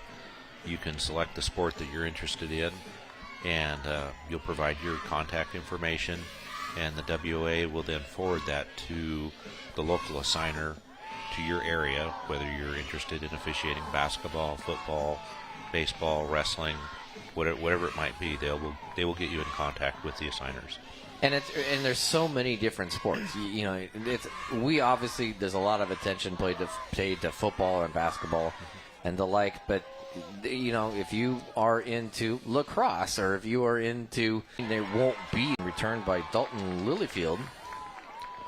And now you've got even. But if you like football, but there's girls flag football that's going to be coming down the pike. Maybe not this year for the Tri-Cities based area, but maybe in other places. I think I saw Prosser might be doing something, and so there's going to be options for you to find games to fit whatever it is that you're looking for. Yeah, there's definitely if you have an interest in a sport, there's a need for officials, regardless of the sport. Baseball-wise, Shane Kelly, he's a backup guy now for the Northwest League. Yeah. He got to do some games in Spokane and here. Yeah, he got to be behind the plate there for a Dust Devils game, and he said it was great fun talking to the catcher, and he goes, "This got to be fun for you. Where's your house?" And 8 blocks away. Yeah. He spends a lot of time too up in the press box. He does. Yeah, he's the official scorer. He is the official scorer, and the one that when they do, because they don't have the tracking system that tells you where the ball is, he kind of guesses. I think it's right around in there. If it's a strike, he puts it in the zone. If it's not, he puts it out of the zone. I don't know. I always thought it was communication with the catcher. If you're really yanking the pitch on me, you're calling the game. You're telling me it's a ball. Yep. So don't do it. Yep. So you're guilty. Pass from King Gladney goes incomplete. Bring up 3rd and 9 for Richland. Yeah, we had a whole slew of games yesterday, and Shane was on the Liberty Christian game. Oh, that game got ugly quickly. Well, and it was a 5 o'clock kickoff, and so he was able to work that game and still get to the hockey game. Oh, okay. He was quite excited to be able to do that. Yeah, I can see how that LC game probably didn't take more than about 95 minutes. Gladney going to throw one deep and caught! And into the end zone for the Richland Bombers, number 25, Anakin Garza. It is really hard to watch this game from up here and just process the thought that these are 8th graders. Yeah. Well, they are less than a year away. I mean, they're 9 months away from being in high school. Yeah, so. I mentioned before the game there's going to be a lot better finish than we've seen the previous 2 games just because of the age. And yeah. Well, the skill, the athleticism, just the play design that they're able to execute at this level is just U15 at any sport is really good. They're really good, and I don't even really think they realize how good they are. And look at that. And no. Okay. Well, he had the elevation. He got it up, which hasn't been as common, but Jamison Woodard will miss that. That's a big thing, too. I'd imagine that I would imagine that'll be something they eventually get you at that extra. Richland and South, that ended up being just about the difference, and they would have had to have made it. It forced the rest of the game. Yeah. Well, in talking with some Braves fans, parents, they were letting me know that it was uncharacteristic of the Braves to miss those. That'd been their bread and butter all year. They made all their extra points. Oh, okay. Interesting. Yeah, Baxter Gordon. It happens sometimes. I saw a question that was asked. I can't remember. Was it of Sam Darnold or somebody? Said, "Are there days?" I think it was of Sam Darnold in a press conference. Are there days where you throw the ball better than others? He goes, yeah. He goes, every once in a while, there's just days you don't feel it, and you don't know why, and you try to get it back, but sometimes you just aren't feeling it. Bounces, 26-yard line, collected by Gonzalez. He's going to start to the left and trying to find anything kind of positive and forward momentum-like. Going to be down to the 33. I think that's true of anything you're throwing. Baseballs, there's days that you feel your slider works and I can throw anything for a strike, and then there's other days you can't throw a strike. Same thing, football, just grips and if you don't have time, things are going to go a little faster. Was it who was it that the 1,000 hours rule? It wasn't Hunter S. Thompson, was it? I'm blanking on it. You have to be 1,000. You have to do something for 1,000 hours to be competent at it, to be good at it. That general philosophy. Definitely a pilot. That's about developing that muscle memory and that routineness that becomes natural. Snap over the head of Elijah Lewis. He has to go and just going to fall on it. Does. I know in hockey they look at goaltenders. They think you need, before you're going to play in the NHL, about 200 games at the American League level or below. Okay. To be able to be qualified to get to that top level. Wow. There are rarities that are able to go, but that's pretty much the rule of thumb, which means you're going to be about 25 years old by the time you've played about 200 games. But there are exceptions, just not a lot. Yeah, every once in a while you come across Dominic Hasek. Well, that was, he had to get traded. He got kicked out of Chicago. Mike Keenan couldn't stand him. He wasn't conventional. Lewis back. He's got pressure coming up the middle. Pass bounces around off of 2 or 3 sets of hands. And he'll go in complete and bring up 3rd and long. Of course, Mike coached 9 different teams. He did win the Stanley Cup. 9 teams. That doesn't even include the ones in the KHL. But he was interesting. I could tell you a lot of stories. I'm not going to passes, and the guy's first one to hit him with a puck on a passing drill and deflect and hit him would get free beer after practice. And Don Nackbauer was surprised I knew that story. And he said, "How did you find that out?" Lindsey Carson. "How do you know Lindsey Carson?" Because I played with Lindsey Carson in Spokane.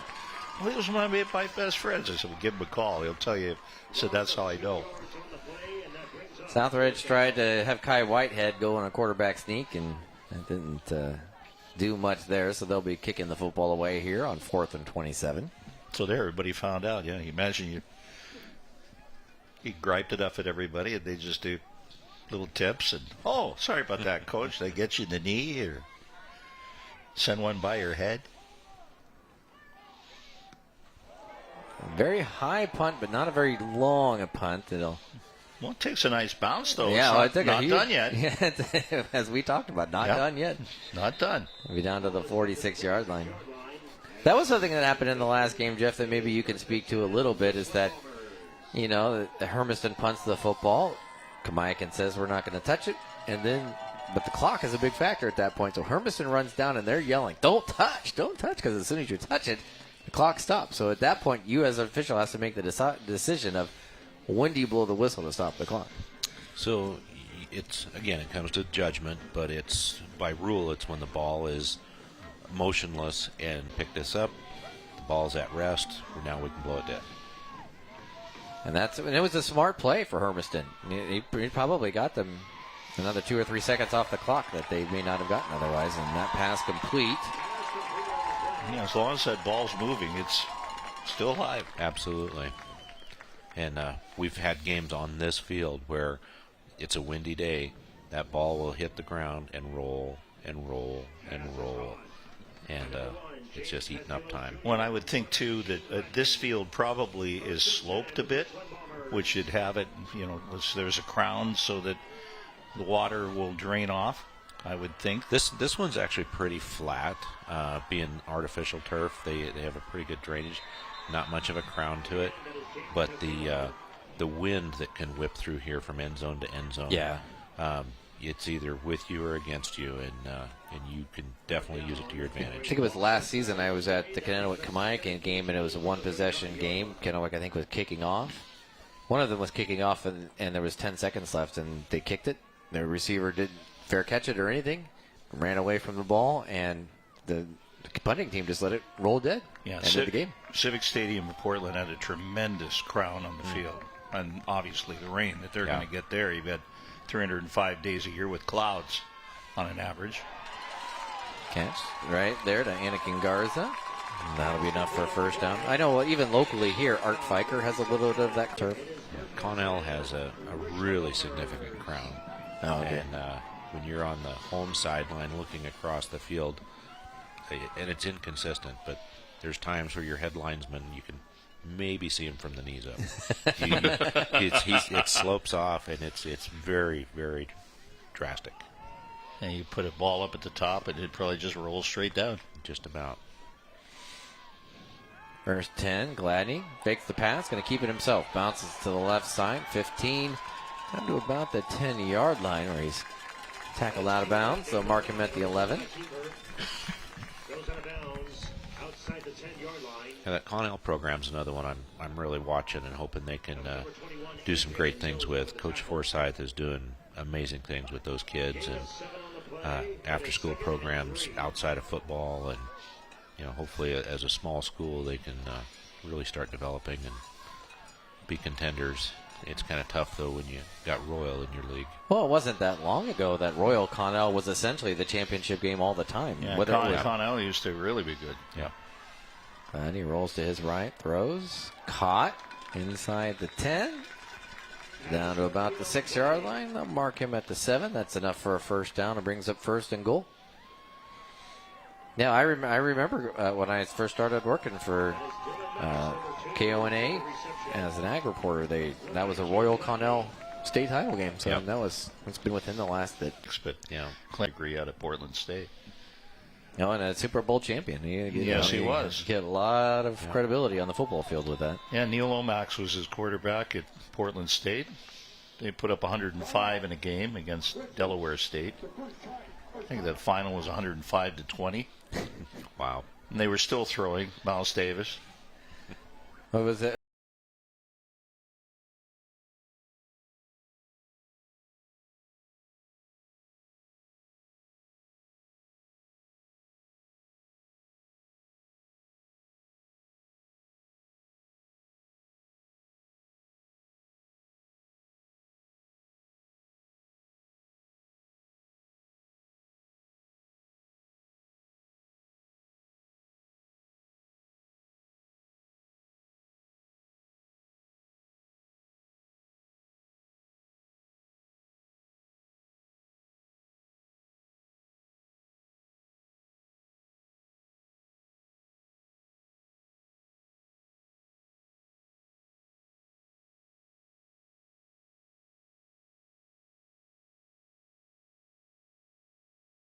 Prep won big. LC won big.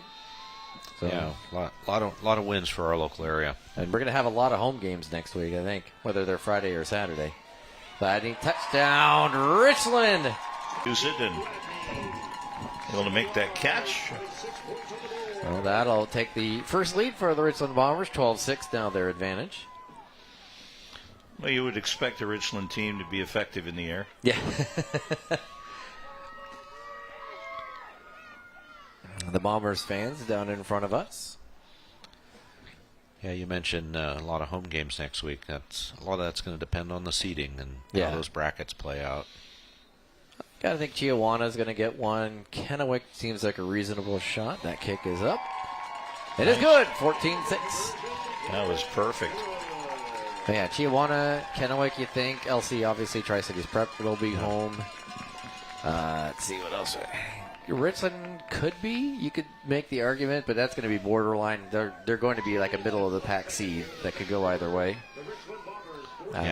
Talking with Coach Jelinek today, he said if you were to just look at the bracket as it is right now, you could see a Chiawana-Richland matchup. Wouldn't that be wild? Yeah. And it was a 7-point win for Chiawana. And I would imagine he'd love an opportunity to go win that game again. He told us that exact same thing. Yeah. He goes, we had a couple guys out of that game. We want another shot at it. But not only that, you don't have to travel, really. You don't have to travel. That's a great advantage to take whoever wins goes to the next. Yeah. But either way, that's penalizing somebody with the seeding that may not necessarily be theirs. Because if it's Chiawana's going to be the home team in that, and Richland either becomes a really late seed. Yeah. Woodard?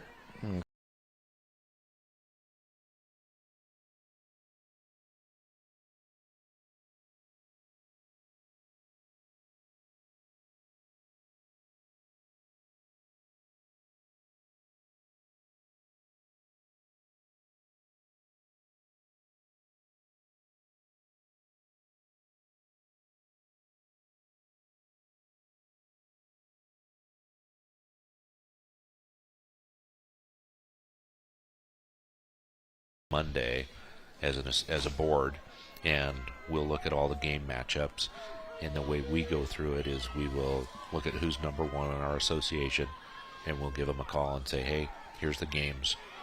Is there a position or a game that you are interested in? And we just kind of work through that list and build crews and give them their choices as best we can. So if you get the first pick essentially, and then after that the person gets the second pick. There's only one thing they can't do, and then you move on. So it's and that's good for people to know. It's merit based. Yep. It's not experience based or any of that, but it comes down to merit. They've earned the right to have that. that. They've earned the right. And you look at it, today's crew, even the rep championship games. That's awesome.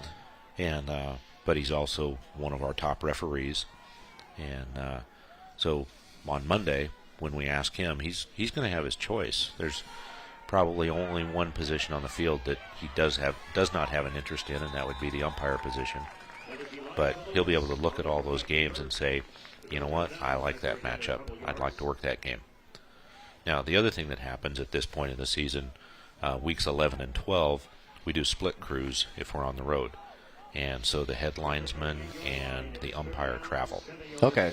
So the games we host, we will only have a referee, a line judge, and a back judge. Okay. The visiting team, their association will send 2 officials. And I would think then you'd want to communicate with those guys because you're a team out there and you're bringing in 2 new teammates for each of you, or 2 or 3, and you've got to hear as much a team is as it's on the sidelines. Absolutely.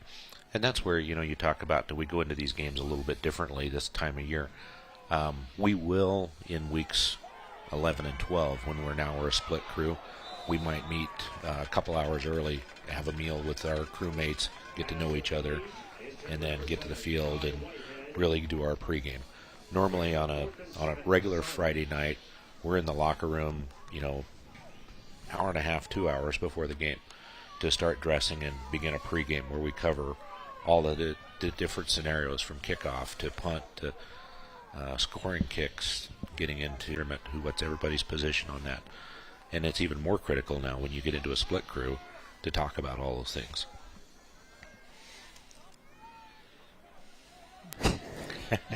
Our producer Matt Funk asked if everybody liked doing TV games. As Elijah Lewis will get sacked on 4th down and a turnover on downs, giving Richland a prime opportunity to score right before the end of the half.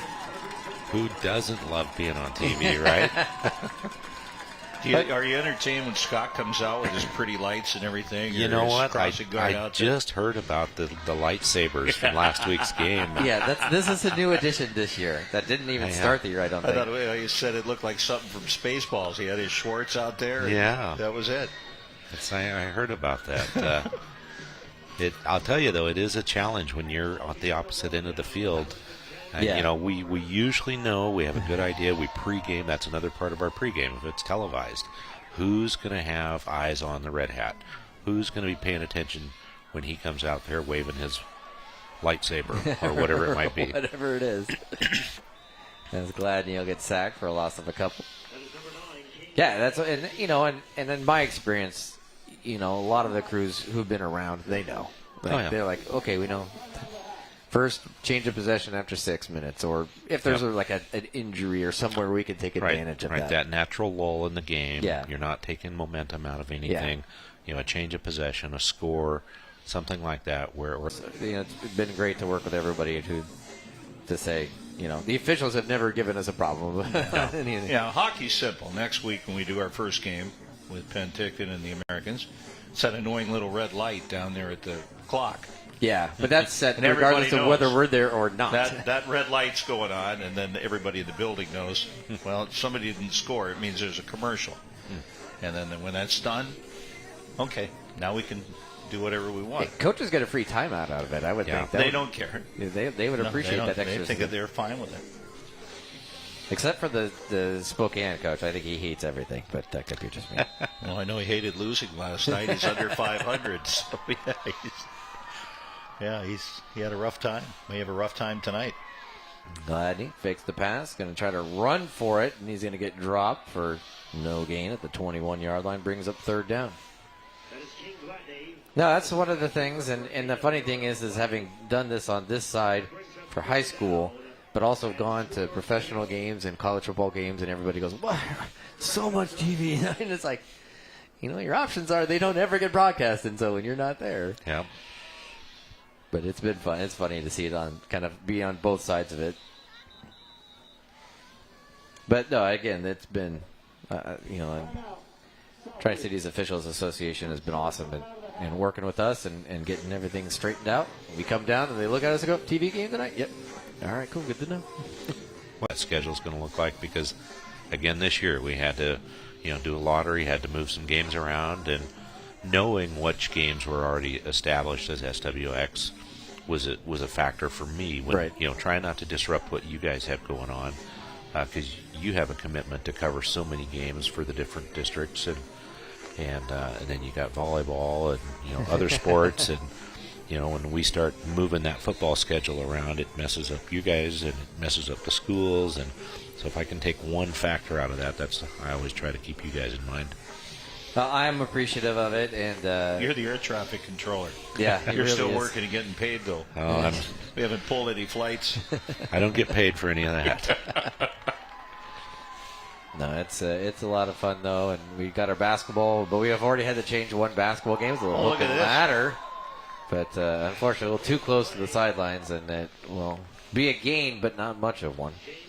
Yeah, Mike and Richland's basketball game that we had on the schedule has been pushed up.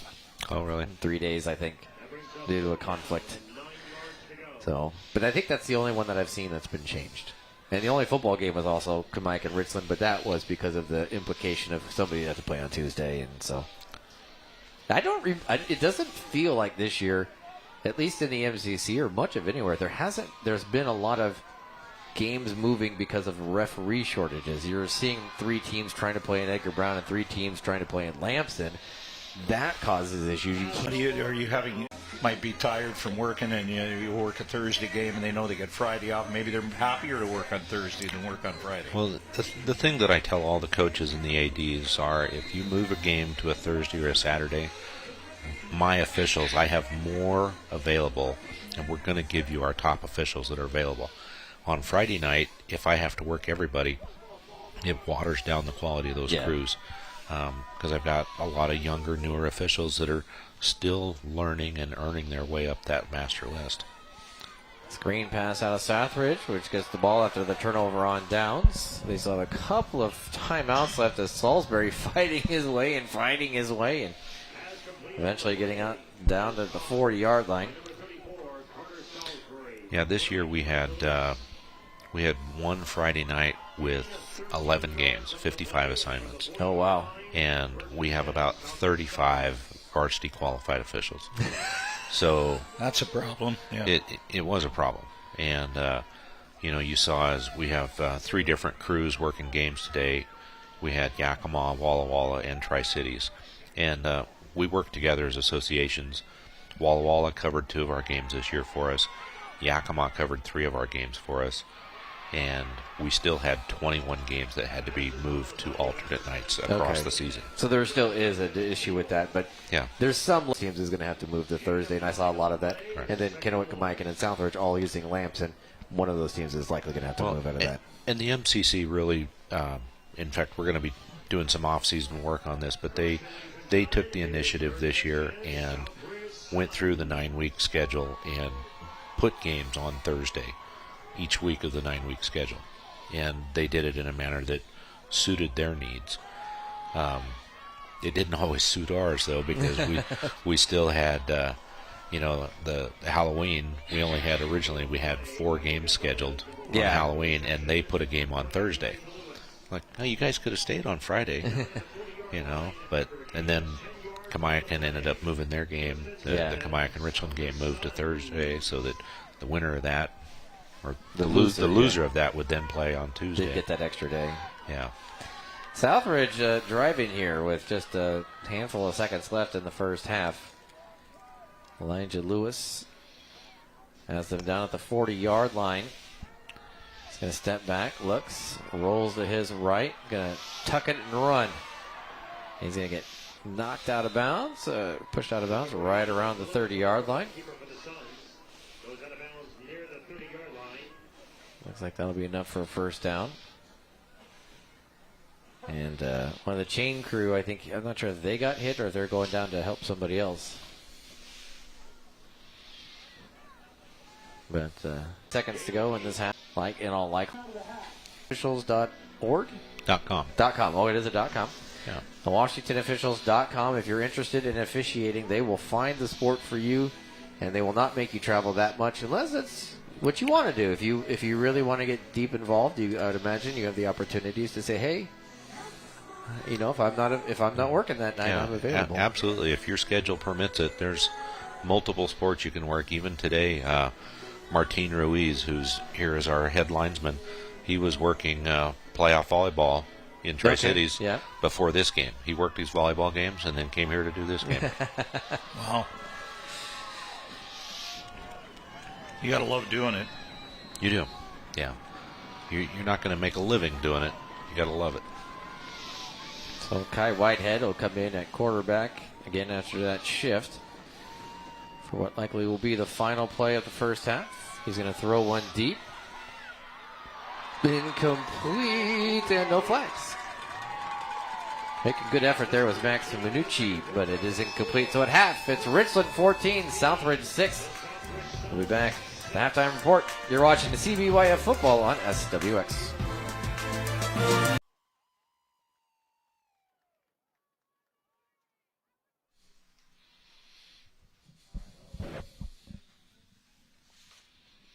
Okay. I appreciate that. It was good.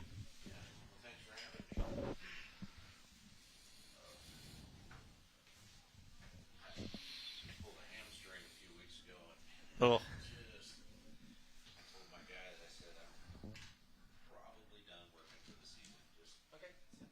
Do you do any stretch lab or anything like that? I go to the stretch lab once a week, 25 minutes, and it's changed me. Been doing it for a year. Got far more mobility. You might think about it.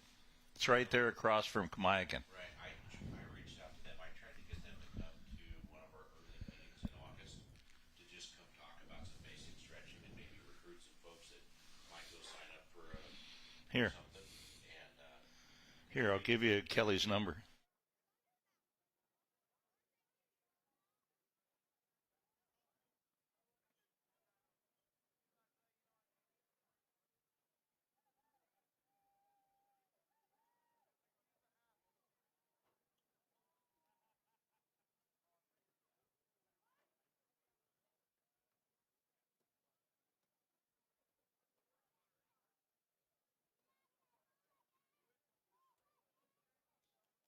They could do a testing for you. It's just, what do you recommend? And then try and get her to stretch Mitch Crow or one of those guys that can't touch his hands above his head.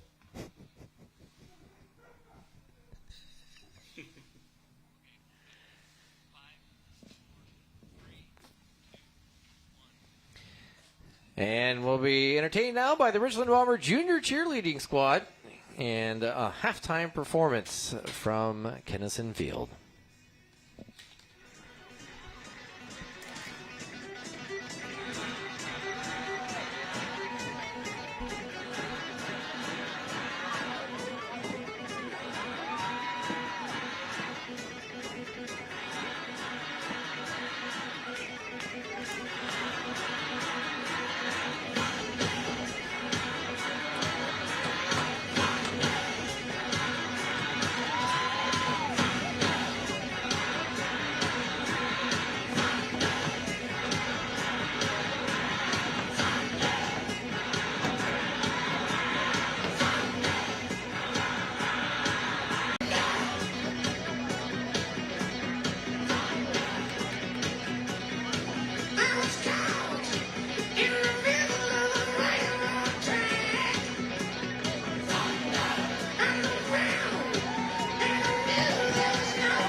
The Richland Junior Bomber Cheerleading Squad, a halftime performance here at the 8th grade championship. Take time out. When we come back, more from Kennison Field. You're watching CBYF football on SWX.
Transporting raw ag temperature controlled transportation and farm trucking.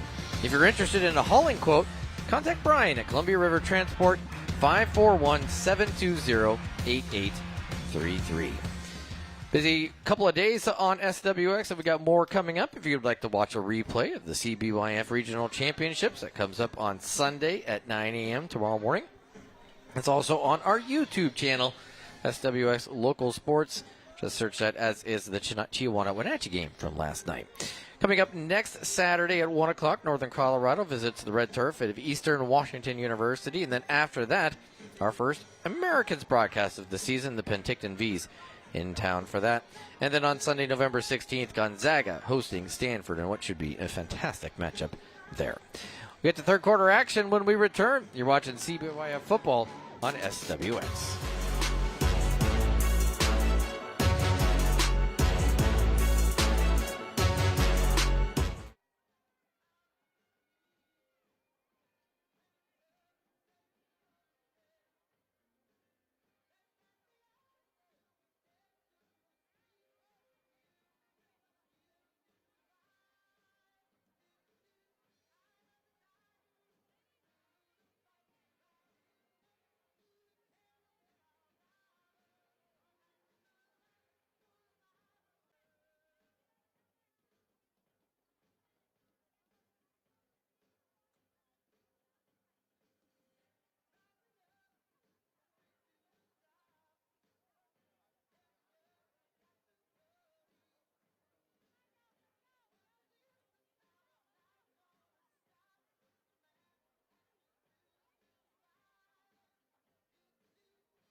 Tri-City Truck Parts is a family-owned and operated truck and trailer parts store specializing in Peterbilt, Kenworth, and Freightliners with OEM and aftermarket parts. Now, and make 3-0. Richland will get the football, leading at 14-6. Richland, all business. They were out there standing right there. We were ready to go. And now we've got an extra 3 minutes on the clock. So I don't know if this was the players not ready like you see in high school. You'll see that in high school. That unless you have 3 minutes to warm up, they'll put on 3 minutes on the clock. You only get a penalty if you come back after it's 0. Yeah, Richland was out there in the field ready for the kickoff, and Southridge had just appeared. So I think that's why they put the 3 minutes up. Yeah, something pretty common in high school football, you'll see. In fact, I don't even plan on 15-minute halftimes anymore. I just assume it'll always be 18 minutes. Or 20. Or, yeah, on homecoming nights, even more. So let's go ahead and take a look at some highlights from that first half while we got a little bit of extra time. Got 3 scores to get to, and lots of other great plays between Richland and Southridge. I always love like a good running back finding a space through the hole. That's always really nice. How about this catch right here? What a great catch by Minucci. And Elijah Lewis going to spin his way around. Eventually, on that particular drive, Elijah Lewis would give Southridge a 6-0 advantage. How about that catch right there by Anakin Garza? Richland would then score again. That's how they lead the 14-6. And Carter Salisbury was not particularly interested in being tackled until he eventually would finally go down. Southridge, though, not able to come up with a drive or points in that final moments of the first half. Well, it was great having Jeff Kinney up here, and I think I think everybody would have learned quite a bit on how the officials, what makes it work, and how they select people. There was a lot of things that he filled people in on that I don't think they would have known. A little bit of inside information, and that's all good. Unfortunately, it appears that we will not get Keith on Fleming from Kaibi High School in tonight. Trying to check in to see if we had any word on his whereabouts. Kind of a Where's Waldo situation in that one. And I don't know. I'm kind of worried up here. We're starting to get the fog on our windows. Yeah, we are indeed. It means it's cold out there. Yes, it is. It means it's hot air in here and cold air out there. That's what's going on. Yeah, it's there's plenty of hot air always coming out of the two of us. And I'm not that's sure kind of the point. Yeah, I know. And I'm not sure that's necessarily only coming out of the top half. You want me to wait one? I probably need to go. There's a flag come. Buffalo last year, Rob might have said something bad on the air when he took the pucker in. Oh! And then was it the next game he checked in from the upper deck last level of the game of the crowd? Oh gosh, that was so funny. Took that right above the eye. I mean, it's not funny that you got cut. He's been cut enough times. Holding on the return by Richland, so it'll be Bomber ball, but not quite in as good a field position as they had hoped. Yeah, notice how quick the trainer was to throw him a towel, just like the old days. Yeah. Here's a couple of butterflies. Stay in the game. You're not getting off the air. You're staying. And he did. Never left the air. Yeah, no. That's got to hurt like a son of a gun, though. That's for sure. Yeah, give a big ah. Yeah. Ah, darn it. Well, maybe not darn it. Not quite. First and 10 from their own 28-yard line for the Richland Bombers. Handoff, left-hand side, Dylan Maddox. Looking for some room, find some space up past the 40 to the 45-yard line. That'll be nice start to the second half. Southridge looking for a way to keep them where they are. Playing a little catch-up. So first and 10 now from the 43. Handoff, right side, James Castillo Jr. Not quite as successful. Maybe gets a yard. That'll bring up second down. Kind of fun that their running backs are number 1 and number 2.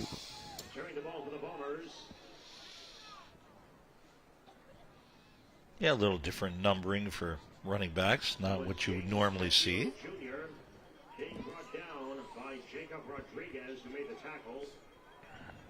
So King Gladney, the quarterback. I have a curiosity. I'll have to try to find out and see if I can remember and find out if he's any relation to the other Gladneys that are around. Or Xavion, a great basketball player and football player for Kamayakan. He's going to pitch it out. And there's Castillo Jr. He's going to get out past the 45 to about the 46-yard line. The flowing locks of James Castillo Jr. back when he's running.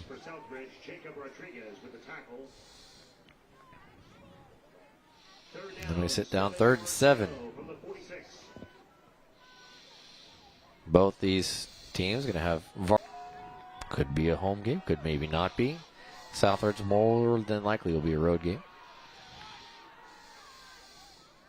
Gladney pump fakes, and he's going to have to scramble a little bit to his left. Throws, caught. Oh, it was initially caught and then dropped. Yeah, it looked like the ball hit him right in the shoulder pad and popped right out. Asen Harris. And he's beating himself up for that one. They often say if you can get your hands on it, you should be able to catch it if you're a wide receiver. That was definitely more on the side of you should be frustrated that you didn't catch it, but it happens. So now the Bombers face 4th and 6. Jamison Woodard will step in. Looks like punt formation. Woodard will boot that one away. Collected at about the 25-yard line and then hit and dropped after 6 maybe on the return.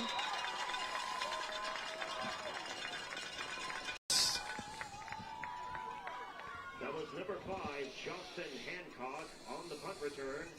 A 5-yard punt return. It gets brought down at the 30-yard line. First and 10, Southridge Sun. So first and 10 now, Southridge. Opportunity to try to tie this game with a touchdown and the 2-point extra point kick. 14-6. Richland lead. Elijah Lewis out of that sides. Middle. Gets maybe a couple or three. It'll be dropped a handful of Richland Bombers. Carter Salisbury, number 34, who runs up the middle for a 4-yard gain on the play. That was number 73. So second down, 7 to go for Richland. Second down, 7 yards to go.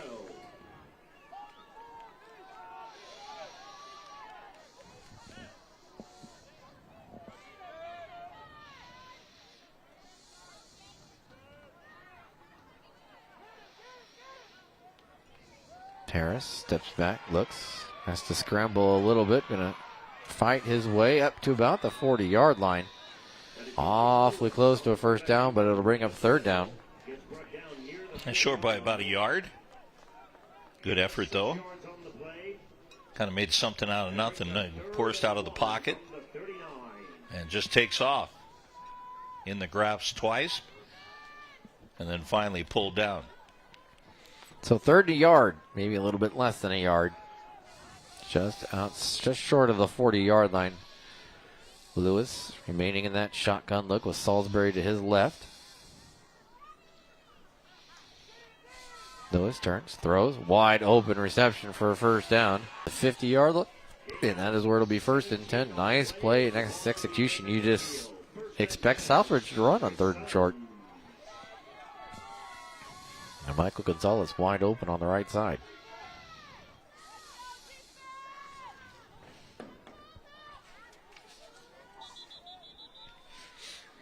And the official is going to call a timeout just to get a shoe tied.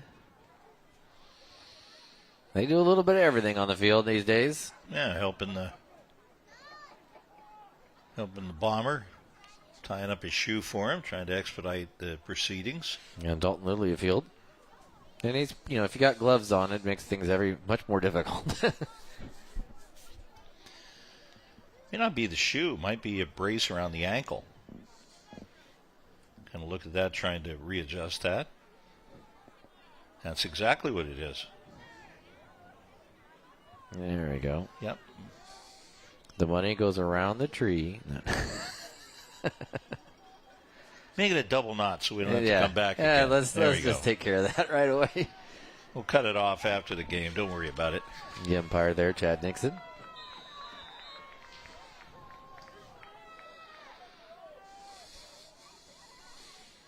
Lewis steps back, looks, throws. Gonzalez having to slide to make the catch. But he does make it. Gonzalez coming back. Play into a nice quiet area with that pass. Second and 5. Lewis, empty backfield behind him. Threat to run for this 8th grade Southridge team. He's going to team it himself up the middle. Gets about 4. A flag comes in. I think that's going to be a face mask call. Ball will be placed at the 41, but I think you're going to get it tacked on at the end of it. Yeah, Elijah Lewis, good call there with the keeper. Just sneaks up center, and penalty came right at the end of the run. Serious play. 5-yard face mask on the defense. 5-yard penalty. Result to a first down. So the ball will be moved up to the 36-yard line. So it'll be first and 10 for Southridge. 5:30 to go here in the third.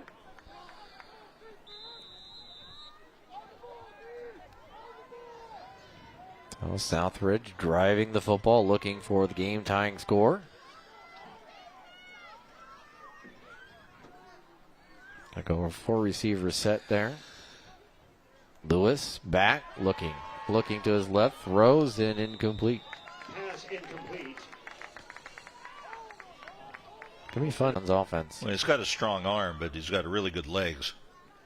And you're right. He's going to be a tremendous prospect for the Suns.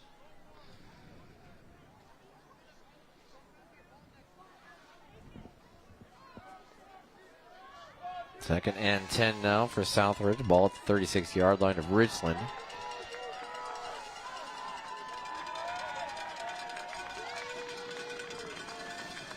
Lewis. Pistol look now. The running back behind him, Carter Salisbury. Turn, hand the football off. Going into the middle and getting dropped right at the line of scrimmage, maybe a yard back, and a flag comes in as well. All the makings of a holding call.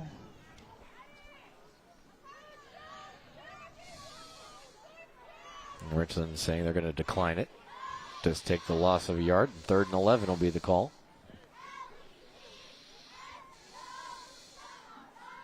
Turn to play. Holding. Offense. A penalty decline. 2 down. Brett Peck on the call. And as you heard from Jeff Kinney, he's going to get an opportunity to be part of the state championship game crew on that first Friday or Saturday of December. Man, how he earned it, and congratulations to him. How those ratings come about. Be knowledgeable, be good to work with. Third left-hand side. He knew he'd run out of. That's how you get hurt. So to bring up 4th and a long 5.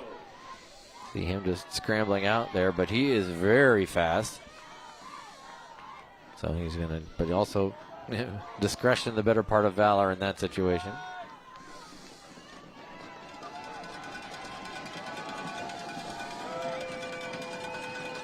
So 4th and long 5. Lewis steps back, looks, throws. That'll be incomplete. Almost picked off. Almost intercepted. Yeah, great job jumping the pass by Cade Morris. Then it'll be a turnover on downs and make that first down and 10 for the Richland Bombers at their own 36-yard line, or at their own 31-yard line.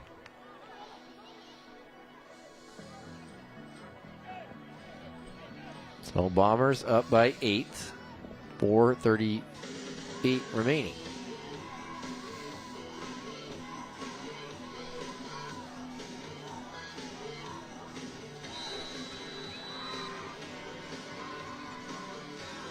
Talking about officials, and USC last night against Northwestern used a trick play that was illegal. Even Northwestern said, hey, we didn't realize they changed the kid's number. Former UW top prospect Sam Heward got in as a holder and became a guy who was going to throw the ball as a young quarterback. I didn't get a chance to see much about this. Am strike first. Micachuk. First ever goal. First ever goal in the WHL for Mr. Micachuk. Not bad. Your 4th line gets your opening goal against the best team in the league. Martinson and Abigosh with assists. Hopefully maybe last night gave him a little bit of momentum. Deep throw from Gladney, and its flag comes out. I believe able to make the catch was Anakin Garza. Yeah, I think he was draped all over him. But now it's whether or not is it a defensive pass interference call.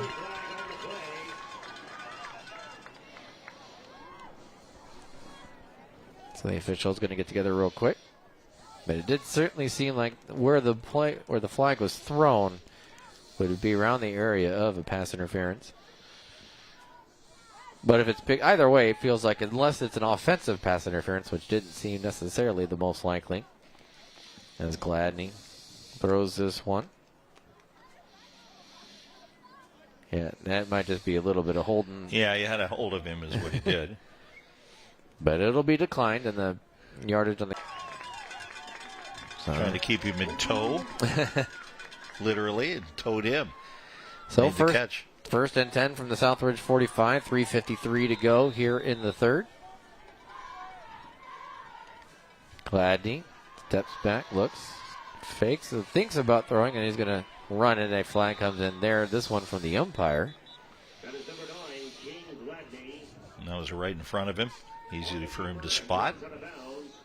And that has all the makings of a holding call. Holding. Offense. And that is exactly what it is. Replay. First down. So it'll be a 10-yard penalty and brings up first and long. Ball will be placed at the 45 of Richland. First and 20 now.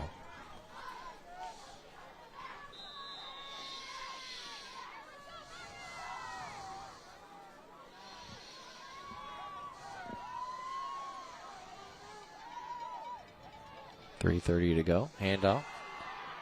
Right hand side looking for some space. Getting up past the 50 to the original line of scrimmage. And a gain of about a yard beyond that. A gain of 11 on the play. That is Asen Harris. Just follows his blockers. He had 2. Nice hole opened up. Gain of 11 on the play.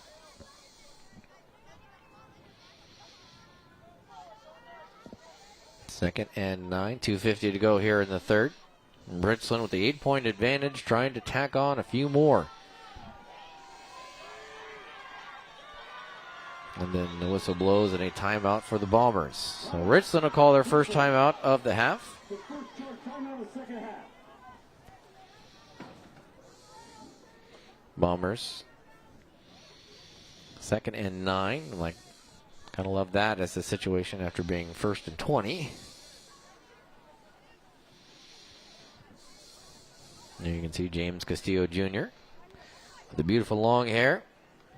My nephew could maybe take a lesson from that. He had some long hair for a long time, but kids were making fun of him, and he decided that was done. He wanted to get rid of it. And I'd be more afraid playing football soon might yank it while, yeah, while no, you carry the ball. that happens. And you see I think that would hurt. yeah. I would think it would. Yeah. Because when you're a defender, sometimes you're just looking for anything you can grab. Oh, you grab for whatever you can, yeah. 2:39 left here in the quarter. Gladney getting it swarmed under and dropped for a sack. And knocked down. Jacob Rodriguez with a sack. Kept waiting and waiting and waiting for something to open up. Just nothing ever did. So 3rd and 14 now. Right near the midfield stripe.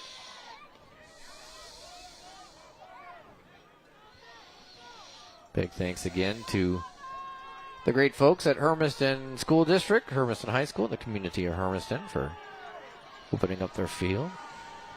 Letting folks come in here. These middle schoolers get the opportunity to play a little football. It's Gladney steps back, and a flag will stop this. That'll be a delay of game.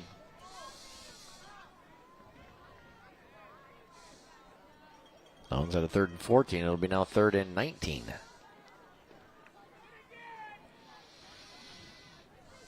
Prior to snap. Prior to snap. Delay game. Offense. 5-yard penalty. Remains correct. 3rd and 19 from the 46. These two, they'll be paying a lot of attention for their high school brethren that are going to be watching tomorrow with anticipation to see where they are marked in the round of 16 for the state tournament. Announcement at noon tomorrow. I will be at the office ready to go with the latest information that I can find. It's a Sunday night football. About the time do you get that newscast on? About 8:30? About 8:30, yeah. yeah. Depending on if there's overtime or not. Now, there has been one overtime already so far this year. So 4th and 10, and Richland's going to call another timeout. That's 2 timeouts taken by Richland here in the 3rd quarter. Second charge timeout of the half. Well, they only have one more left. They must feel it's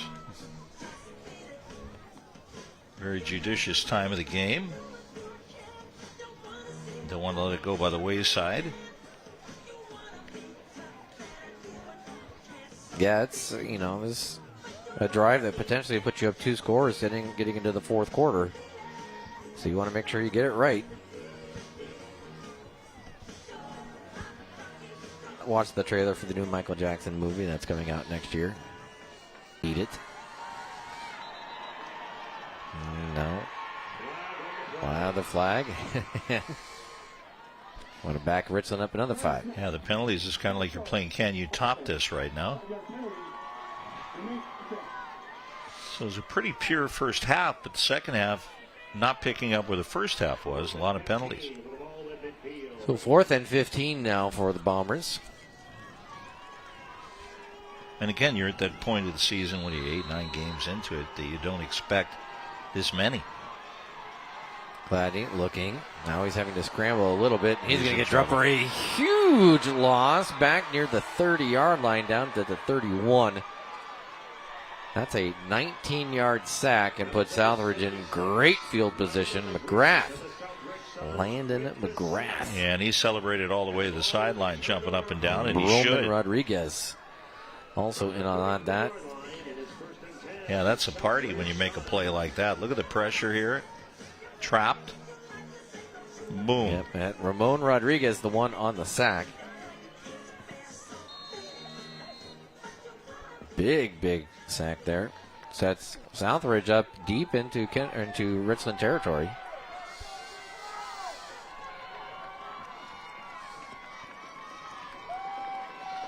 Elijah Lewis. Boy, nice, scooting way back, having to scramble to his left. He's going to throw. Grabs and it's up in the air for yeah. So I'll bring up 2nd and 10. 39 seconds remaining here in the third.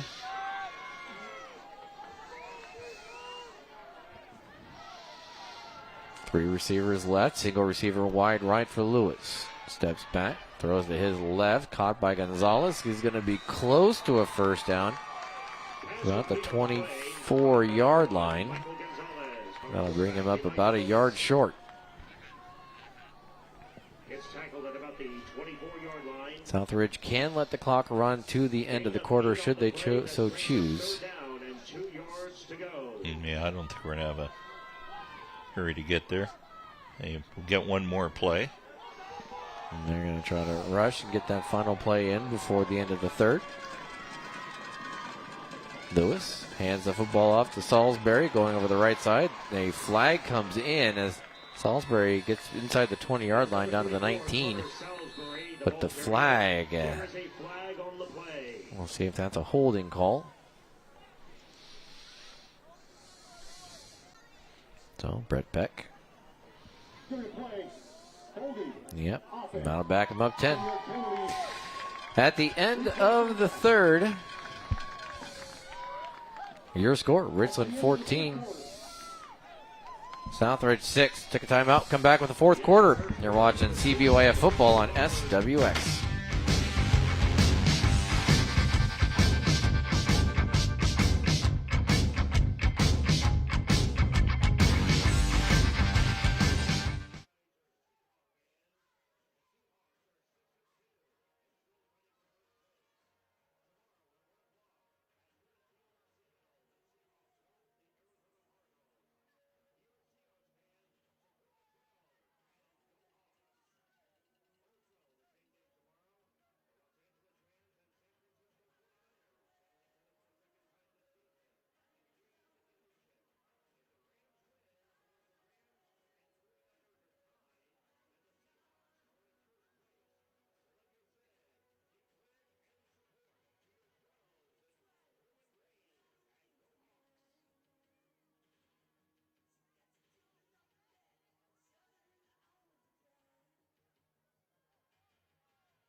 This SWX broadcast is brought to you by Homeboys, your housing superstore. Homeboys, they deliver the American dream. You can go see them at King City in Pasco.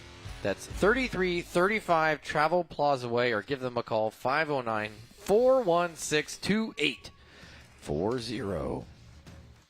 We begin the fourth quarter on a 3rd and 12 for Southridge.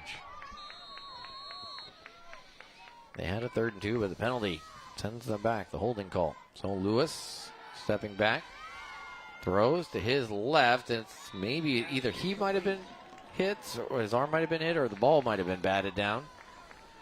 And that'll bring up 4. Just came up short. Yeah, I think he hit his arm. Yeah. And that caused it.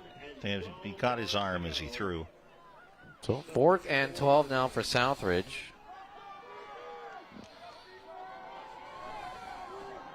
They're going to run 2 receivers on either side. Lewis in the backfield, Salisbury to his left. And Richland players trying to get their crowd into it.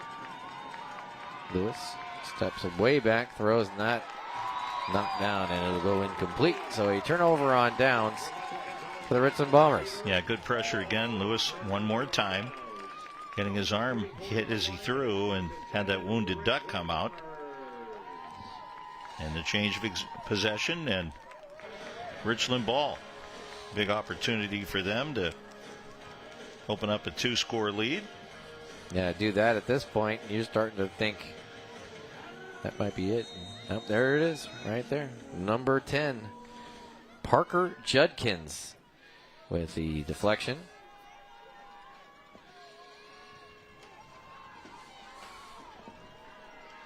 So 1st and 10 for the Bombers, their own 35.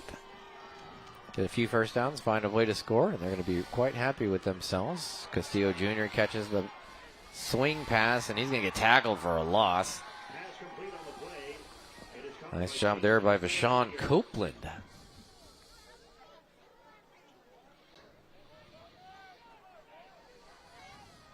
They're actually going to mark it down at the 34, the original line of scrimmage, makes it 2nd and 10.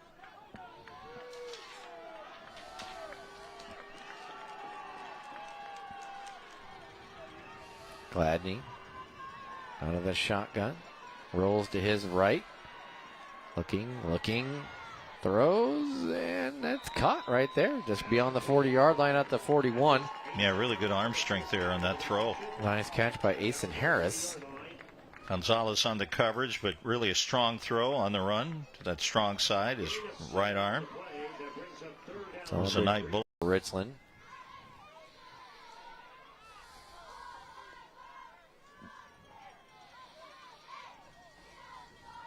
There you look at the Southridge coaching staff.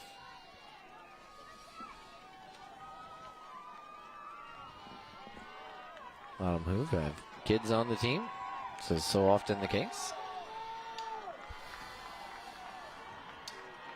Gladney looks, pump fakes to his left, going to keep it himself up the middle to about the 45-yard line. That's enough for a first down. We marked just beyond the 45. So King Gladney. Yeah, Gladney took a pretty hard hit there. Or so.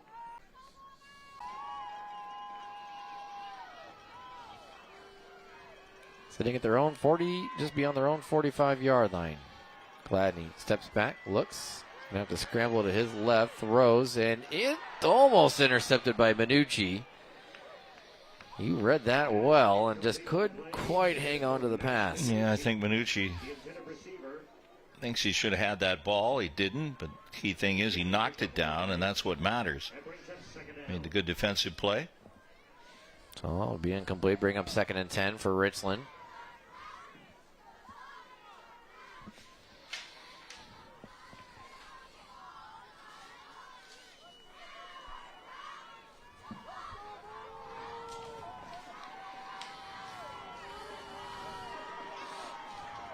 Two receivers on either side for Richland. Now Garza will go in motion. Gladney looks, throws, and that's incomplete.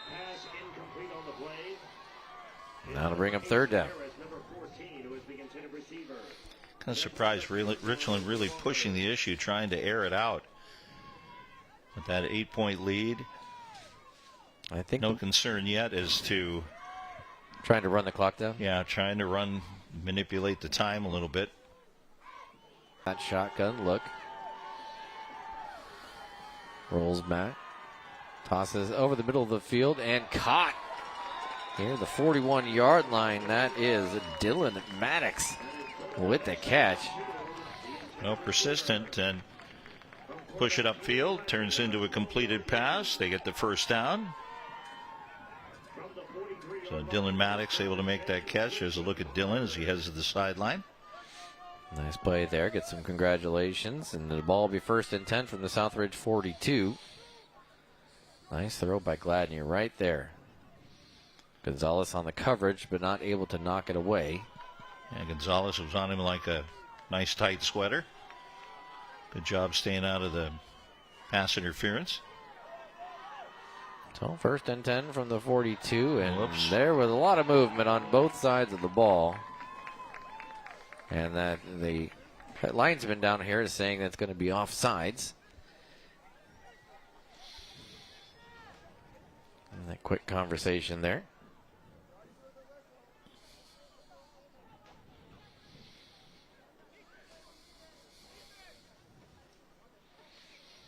So just get it correct. Get it correct. That's true. Encroachment's when you make the motion. Offsides is when you're lined up in the wrong spot. Yeah, it was pretty clear they jumped. 1st and 5 now for base 3. Yeah, good settle. Especially after you got that 5-yard penalty, so you're in a really good situation here. 2nd and 3. And 2nd and short now for Richland. As the clock, their friend, they've been chewing up almost 3 minutes of time now. Gladney going to keep it himself. Going to just run himself out of bounds and get all the way inside the 30 for a first down to the 28-yard line. King Gladney. Yeah, Gladney, really good job hiding that ball on that left hip. I think about half the line didn't know where the ball was. He hit it extremely well. But I don't know that he's had a designed run for him much so far tonight. He's had to scramble a few times, but that was more of a true RPO type option. Yeah. So had the play action, had the fake, and then kept it right on his hip and just kind of tiptoed over this way, came to the sideline. Very sneaky. So 1st and 10 now from the 28.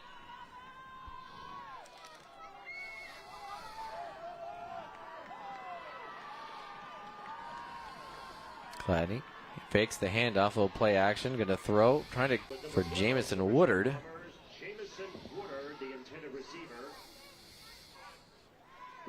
They'll bring up 2nd down and 10.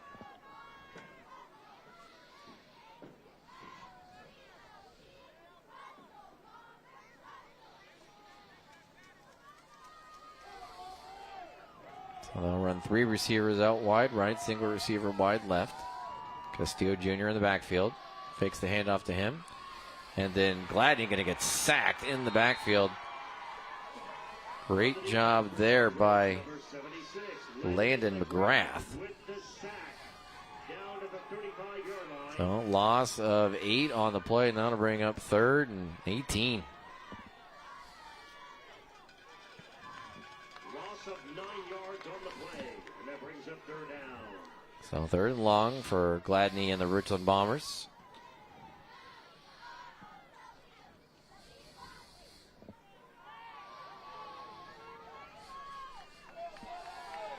Tri-City Americans tied at 1. End of the first period. Craig would like to go and catch the end of that game if you all don't mind. Oh, we'll make it. Plenty of time. Going to get pushed out of bounds, so not a lot to gain there, and he's also knocked out of bounds, which stops the clock. Huge benefit to Southridge. I may have to steal somebody's parking spot, but I'll find somewhere to go. I just figured you showed up and they just rolled out the red carpet. Well, and I said, thought so we'll be a little more creative tonight. So Woodard out to kick the football away on 4th and very long. Collected, by Lewis at around the 10-yard line. He's going to fight his way up to about the 15. That is where Southridge will start first and 10. 5:34, time running out for the Suns. They need to get something happening here on offense. They struck first, had the first touchdown of the game, but haven't been able to find a follow-up to that.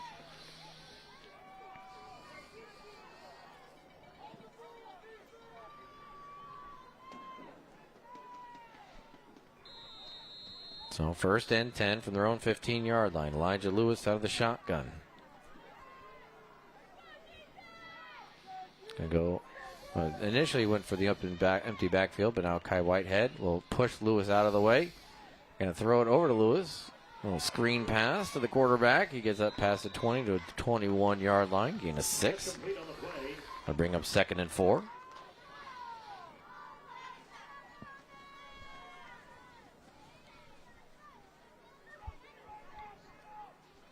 Seen that a few times. We've got a lot of different options out of that with Kai Whitehead. Well, Lewis looking for a good drive here. And there's 3 different Richland Bombers in a line. And at least one touched it. At least one got a hand on it. You can see the reaction of one of the guys, his head cocked back like, oh, I should have had that. So that'll bring up 3rd and 4.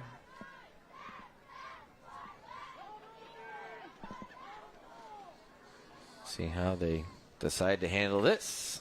Yeah, that was Hyatt Trevino that had his head kicked back. Oh, I should have had that. You could just tell with the body language, and he was the one that had a shot at the ball. But you got to have short memories if you're a relief pitcher or a cornerback in the NFL. Another swing pass, and that's going to be low to Lewis, and they're going to call it incomplete. And that'll bring up 4th down. Even though it went sideways, that was not a backward pass, so it wasn't a live ball. That's where you got to be careful on those things going sideways. So now Southridge in a real dire spot. Do they try to punt it maybe? And they've got all their timeouts left. Or do they feel the pressure that they need to try to get the 4 now? Well, they're going for it. Whitehead in at quarterback. And look, throw, caught. And Lewis will be tackled to mark him down at the 30. That was a great throw by Whitehead. A little different look to the offense, and sails it right over the middle, complete. Now Whitehead again back at quarterback. Going to throw it. He's got a wide open receiver down the left side. That's Michael Gonzalez.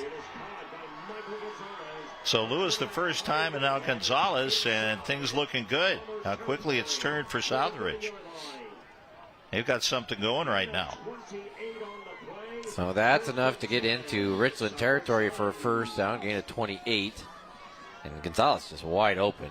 Kind of kicking himself a little bit that if he could have just collected it and found his footing a little quicker. Yeah, he kind of had to stagger to catch that ball. Nice job catching up to it, though. So Whitehead again. Pump fakes, going to run out to the right-hand side. Looking, throwing, caught by Gonzalez again inside the 20. A flag comes in at the point of the tackle, which might be helmet to helmet, but we'll see what the call is. Well, a good-looking drive at the right time, and the Suns with something special going on right now.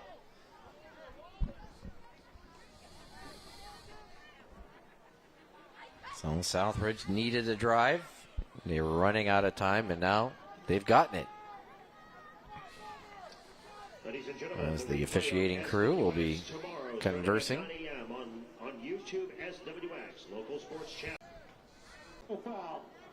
Advantage Southridge's way. And bring up the first down. They're now inside the 10, first and goal at the 9.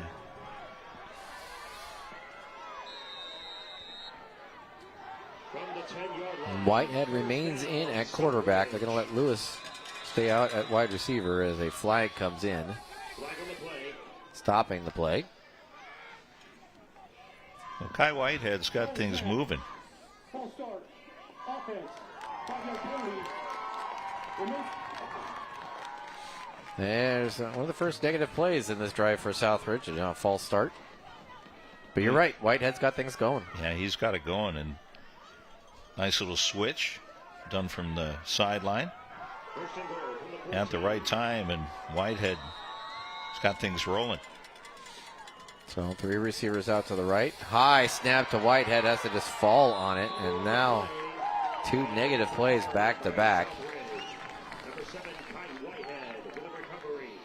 So it'll be now first or second and goal from the 22-yard line. Southridge going to try to go quickly. There's a 4th and 4 deep in their own end. Came up with a big pass. Whitehead going to throw it deep, left hand. And he's maybe landed on his football. Trying to collect his breath, but it's 4th and goal now. No, sorry, 3rd and goal. That's a Whitehead looking. Now even to scramble, trying to split the defenders. So cut, gets inside the 10 for a couple. Now to bring up 4th down. A creative play, didn't have much right there. And Whitehead doing a lot of improvisational stuff, and it worked. They'll bring up 4th and goal from the 8-yard line. Whitehead rolling to his right. Looking, now deciding he wants to try to take it himself. The ball comes loose, and Richland looked like they might have been in prime position to collect it. Yeah, I think Richland recovered the ball. They did. Richland gets the football. Nice job by Richland. Got that ball punched right out of his hands and led the drive. We go to the play. Defender recovery by the defense. Yeah, it says that the one negative of this is that it's a 1-yard line. Recovered by Asen Harris. They don't have a field position advantage here to get a couple of first downs.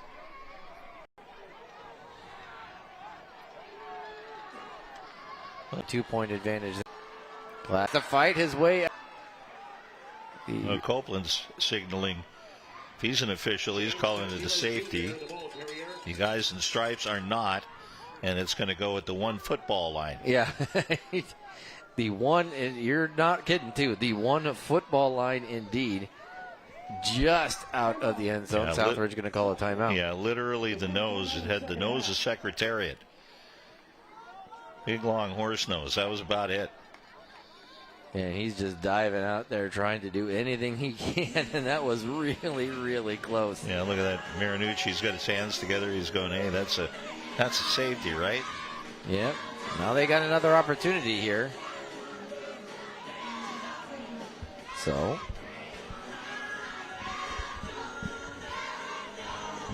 it'll be a 2nd down and 10 for Richland.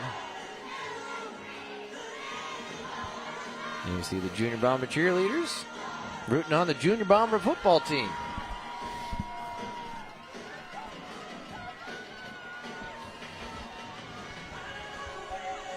So 2nd and 10 now from it being pretty much the 1-foot line. Incomplete. Nice defense there by Kai Whitehead. Anakin Garza not able to complete the catch. That'll bring up 3rd down from the 1-foot line. Well, a good series defensively for Southridge and trying to force 2. A punt out of that end zone where anything can happen. Yeah, nice defense there by Kai Whitehead.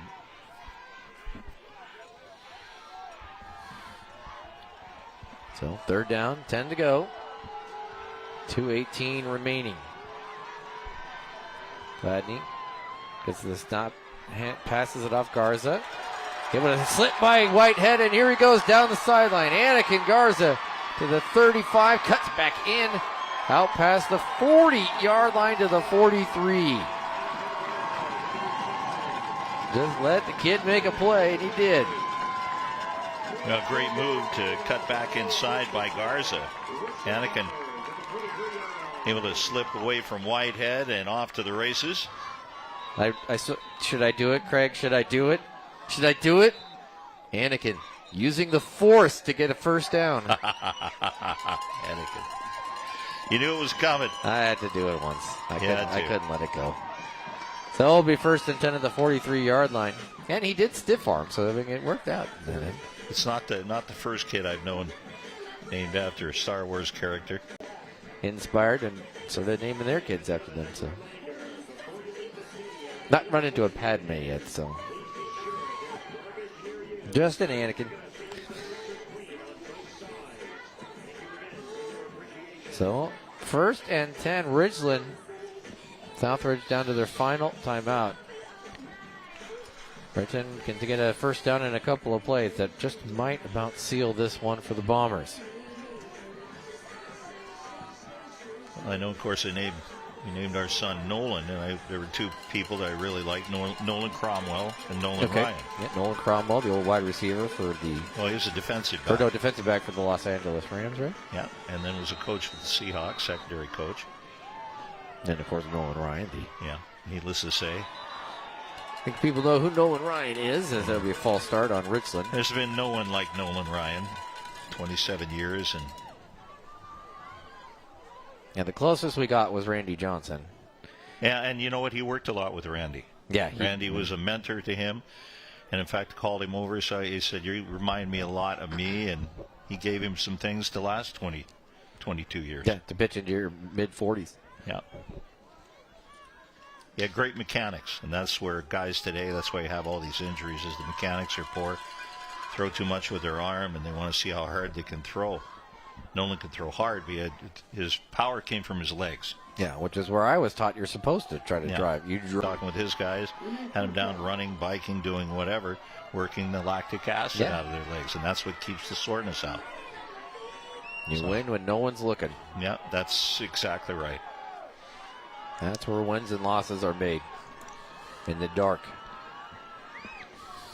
First and 15 for Richland. Handoff over the right-hand side. Not much going there. Yeah, easiest thing in the world to lose. Yeah, that's easy to do. Yeah, you did not try it. Yeah, you accept it, and you don't want to. It was Jordan Henderson on the carry. Southridge calling their final timeout. Yeah, it's a mindset. It really is. It's a complete mindset. And I use all the cliches, but the best one I've ever heard, though, is hard work beats talent. And I've seen it happen many, many times. Yeah, talent is great. To a point. It's wonderful to have talent, but yeah. Hard work can beat talent. And if you have talent and you don't work hard, you're going to struggle. There's the final trophy on the table, waiting the winner of this one. It's lonely because that's the last one, and it means the season's come to an end. And now let's start plotting for next year already. I'll leave that to Jamie for now. Yep. Well, he said it would pretty much start within a month. I'll jump keeping himself over the left-hand side. Some space over there. A flag comes in where a block is happening, which usually means a holding call. Flag on the play.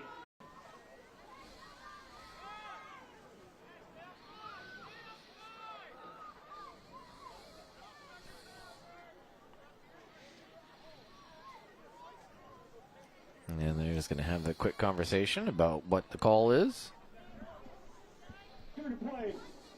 And it is holding on Richland, so it'll back him up 10. What it does do is it keeps Richland on the ball for another play. Yeah, so they're second and 16 right now.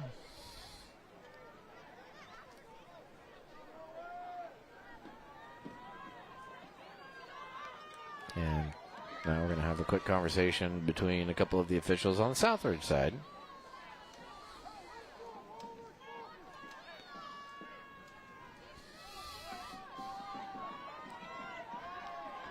But now everybody back in position. Second and long for the Bombers. Turns, hands the football off, up the middle. Lots of space right there. Battling his way up to about the 50-yard line. He's going to be just past the 50, where he'll be stopped close to a first down. That is Parker Judkins. He is right knocking on the door of a first down, which would be essentially a nope. I'm going to break out. Still not down. He never did go down.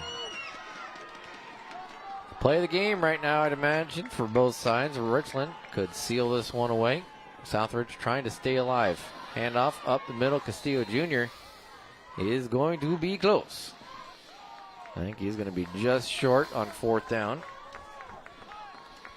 Oh, no, it was Parker Judkins again. I just saw flowing hair, and I thought might be Castillo with the ball. Let's see what Richland decides to do here. They're taking a timeout. Okay. It's important to note Southridge cannot stop the clock. Yeah, that's why I'm a little surprised. I don't think...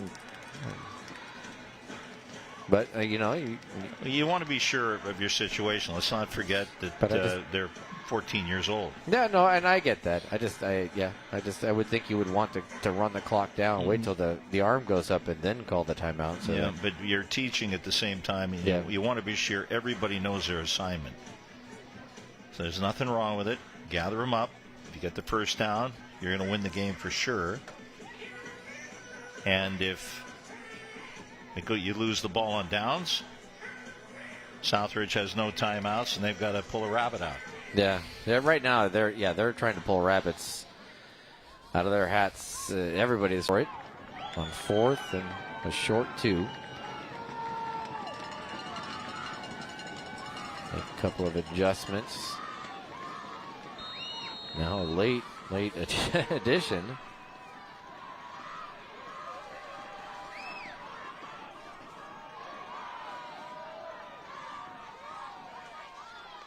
And trying to hard count him.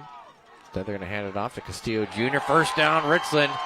He hangs on to the ball. This one's over. And the Bombers get the first down. James Castillo Jr. And that is why he called a timeout. Be sure. And with that, they're going to win the game. Yep. Now you run one more play, you down it. And a great job, too, for Castillo Jr. to just hang on the ball. A low hit from Mike Gonzalez trying to knock that ball out. Castillo Jr. would hold on to it. So last play of this one, Gladney will just down the ball. And the Richland Bombers going to win the 8th grade CBYF Super Bowl Regional Championships. Congratulations to the Richland Bombers. So Richland, the green and gold. All hard work, long season, and this is what you do it for. Get all the way to the end to try to win it. They are the champions. And let the planning start for 2026. Take care of business. Yeah, so Ellen.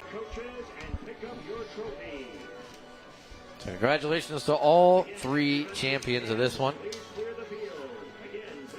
And congratulations to everybody who competed in this. Thank you so much as well to Jamie Weaver, the entire CBYF organization. A big thank you to all of the officials that came out and spent some time here after likely calling games on last night, getting that opportunity to be part of the round of 32.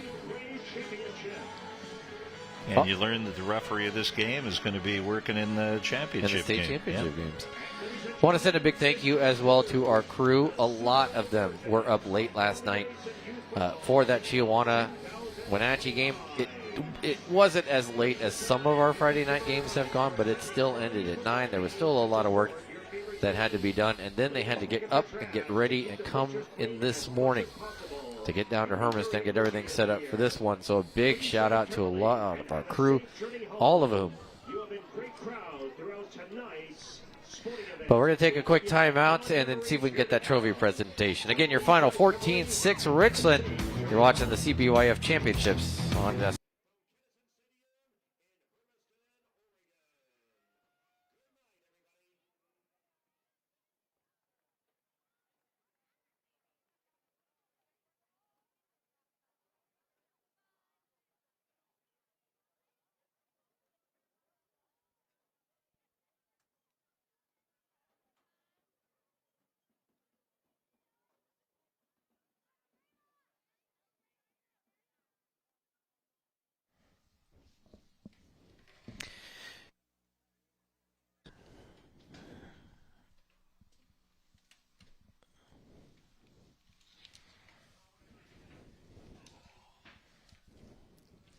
Oh.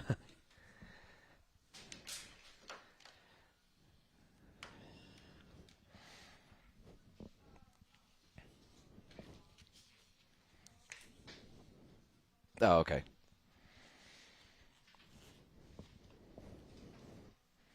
Okay.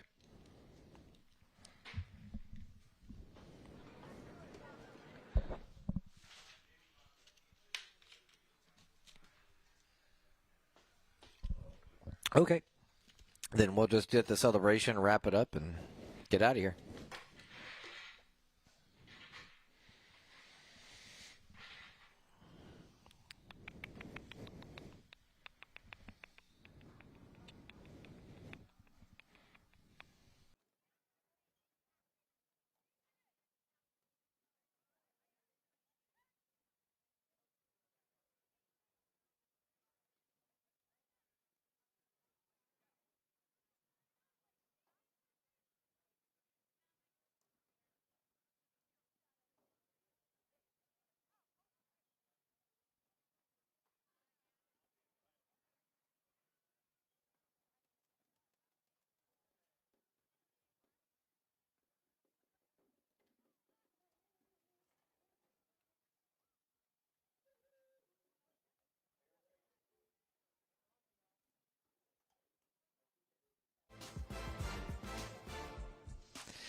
All right, that'll wrap it up for us here. As you see, the trophy being ready and presented to the winning 8th grade team, Richland Bombers. So right now they're chatting as they have every game afterwards, so that we have a situation in which kind of like, wait, great game, hard work, be happy, be sad, whatever it is you need to do, but make sure you're doing it in the proper way.